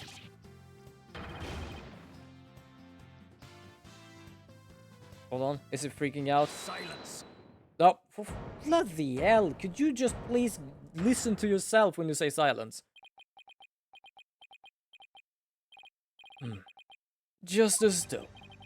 You should have at least real blade in your hands if you desire to cross swords with me. Or have you mistaken this battlefield for a training? What is the Tyrion thinking of? Also, I realize his and Tenma's voice is kind of the same. Can't really do much about that. Evidence like a razor-sharp blade that cuts through bone as though it were butter. But you have only blind guess, a dull blade incapable of cutting even a cake. Yes, you did, Mr. Justice. After all, evidence is everything in court of law. But they're right. Let's see some evidence. Of course, a perfect being like me wouldn't leave any incriminating evidence behind. But do not tell us that. This is the final battle. Just as a samurai must live and die by the sword. You will live or die by the evidence you hold. They have taken heresy as evidence so far. Why is it an issue now? I don't know. Apparently it is. Or you will live or die by the evidence you hold. My swift blade of judgment awaits. Now present your conclusive evidence. Or do you not have any? Oh, crud. Do I have some evidence? Of course I do. Because he gave us it. Evidence. Oh, I have evidence. You do? Of course. It's just a conclusive evidence we need to. I'm going to finally prove Mayor Tenma is innocent. Here comes justice. To basically explain his idea here, is that we found a white hair in the mask. That's why made us thought it was the other mayor who was the amazing Ninetails. Now, where do you all think that white hair comes from? Let's review the facts. The most damning evidence against the mayor was the crime scene itself. The mayor and the victim were the only two people found in the room. Also, we thought the alderman was killed because he was the amazing Ninetales. But as we now know, of course, we were way off. But Florence dyes his hair different colors, right? Yeah, very often. That's what you're also saying is gonna basically sweat bullets soon. The amazing Ninetales is really Damien Tenma. That's why when his daughter Jinxie saw the amazing Ninetales collapse in the scene, she mistook him for her father. Those are the facts as we have revealed. However, Mr. LaBelle asserted that he did not leave any evidence at the scene of the crime. But he didn't say anything about evidence outside the crime scene. Maybe he isn't as clever as you think he is. Does any yeah, this one. Yeah, clue inside the mask. Ah, I know, the amazing Ninetales mask. It was washed up along the river. What sort of clue was in it? White hair. And what about the hair left in the mask? Who does it belong to? Florence LaBelle. The white hair is LaBelle's. Oh, right. That hair is Florence LaBelle's. Yes. Now that we got conclusive evidence. In a sense, as long as we can prove they actually have that. But at the same time, bring a bucket because it does not stick with water. Well, Mr. Justice, do you have any conclusive evidence to present to this court? Yeah, of course I do. Observe this mask, if you will. But that mask? Oh, how is that conclusive evidence? It's not the mask itself, but the white hair indeed. Bucket, get a damn hose, yeah, exactly. We originally thought it belonged to Alderman Rex Cuby. Yes, but the amazing Ninetales, as we know now, is Mayor Tenma, so... That is correct. So the question is, whose hair could this be? And the answer to that is the last person to have worn it before it was discarded. That would be you, Mr. Florent LaBelle. What are you talking about? I never heard of it, just white hair like that. Silence. It would appear that your Cup de Grace failed to hit its mark. This freakish fop is not the white-haired type. Because he's busy being one ludicrous garish color after another. Yeah, exactly. Why do you think that is? No, Prosecutor Blackwell. It's you who has made a fatal error.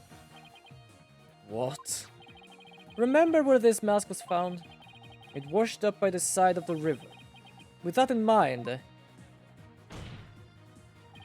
this last piece of evidence will solve it all. Yeah, hair color that washed out with water. He gave us it.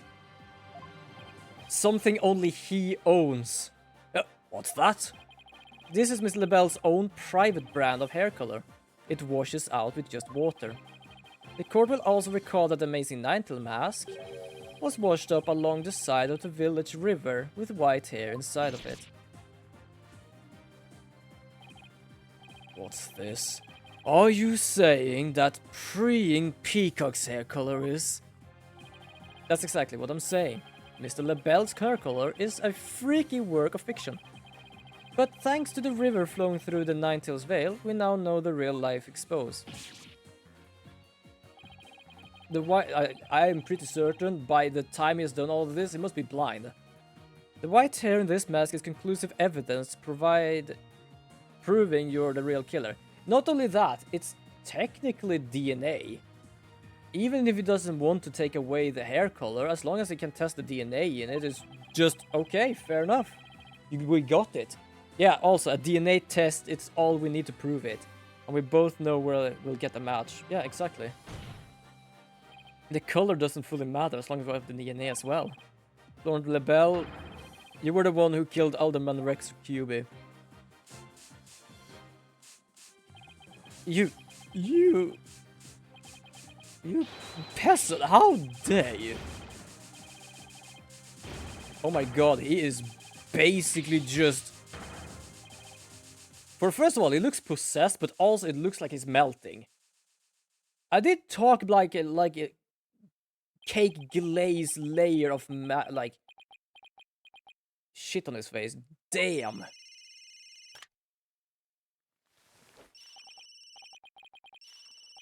Hello, this is Lebel.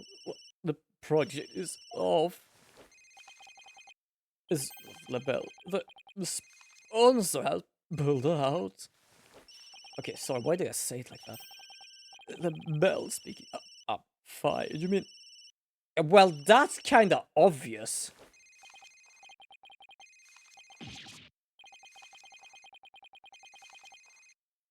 Stratospheric damages claims against me. I think that's not... Oh!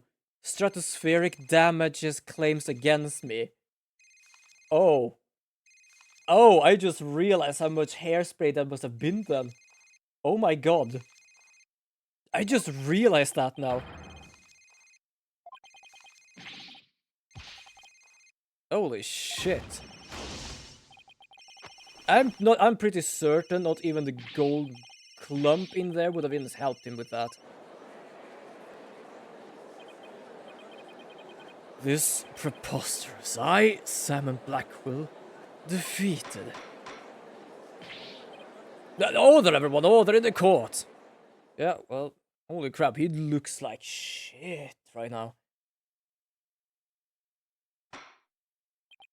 Well, I'm technically like 1 hour later, but I'm just gonna finish this chapter of all, because we're basically at the end. I must have had it to Mr. Justice. You really turned this case on its head, just like that other lawyer, Felix Wright. Wait, that was a compliment, right? I don't know.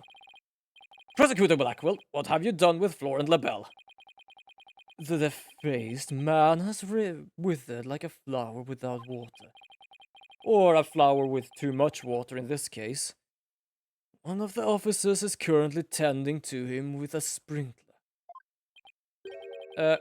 Wouldn't that just wash more of his makeup off? Yeah, well then continue. He had enough makeup for the rest of the world. What the fuck? Yeah, exactly. Allow me to explain the actions of the guilty party in detail. The motive, of course, was to steal the gold ingot known as Tenmataro. However, a few are allowed into the manor due to his cultural ties with Ninetails Vale. Labelle set in motion plans to gain access to the manor and the gold within via merger.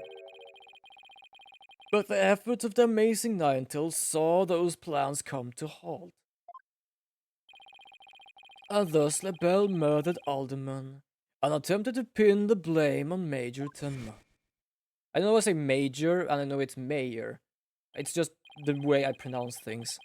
I see, but I still don't comprehend is why he would go after the gold in the first place. Miss Labelle doesn't look like someone who is in need of financial aid. Labelle hid his past well, much like he hid his beauty with his makeup. He is mired in debt. That due to pouring money into a brand only he could love. Oh, fair enough, because the ads for his makeup, which no one ever is gonna be able to buy, does need money. Oh my god, he did that stupid shit. Which is why he saw the goal with such a veracity. Too bad for him, someone else had gotten it first anyway. Yeah, probably before he was even born. I see, very well then. I believe it's time to declare a verdict. This court finds the defendant Damien Tenma oh, sorry, wrong thing. Not guilty. But yeah, I'm not joking. There was actually someone that called one of his shoulder phones and asked if they could buy a stock of his brand. But no, because the ads is not for people to buy his products. It is for them to show himself with his product. So he basically just paid for an ad that's never gonna get some money sprung into it. Like, I am pretty certain he never would actually need the gold if he actually sold it. Ah, that was quite serious, good lawyering, Apollo. Even I didn't see that coming. Just got lucky, I guess. Yeah, banished Amataro from Ninetales Vale like she were some kind of exorcist. Let's talk about pissing away money. Yeah, exactly. There's still one thing I don't understand. How come Mr. LaBelle didn't kill Mayor Tenma too? You could have set it up so the mayor murdered the alderman, then died from a counterattack. That would have removed the last possible life from the ointment. I was wondering that too. But I have a hunch LaBelle was bidding his time. He was planning on exposing the Amazing Ninetales through identity himself. Huh? But why? Because the mayor of the Amazing was the Amazing Ninetales. And LaBelle succeeded in framing Mayor Tenma for the alderman's murder. The wrestler's popularity would plummet once his identity was revealed. Beat. Okay, wait, how do you pronounce that? I say bidding, which I believe then it's not wrong. It's beading. Beading?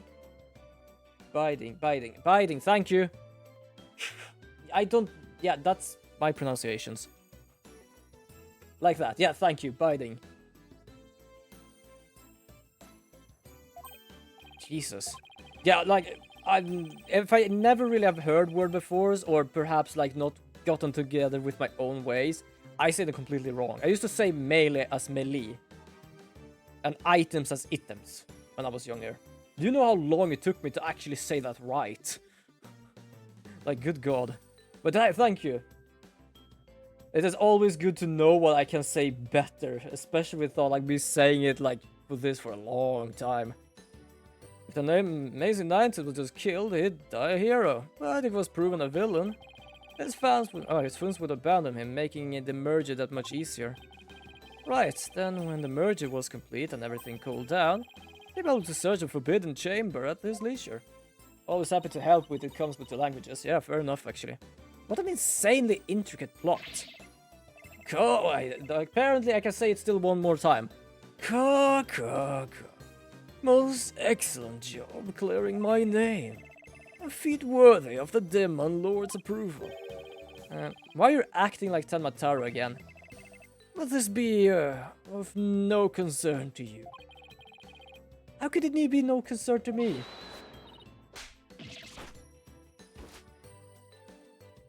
Either because he wants that to happen. Jinxie, seems like ages since I've laid eyes on you. Papa, you're finally back. Yes, it would seem Tenma is no match for you. I'm not scared of that silly yokai anymore. Your father's a free man now, Jinxie. Isn't that great? Thank you for all you've done.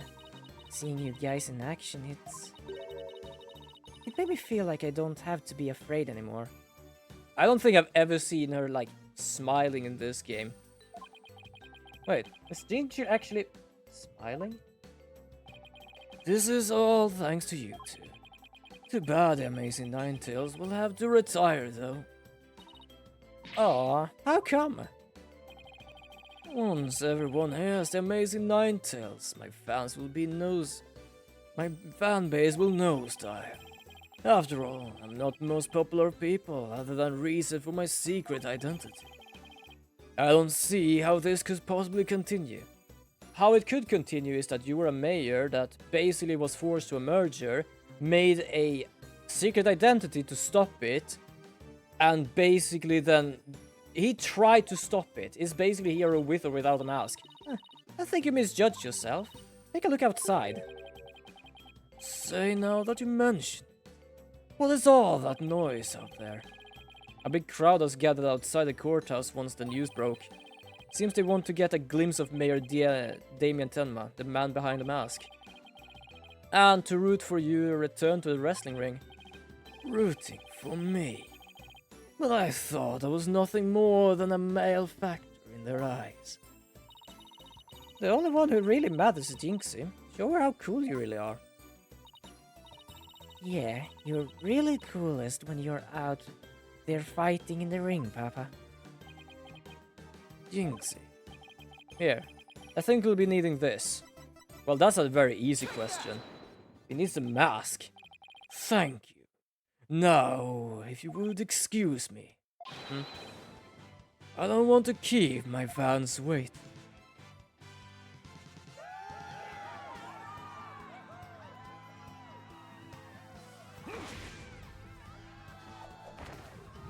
Jesus.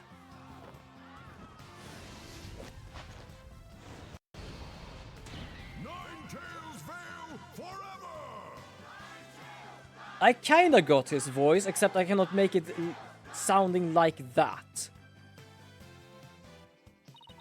Imagine having a mayor that fights in a ring. That would be awesome. I sure hope they can settle the problems between Tenma Town and Ninetales. Man is ripped. Yeah, definitely. Me too. I'm sure it'll be fine. After all, the blackmailer slash killer is behind bars, and merger is no longer an issue. Plus, the amazing Ninetales is obviously still a hit. I suspect Ninetales Vale will be too. It's all because we believed in our client, just like you said. Okay, people. Now that we got that one in the bag, let's go get something to eat. I'm starving. Sounds good. I've been nervous. I haven't eaten since yesterday. Oh my god, eat, please. Better keep eating, Apollo. We might have to start looking up at me. Huh? I'm definitely past my growth phase, and you should be past yours too. Wait, don't you like stop growing around 20? She has like 2 years left. Are you kidding me? I'm just getting started. Maybe or not, it's face stuffing time. Keep eating like that, and the only direction you'll grow is sideways. Very funny. But I got a hollow leg. I can eat as much as I want without gaining an ounce. It kind of feels like me. And here I am eating because my food got done just a few minutes ago. Fair enough. Calories? Just let me... doesn't try to stick to me. Alright already. You two, let's get going before the old man closes his shop. Yo, Eldon's Noodles! Yo, just because I've actually never played that part before, it's kind of just nice to do that. Some grow until 23, 25, but it's usually men. Women usually stops growing around 16, 22. And she's 18, she still has at least 2 to 4 years left.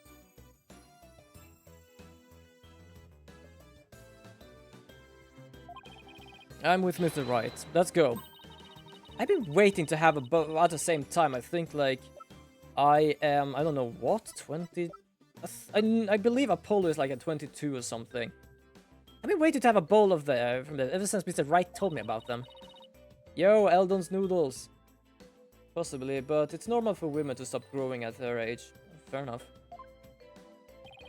And the noodles are on me today, so I expect some serious eating from you two. Yay, thank you, boss. Actually, even I'm gonna start to get actually hungry. I think I'm gonna make myself a big supper, probably noodles with some chicken and an egg on. Because for some reason I actually feel hungry. Athena has no idea what she's getting into. Mr. Eldon's noodles are so hot and salty. 2 bowls would kill a man. Oh, I have never played that game before. I never played the first Apollo game. So hearing this just brings back memories from a game you just played not long ago. That was our first case together. And it felt like nothing could bring us down after that. Yeah, same. I've been waiting until this is done so I can eat. Yes. The Dark Age of the Law seemed so distant, so irrelevant to our I can't... Please don't make this automatic. I'm not gonna read while it is automatic because it is pointless. It is completely pointless! Also, I just realized I managed to hit it on the 7 hours mark.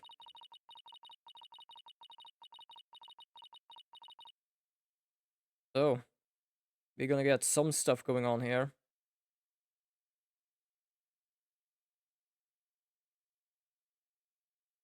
There we go. That was this case. But yeah, so we're definitely not gonna continue the next one now.